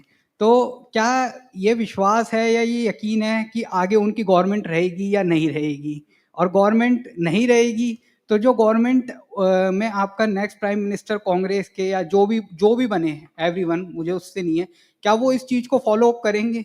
क्या वो जो एग्रीकल्चर में जो हमने बात कर रहे हैं आपका फार्मर्स सेटअप के लिए या फार्मर्स के लिए आपका, क्या वो चीज़ें फॉलो अप होंगी? या मोदी जी अगर हट जाते हैं बीजेपी से, उनकी जगह बीजेपी के ही कोई और प्राइम मिनिस्टर बनते हैं, तो क्या वो उस चीज़ को सेम फॉलो करेंगे? और सर एक बात जो आपने यहाँ पे कही कि मतलब आजकल किसान का बेटा भी मतलब किसान नहीं बनना चाह रहा। तो सर देखिए, किसान का बेटा किसान नहीं बनना चाह रहा, उसके कई सारे रीजंस है। रीजंस फर्स्ट ये है कि अब क्या है कि एक हमारे जो गांव, मतलब हम बात करें अपने विलेजेस की, तो विलेजेस में कोई रहना नहीं चाहता आपका, सब रहना चाहते हैं आपका ज्यादातर आपका सवाल क्या है लेकिन? सवाल सर मेरा इसमें सिर्फ ये है कि भाई ये जो कॉन्सेप्ट, जो पहला वाला तो सर ये सवाल हो गया आपका मतलब पॉलिटिकल वाला। दूसरा सर सवाल ये हो गया कि इसमें ऐसा क्या पर्टिकुलर रीज़न है, क्या हमने ये जानना, हम चाहेंगे कि भाई ऐसा क्यों हो रहा है कि लोग क्यों आपका एग्रीकल्चर से माइग्रेट हो रहे हैं? सिर्फ ये कह के सब माइग्रेट हो रहे हैं कि भाई इसमें आपका जो है आपका कुछ मतलब फ़ायदा नहीं हो रहा या वो नहीं हो रहा। तो जो हमने बात करी कि हम इतने सारे एजुकेशन सिस्टम ला रहे हैं, एमबीए वगैरह इसमें चला रहे हैं आपका, आर्टिफिशियल इंटेलिजेंस में, इवेंट मैनेजमेंट्स में, काफ़ी सारी चीज़ें हम कर रहे हैं। तो क्या हम अपने एग्रीकल्चर सिस्टम के लिए कोई अच्छा एजुकेशन सिस्टम सेटअप करें, कोई और अच्छी चीज़ एग्रीकल्चर में एजुकेशन से लेकर आएँ, जिससे क्या हो कि आपका जो लोग आपके एग्रीकल्चर को, जो प्राइमरी सेक्टर है हमारे, इस माना जाता है इंडिया में 3 sectors, primary, secondary and tertiary, इसमें प्राइमरी में आपका गिनती होती है एग्रीकल्चर में, तो क्या वो दोबारा से वैसी सेटअप हो जाए? क्या लोग वापस एग्रीकल्चर की तरफ आ जाएँ? क्या जो लोग आपका एग्रीकल्चर को भूल चुके हैं, क्या वो लोग भी अब एग्रीकल्चर में जुड़ जाएँ? ऐसी क्या हो सकती है चीज़ें? Thank you. Thank you. 2 चीज़ें हैं। तो पहली चीज़ तो ये है कि आप कुछ भी नहीं करोगे और पेट्रोलियम प्रोडक्ट्स का प्राइस $100 से नीचे रखोगे तो इंडिया का जीडीपी हर साल 6 से 7% बढ़ता रहेगा। दिल्ली में किसकी गवर्नमेंट हो, किसी की, उसे कोई फर्क नहीं पड़ता। ठीक है, पहली चीज़ तो ये है, क्योंकि हमारी खुद की इंटरनल कंजम्पशन इतनी ज़्यादा है कि जितनी इंडस्ट्रीज है, जितना एग्रीकल्चर है, उसका सबका कंजम्पशन अपने आप हो जाता है। ठीक है, हमें दो चीज़ें चाहिए। अच्छा, एक जैसे कहते हैं ना एलिफेंट इन द रूम, जिसके बारे में कोई बात नहीं करना चाहता आज की तारीख में, बड़ा पॉलिटिकली या इस रूम में भी कोई किसी ने बात नहीं की, वो है टेनेंट फार्मर। आज की तारीख में कम से कम 30% फार्मिंग हमारी हो रही है टेनेंट फार्मर की, मतलब किराए पे दिए जाते हैं खेत किसान को, किसान दे देता है किराए पे कि तू मेरा खेत जोत और मुझे पैसे देना। पंजाब में आप चले जाओ और सब throughout the country tenant farming जो होता है। अब जो टेनेंट फार्मर होता है, कम से कम 25 से 30% जो किसानी हो रही है वो टेनेंट फार्मर के द्वारा हो रही है। उनको किसी फॉर्मल स्ट्रक्चर से कोई लोन नहीं दिया जाता, बैंकिंग स्ट्रक्चर से उनको लोन नहीं देता, क्योंकि उसके पास जैसे कि 7/12 कहते हैं महाराष्ट्र में, पता नहीं वो जो जिसकी जमीन की जो वो होती है ओनरशिप, वो उसके पास नहीं है, तो उसे लोन नहीं मिलते, अपने आप उसकी कॉस्ट ऑफ प्रोडक्शन बढ़ जाती है। तो टेनेंट फार्मर जिस दिन रिकग्नाइज हो जाएगा। दूसरी चीज, हमारे श्याम सुंदर जी जैसा यंग आदमी अगर आज की तारीख में महाराष्ट्र में आके खेती करना चाहेगा तो उसे पूछते हैं कि आपके पुरखों में किसी ने खेती की है? नहीं है। किसान है कोई? नहीं है। तो आप नहीं कर सकते हो। जब तक आप ये एनेबल नहीं करते हो कि जो करना चाहता है उसको एनेबल कर दो, लोग नहीं आएंगे। That is the second thing. तीसरी चीज, विकसित होने की बात, ये कंट्री विकसित होगा और आप जैसे यंग लोगों के कारण होगा। हम लोग तो अब मतलब जब 2047 में मैं रहूंगा कि नहीं मुझे पता नहीं, आप रहोगे। दो चीजों का मुझे विश्वास है क्यों होगा ये, ठीक है। और ये आप जो कह रहे हो कि लोगों को, ये तो हमारी कॉन्शियसली हम ये कह रहे हैं कि देखो 45% या 50% लोग अगर जीडीपी में से 20% कंट्रीब्यूट कर रहे हैं, इसका मतलब वो अंडर एम्प्लॉयड है। तो उनको इन एडिशन टू एग्रीकल्चर कुछ और इनकम जनरेटिंग एक्टिविटी देना बहुत जरूरी है। तो बहुत सारी मतलब नॉन फार्म एक्टिविटीज की बात की, डेयरी है, पोल्ट्री है, फिशरी है, जो आप गांव में रह के कर सकते हो। अब नई चीज आ रही है एग्रीकल्चर टूरिज्म कर सकते हो क्या, एग्रीकल्चर बेस्ड। अब जैसे कुछ सालों पहले लोगों ने शुरू किया था कि आप कॉल सेंटर जो है वो आप गांव से क्यों नहीं कर सकते हो, इस तरह की जब। और दूसरा आपने कहा कि लिवेबल कंडीशन, तो मैंने भी जो शुरुआत की थी मैंने ये बोला था कि सिटीज में भी लिवेबल कंडीशन नहीं है। आज की तारीख में मुझे अगर फ्रीडम दी जाए तो मैं अपने गांव में जाके रहना पसंद करूंगा, क्योंकि वहां भी क्वालिटी ऑफ लाइफ बहुत अच्छी हो गई है। पहले मुझे लगता था कि अरे यार मेरे गांव में दिन में 10 से 11 घंटे बिजली नहीं होती, आजकल मुश्किल से 1 घंटा नहीं होती। वो 1 घंटा जिस दिन गायब हो जाएगा, मुंबई और मेरे गाँव में कोई फर्क नहीं रहेगा इन टर्म्स ऑफ फैसिलिटीज, क्योंकि रोड वहां बन गई है, बिजली मुझे मिल जाएगी। तो फिर मैं मुंबई में क्यों रहूंगा पोल्यूशन में, वो भीड़ में 3 घंटे में क्यों ऑफिस जाऊंगा। मेरे पास अगर दूसरा कोई जरिया है तो मैं करना पसंद करूंगा। तो ये जो अभी जो रिवर्स माइग्रेशन की बात की थी किसी ने कोविड के टाइम में, रिवर्स माइग्रेशन में मुंबई जैसी जगह ये फर्क पड़ा है कि बहुत सारे लोग चले गए हैं वापस नहीं आए, क्योंकि उन्हें क्वालिटी ऑफ लाइफ अपने गांव में अगर मिलने लग गई। तो अगर जनरेशन, एम्प्लॉयमेंट जनरेशन अगर गांव के आसपास हो जाए तो ये भारत विकसित होने में 2047 को 2037 में भी हो जाएगा। Thank you. We are out of time. Sorry. So I just want to answer your second question very briefly. जो एग्रीकल्चर यूनिवर्सिटीज़ के करिकुला जो है वो भी अभी धीरे धीरे अपडेट होते जा रहे हैं in terms of including pieces on digital agriculture and other technologies. It's going to be a slow process, but that process is underway. Huh? No, it is happening, but it is not as fast as it could, but it is happening. So, should we take one more? We are out of time. Sorry. नहीं बताइए sir. Arun ji, आपने बहुत अच्छा बोला hedging के ऊपर, this future trading, is this legalised by SEBI? And if yes, no is there, fine. If yes, in case of trading of crop, अगर climate change की वजह से क्रॉप खराब हो जाएगा, who will be responsible? Hedging in exchange, foreign exchange, I know कि जिसने book किया उसको पे करना है। हेजिंग इन एग्रीकल्चर कमोडिटीज, अगर खराब हो गया क्रॉप, अगर for any reason climatic condition से, हु विल बी रिस्पॉन्सिबल? और मेरा दूसरा क्वेश्चन मिस्टर शनाय, आपने बड़ा अच्छा बोला वेयर हाउसिंग के ऊपर। आज कोई भी WDR से रजिस्टर होना नहीं चाहता, high cost of registration, and वो सोचते हैं what are the benefits available if I register with this. और फार्मर्स आज immediate want cash, why to warehouse. और एक मेरा इंपॉर्टेंट क्वेश्चन जो है वो, we are totally, farmers are totally dependent on import of raw materials like DAP. China ने अभी बैन कर दिया export of DAP to India. हमारा 1 लाख टन डैप का रिक्वायरमेंट है. Out of 1 lakh ton 60 to 65% we are dependent on the China. China ने बंद कर दिया. तो हमारा जो what you call the food security है, total dependent on international market. This my thank you. Yeah go ahead sir. मैं आपका रिवर्स से शुरू करता हूँ. अगर आपको याद है, एक ज़माने में शायद आप और मैं काफ़ी हैं लोग, बड़े यंग लोग, उनको नहीं पता होगा, सडनली एक दिन अमेरिका ने कहा था हम आपको सुपर कंप्यूटर नहीं देंगे क्योंकि हमने पोखरण में अणु विस्फोट, मतलब बम विस्फोट किया था. हमने परम विकसित किया और आज की तारीख में अमेरिका को जब कंप्यूटर में कुछ भी करने की जरूरत पड़ती है, हमारे पास आते हैं वो लोग. तो ये हमारे लिए अपॉर्चुनिटी है. चाइना ने बंद कर दिया, हमारे लिए अपॉर्चुनिटी, हम अपना प्रोडक्शन शुरू कर सकते हैं. That is one. सेकंड, मेरी खुद की अपॉइंटमेंट सभी ने की है, तो हमारे एक्सचेंज पे जो भी होता है वो सभी से अप्रूव्ड होता है. ठीक है, तो मतलब अगर आपने हेजिंग किया. और तीसरा जो क्वेश्चन है उसके लिए दो चीज़ें बता दूं. एक तो क्रॉप इंश्योरेंस है हमारी कंट्री में, वो इफेक्टिव नहीं है, that is a different thing.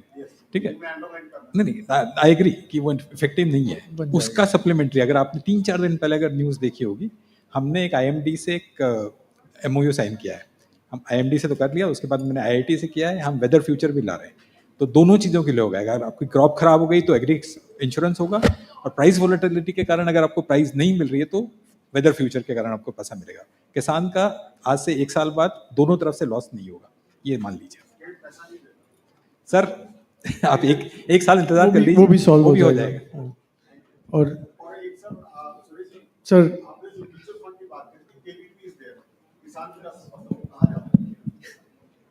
Yeah, so it has to be valuable, sir, because that is why.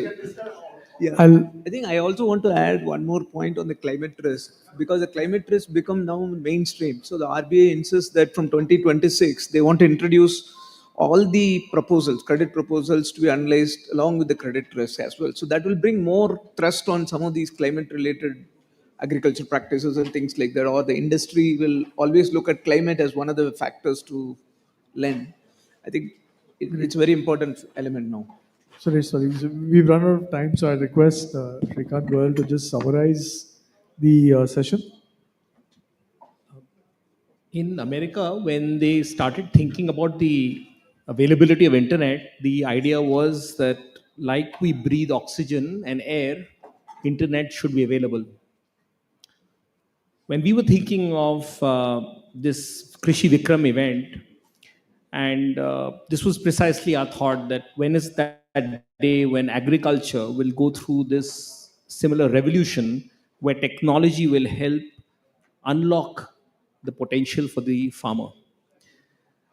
This session has absolutely been that kind of a thought evoking session. I really want to thank our panelists, and starting with Arunji, who very interestingly spoke about the examples of crop productivity. He spoke about how soybean production and productivity should be improved. He spoke about how the Amul example and how regular income can be provided to farmers. I was really excited to hear, and all of us, I'm sure, were equally very excited to hear Krishna from Cropin talk about how this amazing agri-tech startup in India touches almost 30 million acres and to 100 plus countries, and how the idea of pixel farming, where even small plots of land can be a business opportunity. Suresh, of course, was brilliant with how the core issue of financing can be addressed through a technology platform. Mind you, all that we are talking are different elements of what we used to think are challenges for agriculture, and each of these are being solved by technological interventions, most of which India being at the core of. A very, very proud moment for each of us and to the Startup India Foundation, and to the Startup India idea of the Government of India. Even it was very exciting to hear Shinoy speak about how farmers and their problems can be largely resolved through proper warehousing, and to avoid the desperate selling that farmers have to engage in. We all have heard, or many of us must have heard of Dehat and the pioneering work Dehat is doing, connecting farmers both at a physical level and at a technology level. Kudos to each of you, and of course, Prashant from AVPL, and how the drone can become a business opportunity. Last but not at all the least, I really want to compliment Prakash from EY, who has managed to moderate this session. And I was talking with him a few minutes before, and I said, "Listen, we have, this is a high effectiveness event and session." And he said, "But as a moderator, I only have one job, is just to ask the right questions." So you did that. You did that exceedingly well, Prakash, and compliments to you, and compliments to all our panelists. Thank you very, very much from Indian Chamber. We are deeply indebted to you for your time. Thank you. Yes, ma'am. Thank you so much. On that note, I think it's time to facilitate our esteemed speakers with these beautiful mementos. I would request Mr. Shrikant Goenka to kindly do the honors. Can we have these mementos, please? Thank you so much. Can I have a round of applause for all our eminent speakers? They did such a good job. Thank you so much.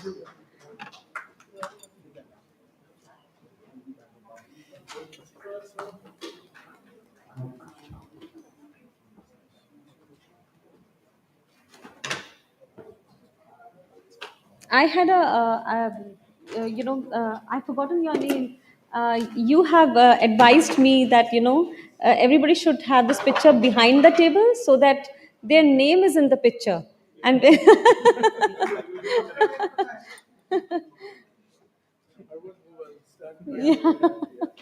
Let me try and navigate. Yeah.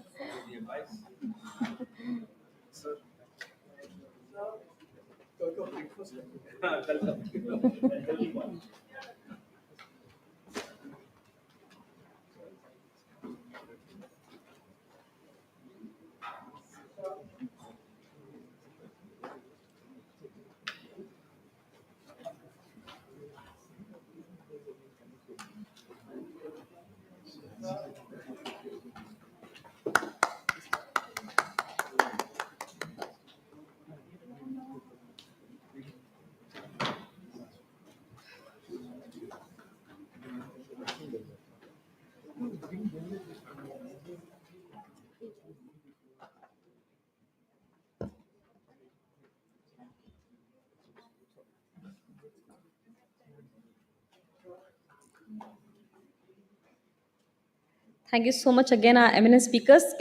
You all might want to come in the front one more time, maybe without your mementos, and take a group picture, or with your mementos. I mean, it's totally. Uh, Again, they just had one picture with the name.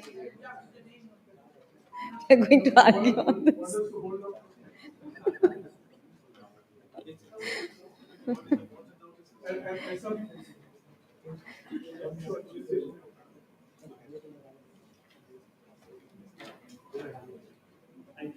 Thank you so much. Um, so there's one, I am supposed to let you know that all the people who are going to win the awards, please don't leave, because you will have a group picture with our minister, Mr. Piyush Goyal. So please wait, till he leaves so that you can have a picture. So everybody who will win the award today, kindly, kindly not leave. It will be nice to have a picture with Mr. Piyush Goyal. Yeah, thank you so much.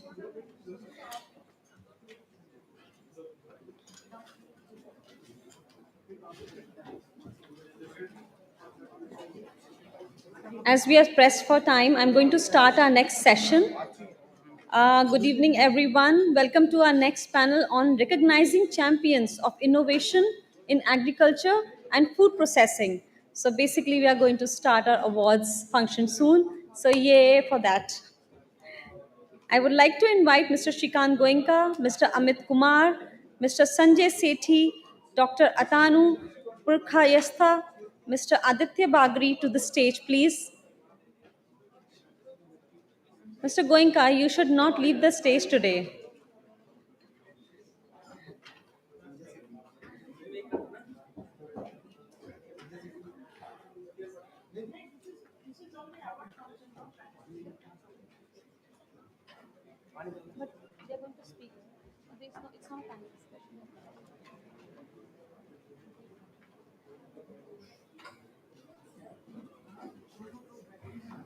Okay, I'm sorry, my bad. This is not a panel discussion, but we will have speakers in this session, but it's not a panel discussion. I would like to invite Mr. Shrikant Goenka, Chairman, Agriculture and Food Processing, ICC, and Managing Director, Premier Irrigation, Agritech, to kindly share his opening remarks. Could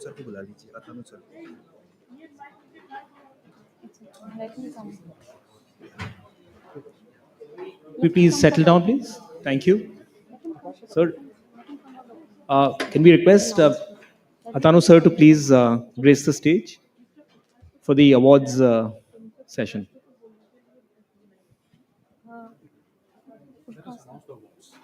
Yeah. So let's just announce the awards. Let me just, Vipasha. Please. Vipasha. Yeah.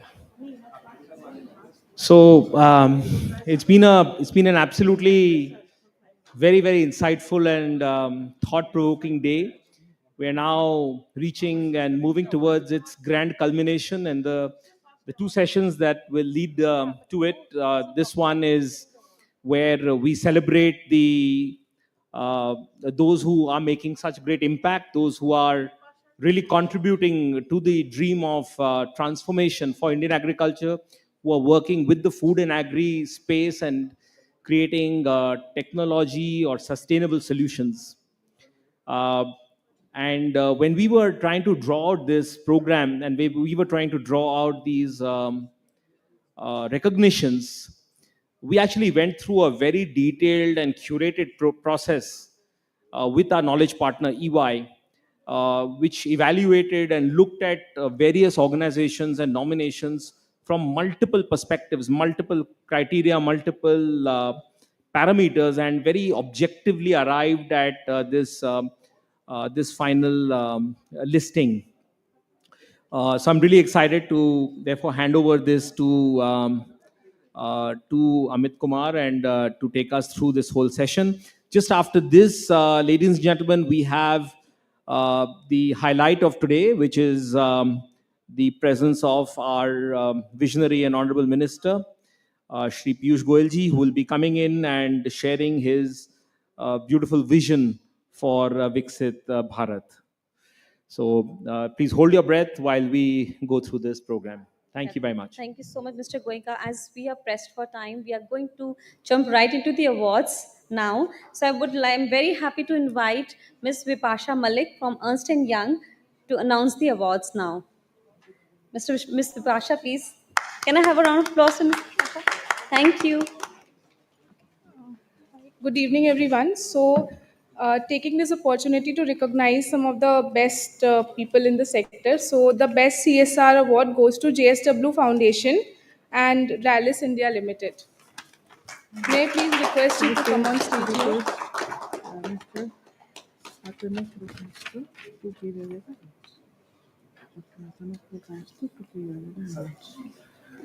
We request Dr. Atanu Purkhayastha to please give the awards.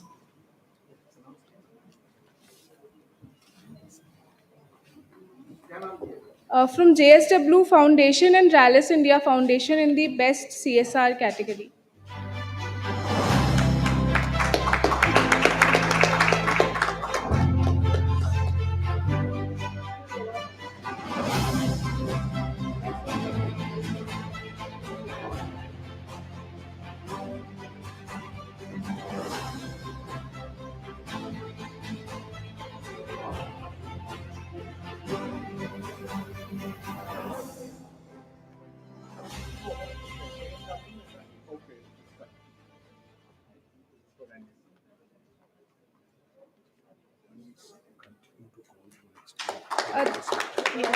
The next category is Best AgTech Startup.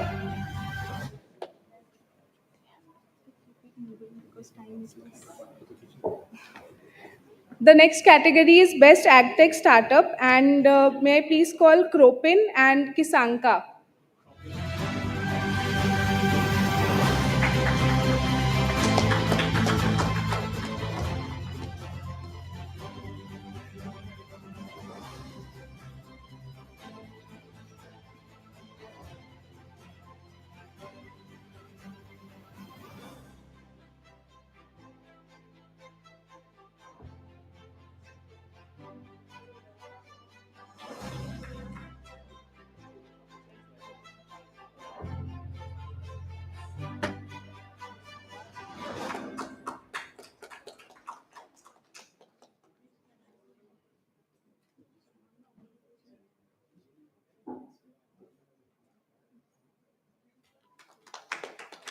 The next category is Best Large Corporate, and may I please call ITC Limited for this?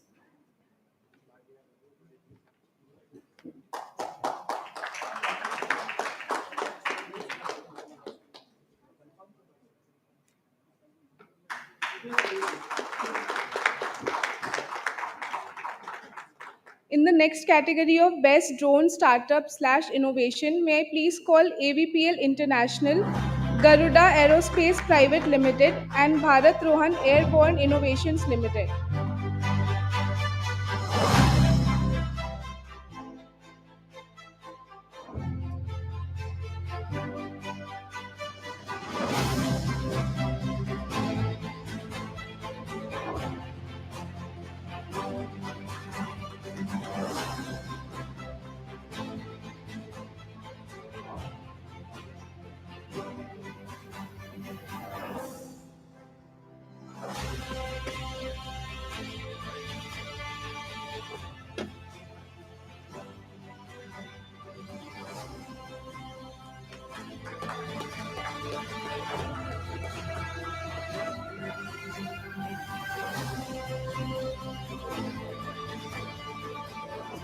Garuda Aerospace Private Limited.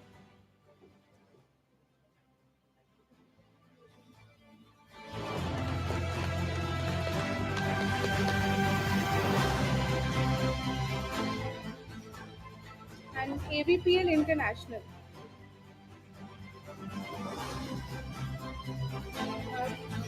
In the next category, Best Digital Innovator, may I please call Netafim Irrigation India Private Limited to receive the award.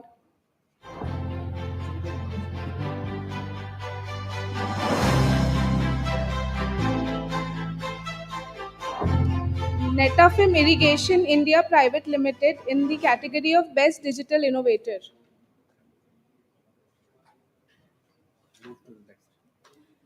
Moving on, the next category is Best Phygital Startup, and may I please call upon Dehat and the next is AgroStar.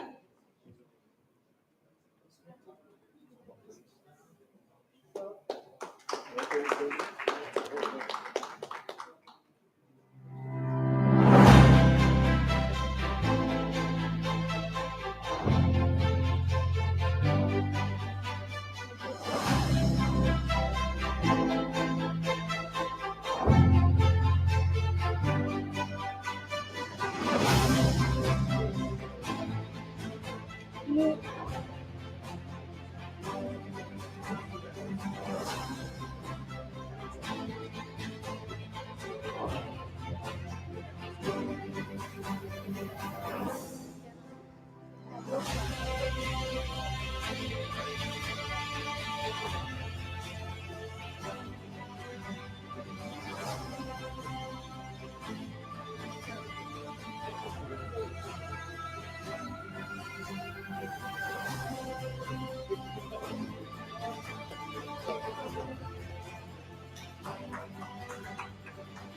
In the next category, Best FinTech, may I please call Samunnati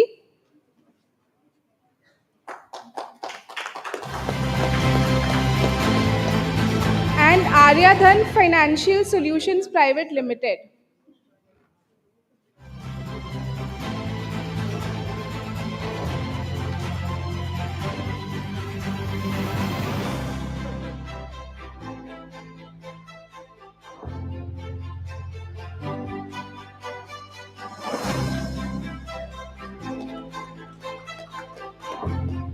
Now we have the category for best FPO. For this, we have three FPOs here.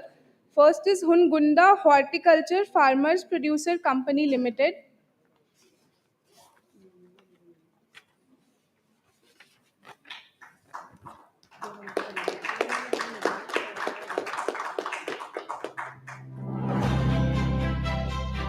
Then we have Pushkar Rural Agricultural Youth and Employment Producer Company Limited.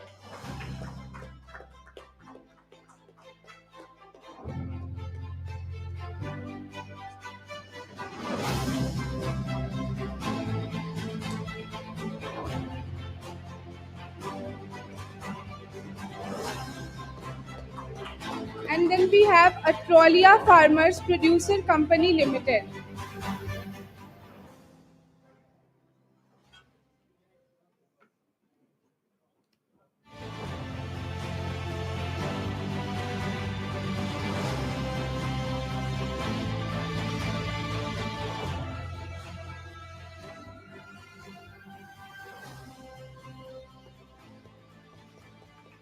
For our last category in Best Food Processing Enterprise, may I please call Jadli Foods Private Limited?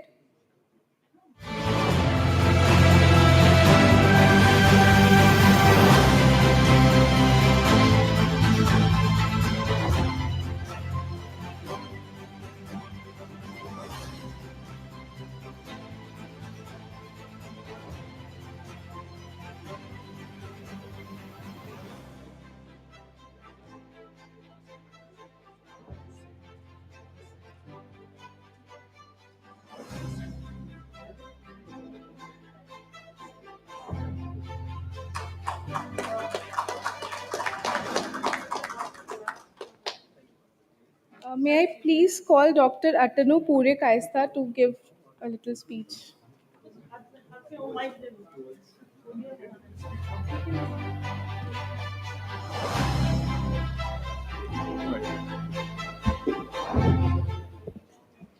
Good evening to all.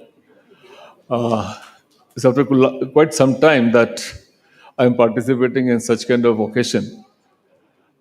Excellent that Indian Chamber of Commerce is doing such activities where they are encouraging the young farmers or young entrepreneurs in the field of agriculture.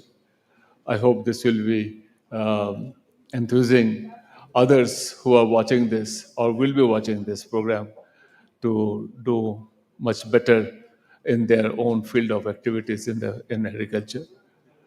Uh, yes, it's a time when all sectors are doing so well, agriculture should also do well, and there should be some forum where deliberation should take place as to how to take agriculture forward and how to make this agriculture enterprise a more deserving and more challenging, more sought after profession in the country. I wish Indian Chamber of Commerce success in their endeavor in promoting agriculture and agriculture food processing in the country. Thank you very much. Thank you, Mr. Venka and Rajiv Singh, Madhuparna, and everyone. Thank you.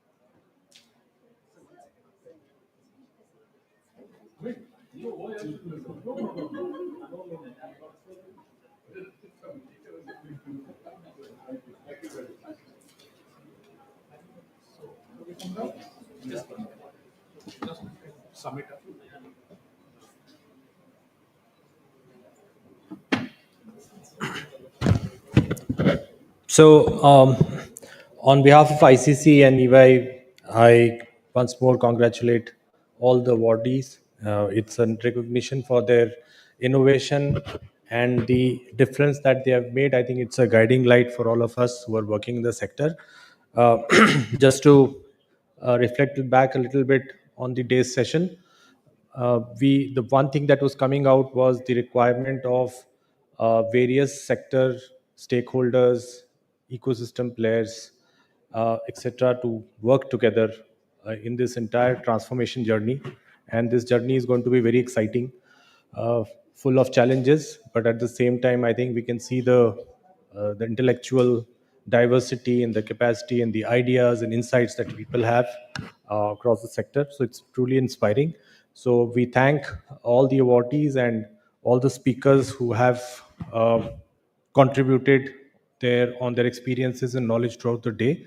So we will be now leading into the next session, where we have the session with our Honorable Commerce Industry Minister, which will be starting in some time from now, in 5 minutes. So I request you all to be around in this room and wait for the interim period. Thank you very much.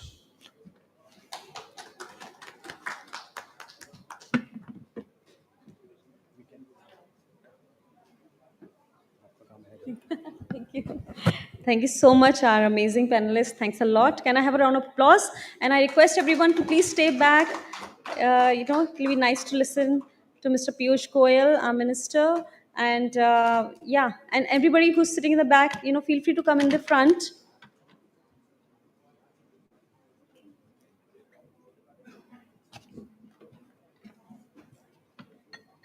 Definitely, I would request all the people who have received the awards to kindly stay back and not leave.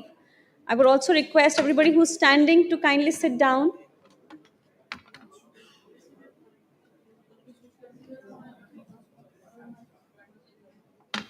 We are going to start the session exactly at 5 o'clock. So I would request all of you to kindly take your seats, please.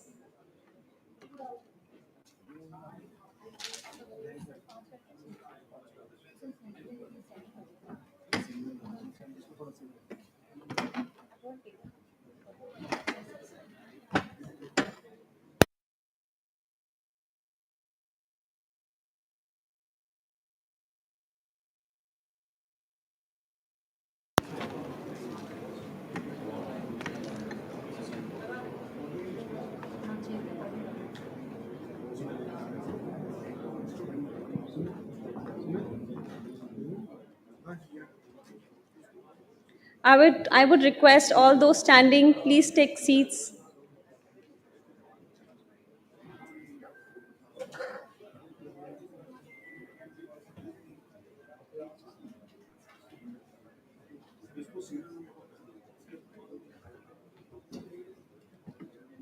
Just 5 minutes to go. We are going to start this session exactly at 5.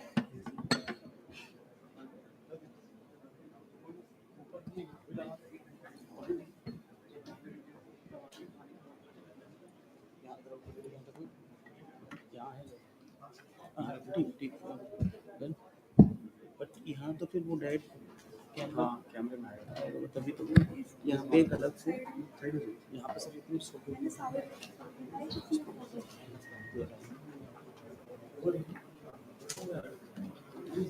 Thank you so much. I really appreciate.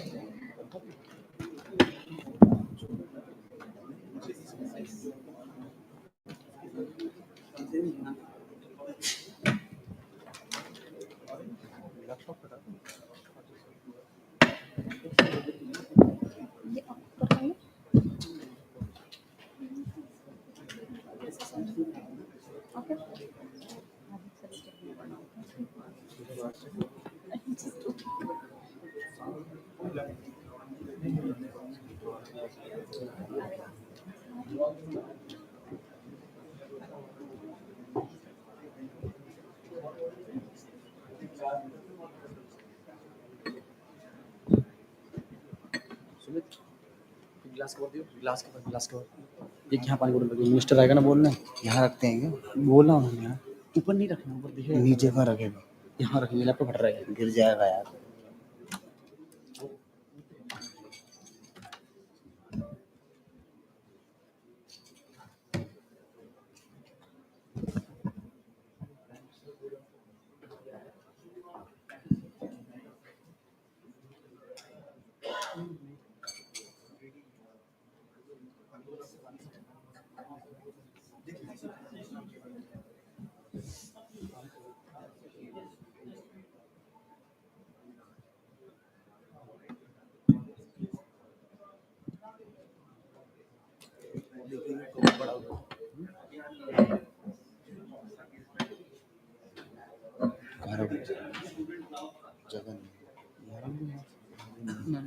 मैं इसीलिए बोल रहा हूँ कि यहाँ तक का कुछ साइज वाला है तो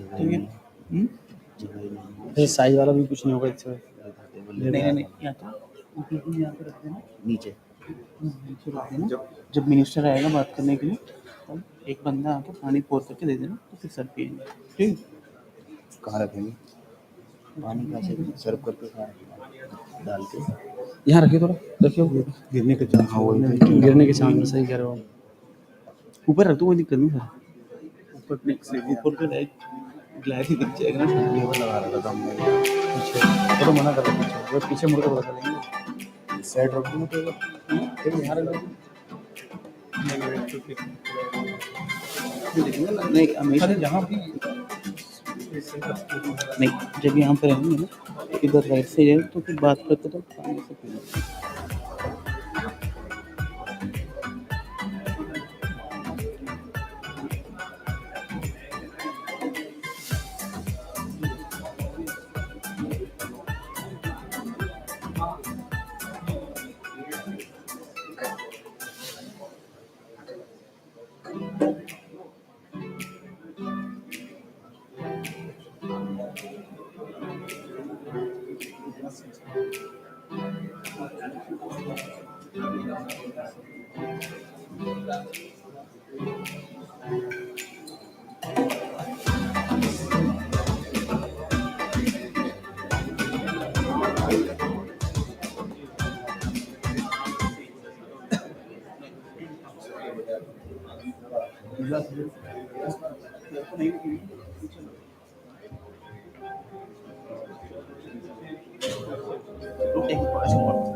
अरे सर नहीं जाएगा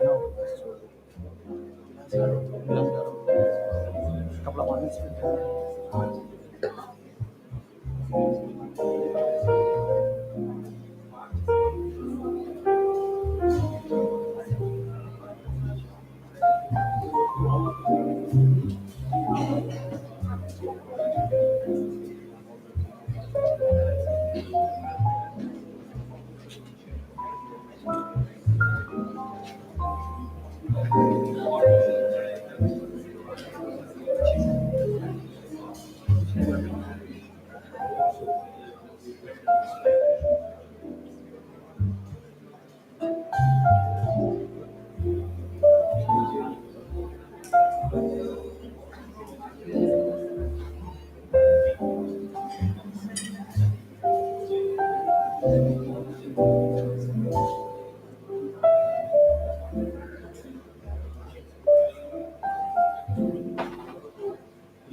yeah, it's perfect.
Good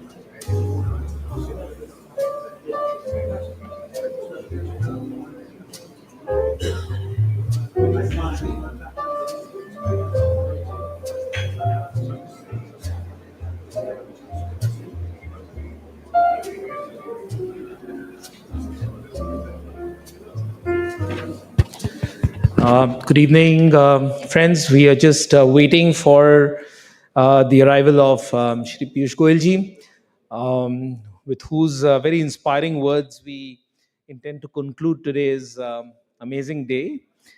Meanwhile, may I request some of our award winners, those who've received this beautiful recognition today, to come up and share their amazing story. We've heard some, but we couldn't hear many others today. Um, we have Akshay here from AgroStar. May I invite Akshay to first come up and just share the AgroStar story, so we can all take inspiration from how AgroStar is transforming agriculture and helping farmers live a better life. Thank you.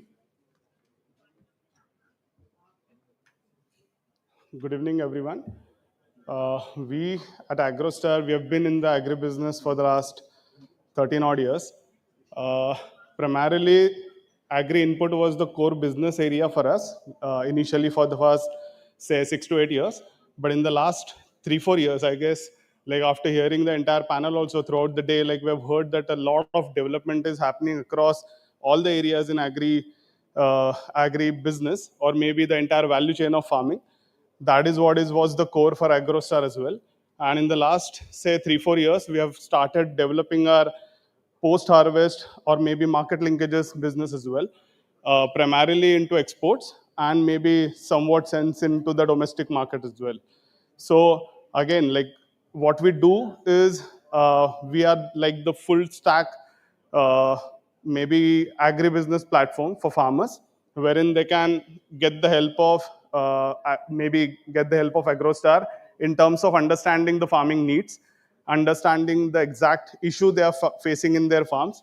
So we start with the advisory, then we help them with the right produce, so which is going to be an agri input product, which either they can get the help of by ordering to their doorsteps, or they can visit to the nearby store, which is going to be like AgroStar stores. So that is how like we have developed the entire value chain for agri input business. So farmer either can use our app, go to the nearby store, and understand the exact root cause what they are facing into their farms. They can get the right advisory, they can get the right product, they can solve the issue they are facing and produce the best quality output. So that is what like we are core into. And whatever the produce they are growing or whatever the produce they are producing in their farms, so that is something like we procure. So we around, say, we are currently present in around 11 states, and we are exporting, say, whatever the procurement we are doing in FNV segment, that is something like we have been procuring from these 11 states and exporting to around 25 plus countries.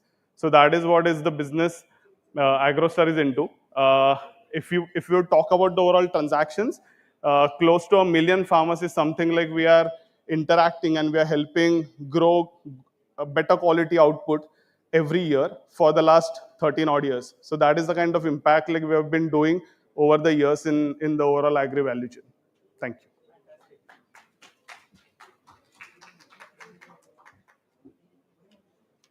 AgroStar, clearly one of the leading lights of the agtech startup space in India. Let's look at on the CSR front. We have JSW Foundation here, which has received the recognition for the best CSR. Can I request Mr. Pedana Bedala to come up and share the JSW story? Thank you very much.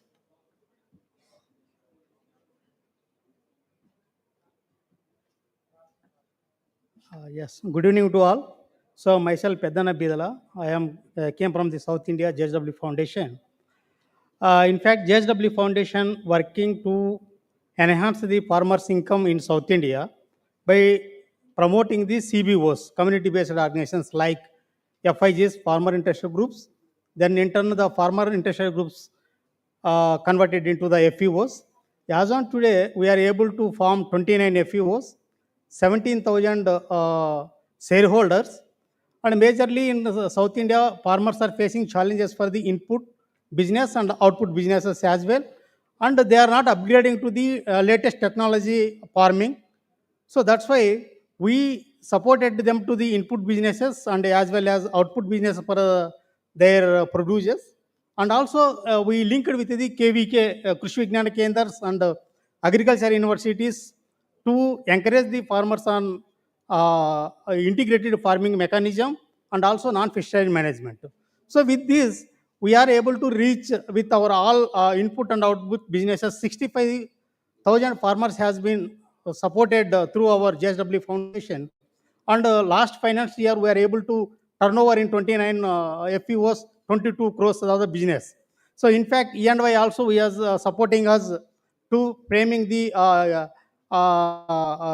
vision strategies for the farmers and all those things. Thank you. Thank you very much for the jury members for selecting JSW Foundation for this award.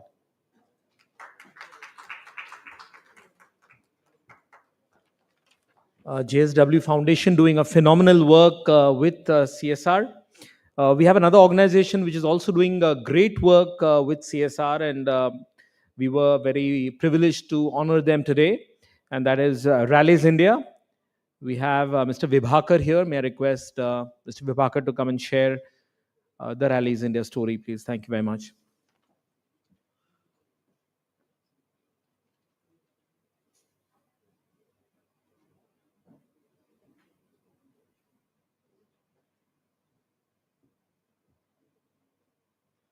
Good evening, everyone. So, thanks a lot to ICC for recognizing us in CSR category. We are part of Tata Group. Rallies India, into those who don't know about Rallies India, we are agri input company. We are into crop protection chemicals. We are into soil and plant health products. We are into seeds. We are really motivated by J.N. Tata. And what J.N. Tata told us actually in the beginning of 1900s, that the very purpose of enterprise is community. Because whatever comes from them, more than that should go back to communities. We really try to live up to that. We have actually several programs, but key programs I would like to say that what Rallies is into with the help of other Tata group of companies. One is actually Jal Dhan we call. So we have identified certain red zone districts where we are trying to have the intervention in the water area. So that is one key program. Other key program, we are trying to have the school education, and true to our vision, serving farmer through science, we are trying to actually inculcate the habit of actually science education in school level. So mainly class 7 to class 10. And we are actually putting our efforts into science and maths especially, and English also. Third program, actually, I would like to say in the skilling area, and that program is known as TARA. Like I told you about the education program, that program is known as RUBY, Rallies Ujjwal Bhavishya Yojana, and the Jal Dhan program, and third one is Tata Rallies, that is TARA. And TARA, as you know, that it is like lights, and this TARA is more on the women empowerment, and that is what we are doing. As Tata Group companies, of course, we have a focus on the few selected, I would say that sections of the community, and those we call affirmative actions. And there we have added women from the marginalized community also, and the PWD section as well. So these 4 areas we are identifying the tribal villages, and there we try to do the work. Of course, long way to go, because CSR is such a work. They are actually, for example, I heard actually many speakers and so much actually insightful things about working with FPOs. We have started working with 7, 8 FPOs, 5 in Maharashtra and 3 in Karnataka. And there actually we are trying to help them with our actually technical know-how, that what we know about the crops, how we can actually connect them with the government agencies or the district agriculture office. Those things we are trying to do. And in Sinnar recently I had been to, and you will be amazed to see that we have our own Sinnar, which is actually producing the zucchinis, lettuce, and those kind of coal crops. and they are earning well. So I heard some of the people speaking about the regular income, and I heard our farmers, they are saying that they are getting the regular income because every 7 days they are able to harvest the crop and they are sending it to Mumbai and Hyderabad directly from that Samriddhi Mahamarg. So those things are happening now. So I think these are the good things. It is there. Same way we have another intervention in Varud near between Akola and Amravati, and there we are helping the orange farmers. And we have one step ahead because Big Basket is another group of company. Big Basket is procuring from them also. So these are some of the, I would say, the small success stories. We want to actually do more and more. So thank you very much.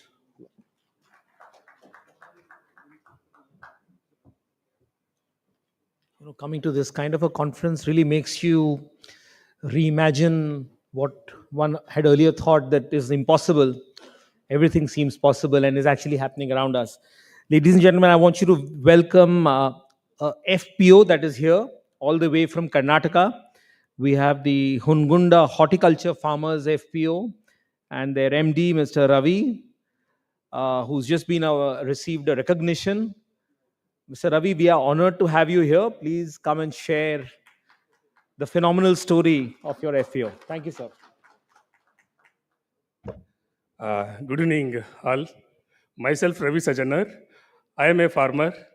My mother tongue is Kannada. I don't know much more Hindi or English. A little bit I express. Sorry. ಯಾರಿಗೆ ಗೊತ್ತಾಗಲ್ಲ ಅಂತೇಳಿ okay ಎಲ್ರಿಗೂ ನಮಸ್ಕಾರ myself Ravi Sajjanar from Bagalkot Karnataka district I have A FPO. Basically, we are from dryland farmers. We have 1,000 farmers, registered farmers. Department of Horticulture supported. We formation one FPO in 2018. Major crop pulses and chili, onion, like soya. Earlier, we have capital, land, labor, capital organization. We have land, we have labor, we have capital, but we don't have any market, systemic markets. But earlier, just we are farmer connecting the FIG, farmers interested group, near 50 FIG group. Now, earlier our profit, area profit per acre near 20 to 25,000. Now it is 1 lakh rupees. How means it is the 100% FPO is giving the market assurance. Already we had last year transaction 83 crores. 83 crores had transaction last year. We are procuring 16,000 metric ton agri produce. We are tie up with all corporates like ADM, ITC, Achi Masala, MTR. So many companies we tie up with. We have strength is 100% IPM, residue free production. We are very close to organic, but we don't have any organic certification. 100% in our area, pesticide free, like fertilizer pesticide consumption is very low. That's how we are in good production. Then we had last year also 73 crores transaction. Last 7 years, so we had more than 200 crores transaction is done. It is the Karnataka largest FPO, is the Karnataka best FPO. We have total, we are servicing 8,000 farmers we are servicing providing. Nearby villages or neighbor villages, we are procuring other FPO interlinkage with the FPOs. Today I got the best FPO award. Thanks for giving opportunity. Especially special thanks to CI. Thank you so much. Ladies and gentlemen, can I ask you all to please give a standing ovation to this phenomenal story of transformation, to Mr. Ravi and to the Hungunda Horticulture Farmers FPO. Thank you, sir. We also have here an FPO from Rajasthan. We have the Pushkar Rural Agricultural FPO.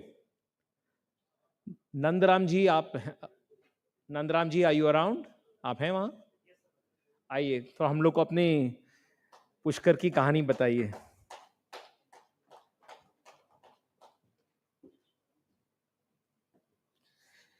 सभी को नमस्कार। मेरा मेरा नाम नंदराम माली है और मैं राजस्थान के अजमेर डिस्ट्रिक्ट में पुष्कर से आया हूँ। और यहाँ पे जो आईसी से बेस्ट एपीओ अवार्ड मिला है, ये बेसिकली नाबार्ड से प्रमोटेड एपीओ है। और इस एपीओ के अंदर 1275 मेंबर टोटल हैं और जिसमें से 80% महिलाएं हैं। और उन महिलाओं के साथ हम हर गांव में जो काम कर रहे हैं, उनके जो चेहरों पे खुशी आई है नाबार्ड की वजह से या एपीओ बनने की वजह से, वो सभी आप स्टोरी हमारे यूट्यूब पे देख सकते हैं उनकी। इसके अलावा हमारे वहाँ पे 60 किलोमीटर में पिंक गुलाब होता है, उसके हम प्रोडक्ट बनाते हैं। लगभग हमारे पास 65 प्रोडक्ट है गुलाब के, जो इनिशियल लेवल पे अभी हमारा ऑनलाइन मार्केट वगैरह कम है, हम बी2बी में ज़्यादा सप्लाई करते हैं। तो इसलिए जो वहाँ पे गुलाब की खेती से हमें प्रोडक्ट बने हैं और वैल्यू एडिशन प्रोडक्ट बने हैं, जो कि कृषि विज्ञान केंद्र और राष्ट्रीय विज्ञान मसाला अनुसंधान केंद्र हमारे साथ जुड़ा हुआ है। इसके अलावा डिपार्टमेंट में नाबार्ड वगैरह सभी डिपार्टमेंट के जुड़े हुए हैं। और जो सबसे बड़ी खुशी हमारे एफपीओ का जो उगता हुआ सूरज है एक तरह से, वो सबसे बढ़िया ये है कि जो हमारी महिलाओं का उद्धार हुआ वहाँ पे, जो घर से बाहर नहीं निकल पा रही थी। राजपूत समाज की महिलाएं काफ़ी हैं हमारे वहाँ पे, जो घर से बाहर नहीं निकलती है, और वो घर पे जो रोज पेटल सेपरेट करती है, तो उससे उनकी इनकम जनरेट हुई है, वो काफ़ी सराहनीय है। और हमारे एफपीओ का जो मेन ताकत है वो महिलाएं हैं सर। Thank you.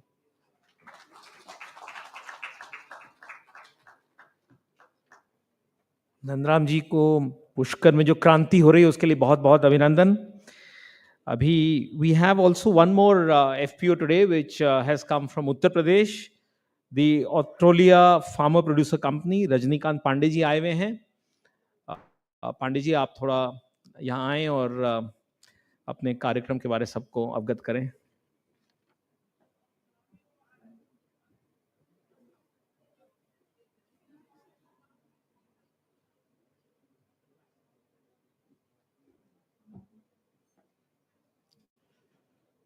नमस्कार देवियों एवं सज्जनों, आज के इस कार्यक्रम के लिए बहुत बहुत धन्यवाद। और हम स्पेशली थैंक्स कहना चाहेंगे आईसीसी एवं ईवाई को। हमारा FPO Atraulia farmers producer company limited Azamgarh जैसे एक पिछड़े जनपद उत्तर प्रदेश से आता है। हमने सीएसएस प्रोग्राम के तहत, सीएसएस 10,000 स्कीम के तहत हमारे इस एफपीओ का प्रमोशन हुआ था। नाबार्ड इम्प्लीमेंटिंग एजेंसी है। हमारे यहाँ सबसे ज़्यादा बिचौलिए रहते हैं। हम हमेशा बार बार यही कहते हैं कि जो किसान होता है वो पैदा करता है और अपने वस्तुओं का मूल्य निर्धारण खुद नहीं करता है। वो पैदा करके सस्ते दामों में बेचता है और उन्हीं को महंगे दामों में खरीद कर उपभोग करता है। इसी प्रक्रिया को हम हटाने के लिए, बिचौलियों को हटाने के लिए प्रधानमंत्री मोदी ने सीएसएस 10,000 स्कीम का किया था, स्टार्टिंग की थी, और उसके तहत ही हमारे एफपीओ का गठन हुआ। हम काफ़ी फक्र के साथ कहते हैं 2 वर्षों में ही हमने इस प्रक्रिया में बहुत हद तक अपना अच्छा काम किया है और सभी बिचौलियों को, अपने यहाँ के किसानों को, 750 से ज़्यादा किसान हैं हमारे यहाँ, और हमने 2 वर्षों में ही 2 करोड़ से ऊपर का टर्नओवर अचीव किया है। और जो हमारे किसान हैं, जो कि हार्वेस्टिंग से बीज से लेके सॉइल टू मार्केट तक हम सारी चीज़ें उनको देते हैं। फार्म मशीनरी बैंक, बीज, इनपुट, और उनका आउटपुट भी आउटपुट जितना होता है हम उसको खरीद लेते हैं। और हमारा जो भी प्रोडक्ट रहता है, हम एफसीआई से हमारा भी कॉन्ट्रैक्ट हो चुका है। अभी हमने फ्लिपकार्ट और ओएनडीसी जैसे प्लेटफॉर्म पे हमारा प्रोडक्ट आ चुका है। बेसिकली हम oil seed and mustard, oil seed में एंड पल्सेज में डील करते हैं। हमारा बेसन हमने अपना ट्रेडमार्क रजिस्टर किया हुआ है, जिसके तहत हमने प्रोडक्ट 2 ट्रेडमार्क हैं, और मस्टर्ड ऑयल एंड बेसन को मार्केट में बेचते हैं, जिससे काफ़ी अच्छा लाभ हमारे किसानों को मिल रहा है। स्पेशली धन्यवाद आईसीसी और ईवाई को इस प्रोग्राम को, इस इवेंट को ऑर्गेनाइज करने के लिए और हमें सम्मानित कर लिए। Thank you.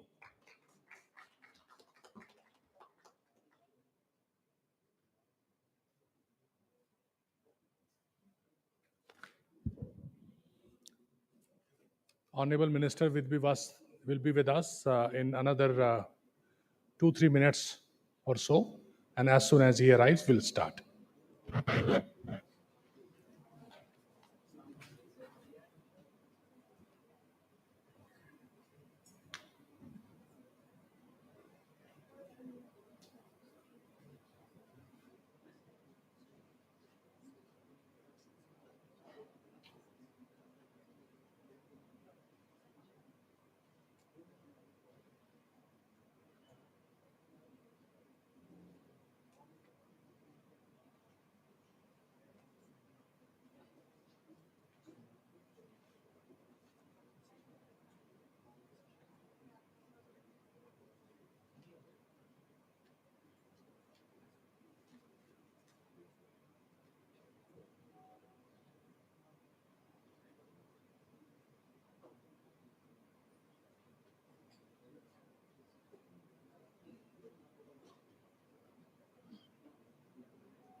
Our chief guest is with us. May I request everybody to please rise in the honor of our chief guest, and let's welcome him with a round of applause. A huge round of applause. Please come, sir. Please. We have been all set waiting for you.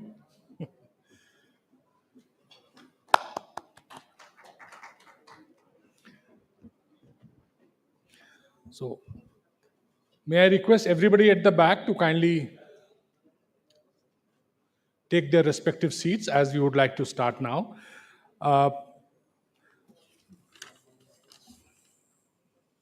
just to brief, Honorable Minister, I think since morning we have had very, very interesting dialogue on uh, food processing and agro, and especially looking at the production, processing, technology, how tech can transform the food. And we have people coming from all over India, some very, very exciting FPOs who have very inspiring stories. So we have a mix of crowd coming from all over and representing all the segments of agro and food value chain. So without taking any much time, I'll request President ICC to please formally welcome our chief guest with an uttariyo.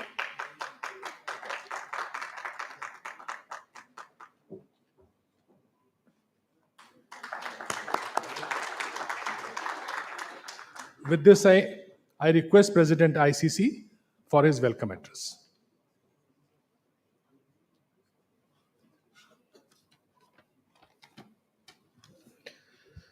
Thank you, Dr. Singh, and good evening to everyone. It's a pleasure to welcome you all to this special session on Viksit Bharat. As we conclude a day rich with insight and meaningful dialogue, it's my privilege to welcome our chief guest, Honorable Minister of Commerce and Industry, Shri Piyush Goyal ji, whose leadership has played a transformative role in reshaping India's trade and innovative landscape. His thought leadership has been instrumental in shaping the direction of efforts undertaken by ICC. From promoting tourism to powering women entrepreneurship, ICC is actively working at the grassroots to help India unlock its full potential. A very warm welcome to you, sir.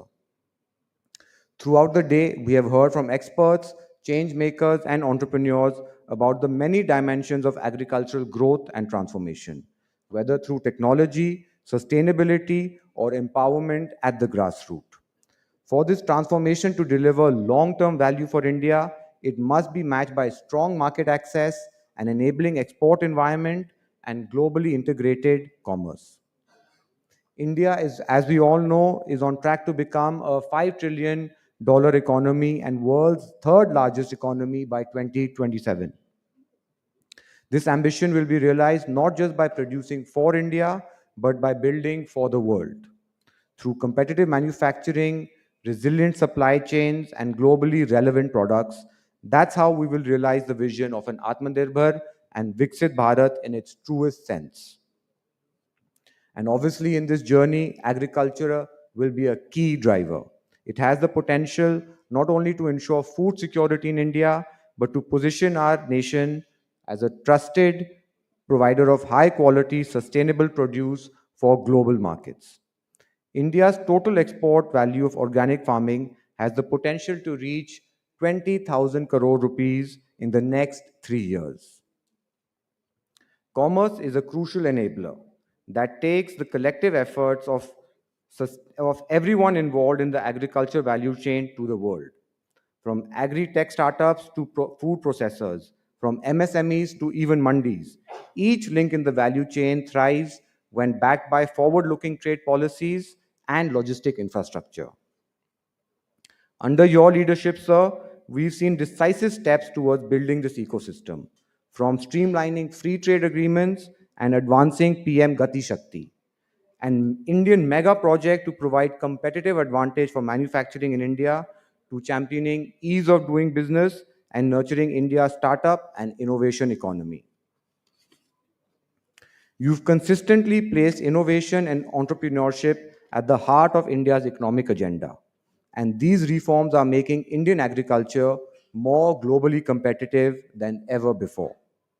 As India nears its centenary in 2047, agriculture remains one of the four pillars of Viksit Bharat. In your vision, Goyalji, we find a blueprint for inclusive, export-oriented, tech-integrated growth, one that connects farmers to the global markets and India to the world. Your policy leadership, especially in establishing startups, building resilient supply chains, and fostering investor confidence, is driving systemic reform. We thank you for the continued commitment you show towards the industry. Another warm welcome to you, sir. We are honored to have you with us. Thank you. Jai Hind.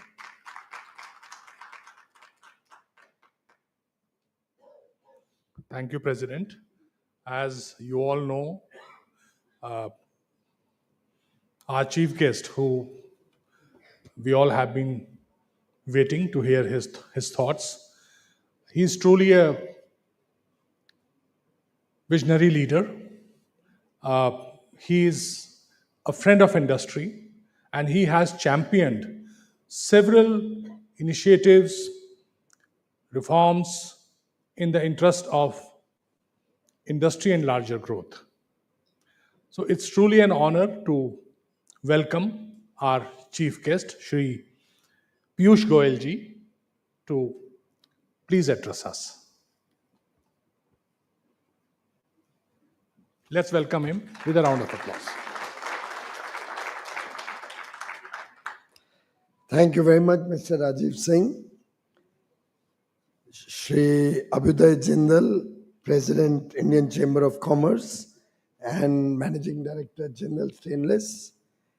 Mr. Shrikant Goenka, Chairman, Agriculture and Food Processing of ICC and Managing Director, Premier Irrigation. Mr. Aditya Bagri, Co-Chairman. All the distinguished friends from the industry, friends from the media, ladies and gentlemen. I'm truly delighted that the Krishi Vikram program is not only talking about transforming agriculture for a secure future for Viksit Bharat, but is also in a way celebrating India's story in agriculture.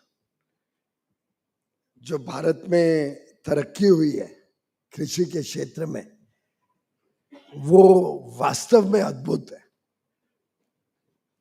पूरी journey क्या एक जमाने पे हमारी situation थी आज हम किस मुकाम पे खड़े हैं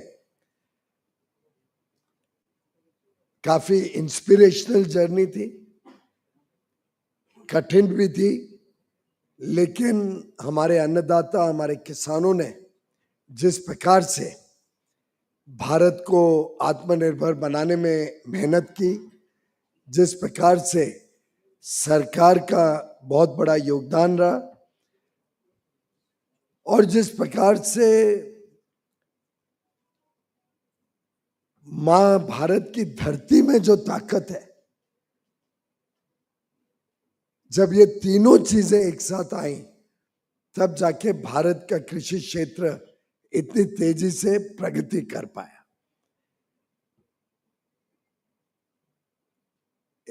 कल ही हमने पूर्व प्रधानमंत्री चंद्रशेखर जी की पुण्यतिथि भी थी जिसमें हमने याद किया कि कैसे हमारे पुराने समय के नेताओं ने कृषि क्षेत्र को विशेष दर्जा दिया विशेष ध्यान दिया और ये सिलसिला वर्षों वर्षों से चले आ रहा है लाल बहादुर शास्त्री जी ने जय जवान जय किसान का जब नारा दिया तब हम विदेश से हमारा अनाज काफी लाते थे जवानों की सैक्रिफाइस और अन्नदाता जिस प्रकार से देश को आत्मनिर्भर बनाने में जुट गए ये दोनों की वजह से आज हमारे देश की अपनी ताकत है पूरी दुनिया और आंकड़े देखें तो लगभग 4.5 लाख करोड़ का हमारा एग्री एक्सपोर्ट है. एग्री और फिशरी दोनों मिला के 4.5 लाख करोड़ का आज एक्सपोर्ट होता है. नई नई चीजें एक्सपोर्ट होनी शुरू हो गई हैं. कोई लीची एक्सपोर्ट कर रहा है, कोई बड़ा पाइनएप्पल एक्सपोर्ट कर रहा है, कोई लौकी कर रहा है. बहुत सारी चीजें जो पहले नहीं होती थी यहां से एक्सपोर्ट, उसमें भी अभी हमारा भारत का वर्चस्व बन रहा है. अभी अभी यूके जामुन गए थे, फ्रेश जामुन. यूएई में प्लेन से भर भर के सामान जाता है. UAE, Saudi Arabia, middle east और गल्फ के रीजन में. लीचियां पंजाब से अभी अभी विदेश गई थी, दोहा, दुबई, अलग अलग जगह पे. मिलेट्स, जब प्रधानमंत्री मोदी जी ने इंटरनेशनल ईयर ऑफ मिलेट्स को प्रोत्साहन दिया, अब पूरी दुनिया न्यूट्रिशन के लिए मिलेट्स के तरफ ध्यान दे रही है, दौड़ रही है. यहां तक कि भारत में मिलेट्स की शॉर्टेज की स्थिति आ गई थी. इतना ज्यादा लोगों को रागी और इन सब अलग अलग प्रकार के मिलेट्स की स्वाद आने लग गया. हेल्थ के लिए तो लाभ है ही, स्वाद भी आने लग गया. कहने का तात्पर्य यह है कि आज जब आप सब मिलके विचार करने बैठे हैं कि भारत की आगे की यात्रा कृषि क्षेत्र की कैसे होगी, what will be the potential of our agriculture, agricultural growth, how will we become self-sufficient, self-reliant, how will our supply chains become more resilient, safe. We are not stuck tomorrow if one country stops the import of fertilizer from that country. We cannot be suddenly in trouble. We have to make sure the entire supply chain, whether it's seed, fertilizer, insecticide, pesticide, pumps, water pumps, whatever it takes, how we can become self-reliant and our supply chains can be resilient.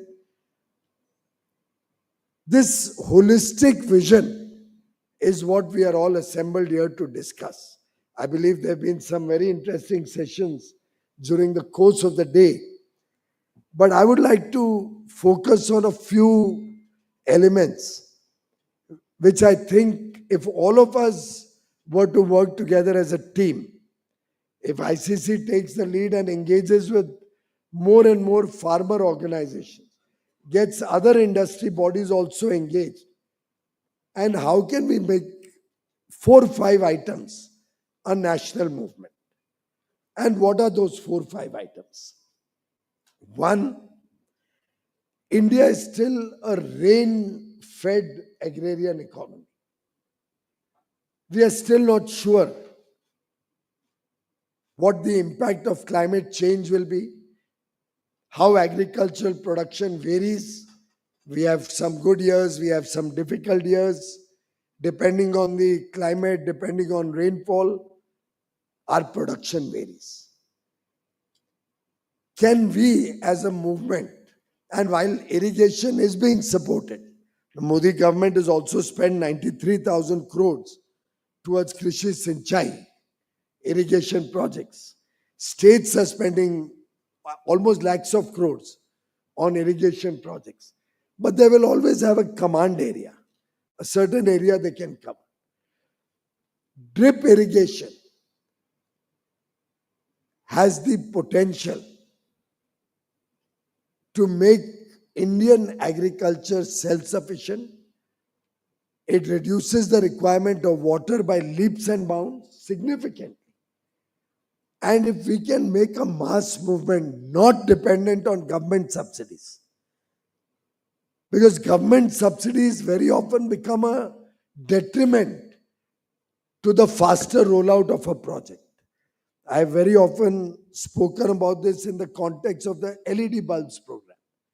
ये जो आज आप LED bulb देखते हैं सब जगह, इसमें भी 100 रुपए की सब्सिडी थी, पर वो सब्सिडी के कारण LED बल्ब्स का विस्तार नहीं बढ़ रहा था. The moment government got out, the price of LED bulbs collapsed, fell drastically, volumes increased drastically, payment problems reduced in the industry. And today in the whole country, everybody is using LED bulbs. It's a business case, economical viable case. We have to make irrigation an economically viable case for the farmers. और अगर farmers को चाहे मुफ्त में भी बिजली मिलती हो, लेकिन उनको ध्यान है कि पंप चलाना, पंप बंद करना, पंप की मेंटेनेंस, 2 बार कॉपर वायरिंग को रिवायर करना. Once this understanding develops that spending, I don't know, 20-25,000 rupees per acre, ये ज़्यादा तो है नहीं, drip irrigation. That also is in a very extreme case. And moment you look at volume, suppose drip irrigation volume becomes 10x what it is today, तो 25,000 में आ जाएगी, क्या मालूम 20 में आ जाएगी. अच्छी क्वालिटी की पाइप लगाना और ड्रिप इरिगेशन को अगर हम नेशनल मूवमेंट बनाते हैं, समझो जो भी लोग एग्रीकल्चर एक्सपोर्ट्स करते हैं वो अपने अपने फार्म्स जिससे उनको प्रोड्यूस मिलता है वो लोग पहल करें, वो इन्वेस्ट करके इनको ड्रिप इरिगेशन से लाभान्वित कर दें. Somehow the country needs to move towards self-reliance. Today, so much water is being wasted because it just flows into the seas. But drip irrigation with small water bodies at the village level can transform India's predictability. अच्छी तरह हम calculate कर सकते हैं कि देश में कितना उत्पादन हर साल आने वाला है और उससे किसानों को भी पता होगा कि हमने क्या बनाना है. और मुझे लगता है एक्सपोर्ट को भी जब श्योरिटी होगी कि ये रेट पे, ये दाम पे इतना क्वांटिटी मुझे मिल जाएगा, तो एक्सपोर्ट बिजनेस भी बढ़ सकता है. अब एक्सपोर्ट बिजनेस सिर्फ कच्चा माल भेजना है या हमें प्रोसेस करके भेजना है. और मैं समझता हूं अगर हमें ये 4 लाख करोड़ को 20 लाख करोड़ करना है, जो संभव है, we can increase our exports from 4 lakh crores to 20 lakh crores. But that will happen with processing, food processing, better quality of packaging. We have to design our packaging to suit the shelf life, better branding. After all, if you see rice, if you sell rice in loose sacks or loose package, unpacked, maybe basmati will sell at 80-90 rupees, 100 rupees a kilo. But there are brands which sell basmati at 300 rupees a kilo, 400 rupees a kilo. It may be more also, I don't know, I'm not the expert. सोना कोई पता नहीं, सोना मसूरी है कुछ, हाँ, या दावत या ऐसे कुछ ब्रांड्स हैं. आई एम टोल्ड कि वो ह्यूज प्राइस पे एक्सपोर्ट होता है. पोटेंशियल है, पर अगर उसको सॉर्टिंग करें कि उसमें कोई कीड़े वगैरह ना हो, सॉर्टिंग क्लीनिंग करके प्रॉपर पैकेजिंग करें, ब्रांड बनाएं. We need some more agri entrepreneurs or agripreneurs as you often call them to come in, work in partnership with the farmers. ये साझेदारी बढ़ानी पड़ेगी किसानों की और फूड प्रोसेसिंग की और एक्सपोर्टर की. अब आप लोग फ्लाइट पे जाते हैं, इंडिगो में तो हम सभी गए होंगे कभी ना कभी. 400 रुपए का दाल चावल खाते हैं, वो छोटा सा. अब उसके इंग्रेडिएंट्स की कभी कॉस्टिंग करो तो वैल्यू ऐड कितना होगा? 10 गुना होगा कि उससे भी ज्यादा ही होगा शायद. आप उसमें दाल चावल, उसकी जो भी प्रोसेसिंग करते हैं और पैकेजिंग, वो सबका खर्चा निकाल लो तो मुझे नहीं लगता 40 रुपए से ज्यादा. बाकी ऑफ कोर्स थोड़ा डिस्ट्रीब्यूशन, मार्केटिंग कॉस्ट ये सब हो सकता है, पर हम 400 रुपए में खरीदते हैं कि नहीं खरीदते? पोहा भी उतना ही होगा, पता नहीं 250 रुपए है या 400 है पोहा, उपमा। मतलब मैं आपको सिर्फ बताना चाह रहा हूं पोटेंशियल क्या है। अच्छा, दूसरी तरीके से देखो, आज कम से कम 4 करोड़ भारतीय दुनिया भर में, वो तो एकदम फैक्ट ऑफ लाइफ है, 4 करोड़ भारतीय मूल इंडियंस, ओरिजिनल इंडियन ओरिजिन के लोग दुनिया भर में। और फॉरेन में तो हम जानते हैं कि they are used to fast food, ज्यादा समय होता नहीं है, मियाँ बीबी भी काम करते हैं, बच्चे बिजी रहते हैं, तो उनको तो प्री पैकेज फूड्स ही चाहिए। तो आप इमेजिन करिए, अगर हम instead of exporting just rawish things, if we start exporting processed food products, we can easily, even with our existing export, double or triple our exports. What we are doing today, new items to add only. Similarly, like I spoke about irrigation pumps or drip irrigation, think about energy efficient pumps. If we can encourage our farmers, today they have to go in the middle of the night, because many parts of India farmers को रात को बिजली मिलती है, रात को खेत में जाना पड़ता है।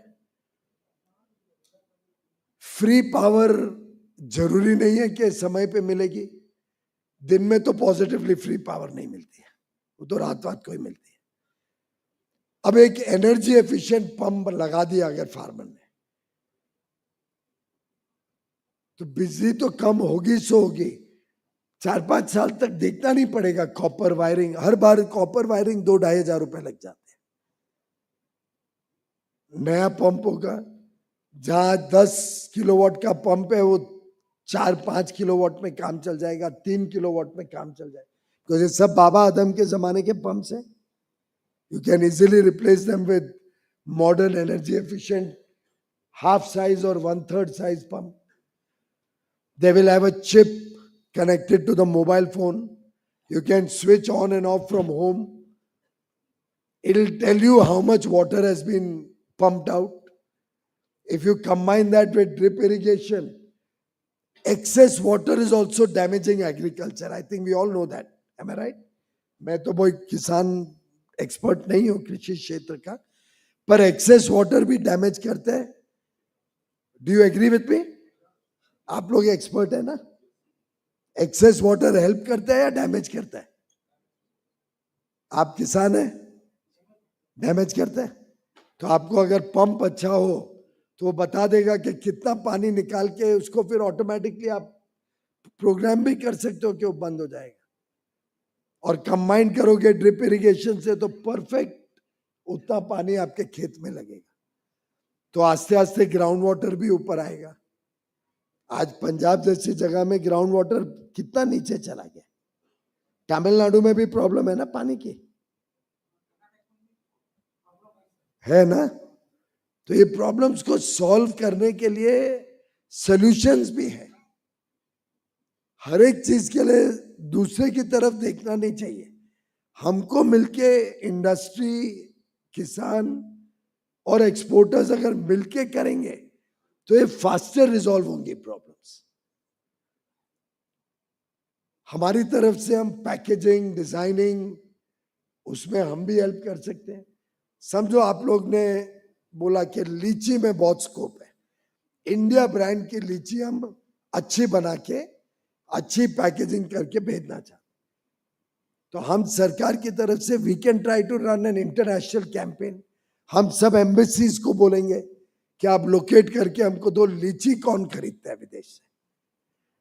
वैसे तो यूएई और ये 6 गल्फ के देश है, यहीं पर इतना डिमांड है, अनलिमिटेड डिमांड है। ओनली दिस 6 कंट्रीज, 1 करोड़ से ज्यादा तो इंडियंस हैं इन 6 कंट्रीज में।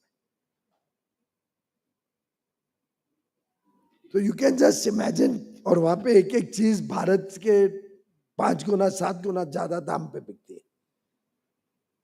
तो इमेजिन करिए कितनी बड़ी मार्केट है वहां।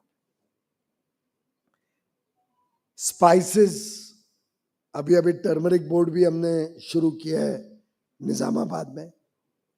स्पाइसेस का एक्सपोर्ट हमारा बढ़ रहा है, पर और भी बहुत पोटेंशियल है। कॉफी एक्सपोर्ट तो लगभग डबल हो गया है लास्ट 2-3 साल में, डबल। अब हम नेक्स्ट स्टेप पे जाना चाहिए कि कॉफी की प्रोडक्टिविटी कैसे बढ़ाएं, कॉफी की पैकेजिंग कैसे करें, क्या हम प्रोसेस करके और बेच सकते हैं, क्या ब्रांड बना के बेच सकते हैं क्या। तो जो आज लगभग $2 बिलियन यानी 15-16 हजार करोड़ का जाता है, क्या वो 30,000 करोड़ का जा सकता है। फिर उससे किसान से भी एश्योर्ड सप्लाई के लिए किसान को भी ज्यादा दाम मिलेगा। I'm just trying to tell you we need a holistic vision. जो आपने कृषि विक्रम कार्यक्रम किया है, एक प्रकार से ट्रांसफॉर्म एग्रीकल्चर तभी होगा जब हम सोची समझी रणनीति के हिसाब से चले। नेचुरल फार्मिंग में मैंने भी पता लगाया, मुझे पहले लगता था कि बहुत प्रोडक्टिविटी कम हो जाती है, मालूम पड़ा कि एकदम उल्टा है। आप इंसेक्टिसाइड पेस्टिसाइड निकाल के नेचुरल फार्मिंग की तरफ जाओ तो एक्चुअली 2 या 3 साल में प्रोडक्शन ज्यादा बढ़ जाता है। एक आध साल थोड़ा डिप हो सकता है, पर उसकी फिर वैल्यू अच्छी मिलती है, क्योंकि chemical free, pesticide free, you get a premium. Organic farming you get an even bigger premium. पर उसमें हमको केयरफुल रहना है कि चीटर्स को आइडेंटिफाई करके उनको एक्सपोज करना है। कुछ लोग ऑर्गेनिक के नाम पे चीट करते हैं, गलत ऑर्गेनिक सर्टिफिकेट ले लेते हैं, और अभी हमने कई कंपनी को डी नोटिफाई किया जो गलत सर्टिफिकेट दे रहे थे, और टाइट कर रहे हैं ऑर्गेनिक फार्मिंग की सर्टिफिकेशन ब्लॉकचेन टेक्नोलॉजी लगा के, क्योंकि इंडिया की इमेज नहीं खराब होनी चाहिए। जो भी मटेरियल ऑर्गेनिक सर्टिफाई होता है, it has to be genuinely organic.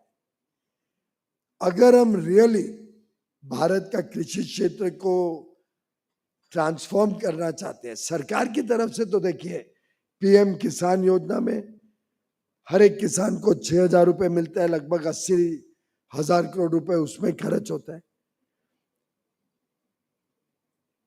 25 crore soil health card दिए गए, तो किसान को मालूम पड़े अपनी भूमि में क्या बना सकता है। अभी तक फर्टिलाइजर की कीमत को बढ़ने नहीं दिया है, और ऐसा कोई इरादा भी नहीं है कि वो बढ़े, तो उसके कारण सब्सिडी बढ़ते जा रही है। लाखों करोड़ रुपए फर्टिलाइजर सब्सिडी में हर साल केंद्र सरकार 100% सेंट्रल गवर्नमेंट फर्टिलाइजर के दाम बढ़े नहीं उसके लिए सब्सिडी देती है कि किसान के ऊपर बोझ नहीं हो। 1,400 मंडियों को स्ट्रेंथन किया गया, ई-नैम देश भर में, जिससे लोगों को पता चले क्या अलग अलग प्रोडक्ट के अलग अलग भारत के हिस्से में क्या दाम चल रहा है।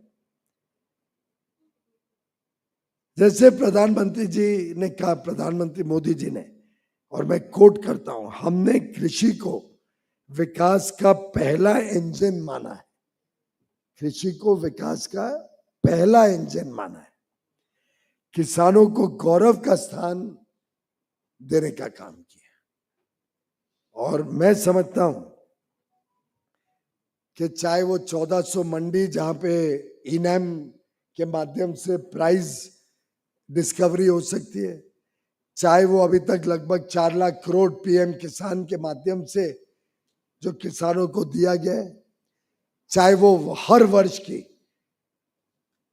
फर्टिलाइजर सब्सिडी हो, चाहे वो लगातार बढ़ता हुआ एमएसपी हो, जिससे किसानों को minimum 50% over the cost of production सुनिश्चित किया जाता है, और कुछ क्रॉप्स में तो उससे भी ज्यादा।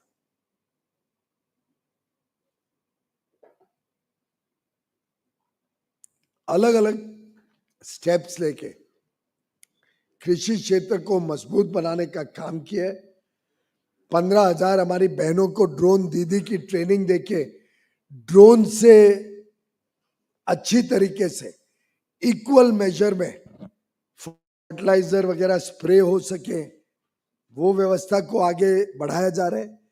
एफपीओस के माध्यम से किसानों को एडिक्वेट इंस्ट्रूमेंट्स या मैकेनाइजेशन के लिए इक्विपमेंट मिले, उसके लिए 1 लाख करोड़ का एग्रीकल्चर इंफ्रास्ट्रक्चर फंड बनाया, जिससे ट्रैक्टर्स हो, हार्वेस्टर्स हो, अलग अलग जो मशीनरीज लगती हैं वो शेयर्ड बेसिस पे कोऑपरेटिव या एफपीओ के थ्रू या कोई व्यक्ति लेके उसको रेंट कर दे, कोई स्टार्टअप एंटरप्रेन्योर उसको वहां पे लोकल एरिया में सभी को बुकिंग के माध्यम से किराए पे देके उसको यूज करने की सुविधा दे। There are so many things happening in the country and so much more potential. So I would only urge all of you, this government, the Modi government, stands committed to continuously increasing the income of our farmers, strengthening their ability to produce more, increasing their productivity, encouraging intercropping so that they are not reliant on only one crop, encouraging fruits and vegetables, floriculture and horticulture. उदाहरण के लिए बनाना, I am told बनाना तो ऐसी चीज है कि आप अपने बॉर्डर पे ही, फार्मर अपने लैंड के बॉर्डर पे ही बनाना बना ले तो अपने बच्चों का भी न्यूट्रिशन बन सकता है और एडिशनल इनकम भी आ सकती है। उसका आजकल टिश्यू कल्चर इतना अच्छा बन गया है और banana is an excellent fruit for export also, for domestic consumption, very high nutritional value for the children. ऐसे अगर हम समझदारी से भारतीय किसानों को खेत से विदेश तक लेके जाने का काम करते हैं, हमारे एग्रीप्रेन्योर्स ग्लोबली कल्टीवेटर्स को कहाँ ग्लोबल बेस्ट प्रैक्टिसेस है वो लाके भारत में भी ट्रेनिंग दिलाने का काम करें। अभी एग्रीकल्चर मिनिस्ट्री ने एक देश भर में कार्यक्रम किया था कृषि विज्ञान केंद्र से, फार्मर्स को प्रोडक्टिविटी और अच्छे सीड्स के बारे में सेंसिटाइज करने के लिए। वो भी कार्यक्रम की फीडबैक अच्छी मिली है। मिलेट्स में और भी पोटेंशियल है, जो फार्मर्स मिलेट्स की तरफ जाएं, मुझे लगता है कि आगे चल के एक कंसर्टेड एफर्ट करें कि अब ग्रीन रेवोल्यूशन के भी हमें आगे जाना है, प्रोसेस फूड का रेवोल्यूशन करना है, हमें रेवोल्यूशन करना है फार्मर्स को रेन फेड फार्मिंग के बदले independent drip irrigation based farming, natural farming, organic farming की तरफ लेके जाना है जिसमें पानी कम लगता है। हमने लगभग 75,000 देश भर में अमृत सरोवर बनाए थे, पॉन्ड्स। क्या वो प्रोसेस को और आगे बढ़ा सकते हैं? जहां जहां पॉन्ड्स हैं उसका डीसिल्टिंग करते हैं तो जो डीसिल्ट करके जो निकलता है वो बड़ा रिच होता है जिससे प्रोडक्टिविटी बढ़ती है। महाराष्ट्र यूपी में जो एक्सपेरिमेंट किया, जहां जहां वाटर बॉडी है उसको डीसिल्टिंग किया तो जो निकला, सैंड निकली और उसको स्प्रे किया फार्म्स में, तो productivity shot up 2 times and 3 times। इतना रिच होता है वो इन वेरियस मिनरल्स। तो अलग अलग तरीके से अगर हम सब मिलके FPOs, एग्रीप्रेन्योर्स, our startups, our food processing units and our exporters, we all work as a team, so then we can truly transform the agriculture sector. It'll support our vision for a safe, secure and Atmanirbhar Bharat. It will take our local products to global markets and truly become the engine of growth, engine of Viksit Bharat.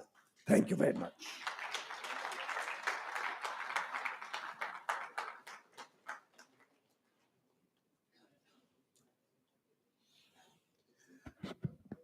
Thank you, sir. It's always inspiring to hear your thoughts and the term which you gave, agripreneur. I think this is the thought exactly in the morning.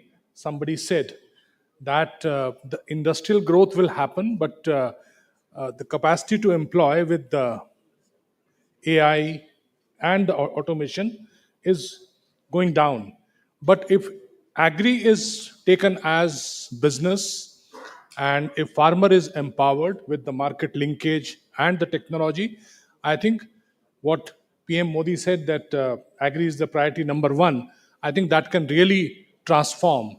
And with agri exports and the advice which you gave, although you mentioned you are not a farmer, but the kind of insights and the knowledge which you shared with everybody, I think those are really valuable. And ICC will be very happy to work on your advice and championing the cause of working with FPOs, creating the network, connecting with the markets, and all. So, with this, I invite Mr. Goenka to please do the summing up and vote of thanks.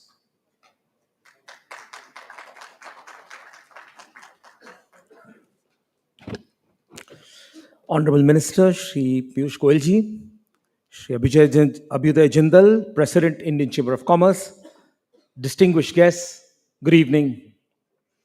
Today has been a remarkable journey of ideas, inspiration, and intent. We are guided by the towering vision of our Honorable Prime Minister Shri Narendra Modi, who gives a place of pride to our Annadatas. His vision considers agricultural transformation at the very heart of India's march towards Viksit Bharat 2047. Our Prime Minister has envisioned making India as the food basket of the world. We are thankful and in deep gratitude as we were privileged to witness the magical and most inspiring words from Honorable Minister, Ministry of Commerce and Industry, Government of India, Shri Piyush Goyal ji, whose passionate advocacy for Indian farmers and the unwavering commitment to vocal for local have set a national agenda for self-reliance and global competitiveness. His message is clear. Our farmers and rural economy are the backbone of our nation, and every policy, every partnership must put their interests first. One message has resonated through every session today.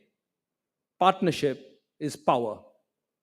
When government policy meets industry innovation, we create solutions that scale, endure, and uplift farmer families nationwide. Together, we can harness technology, investment, and knowledge to turn fields into flourishing hubs of opportunity. Sir, as we depart, we carry with us the commitment to work shoulder to shoulder with our farmers, to collaborate openly across ministries, enterprises, and communities. Sir, we commit to keep India's flag flying high as we strive to nourish not only ourselves, but the world. Ladies and gentlemen, thank you for your energy, your expertise, and your dedication. The road to Viksit Bharat is long, but with unity and purpose, we will all make it a reality. Jai Hind, Jai Kisan.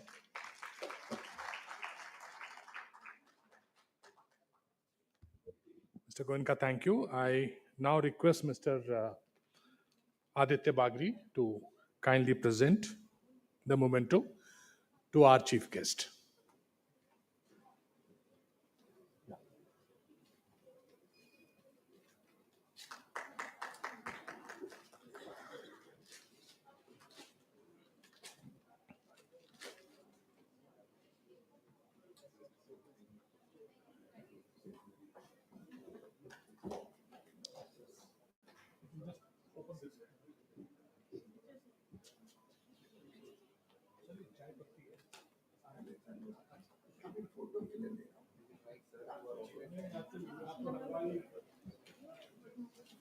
नहीं, वो छोड़ दीजिए, he will not take anything.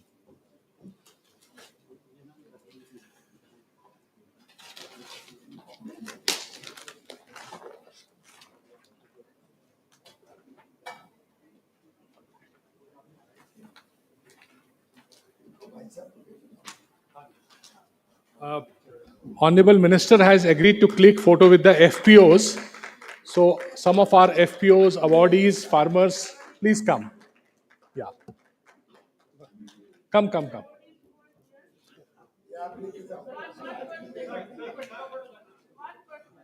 The FPOs who are here, please come on the stage and the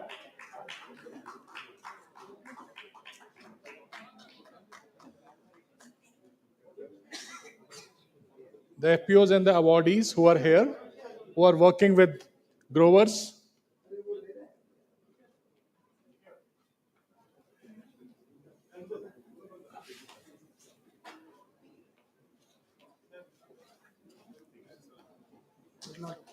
Thank you, sir. Thank you so much. Let's end this with a round of applause to our honorable chief guest. Huge round of applause. And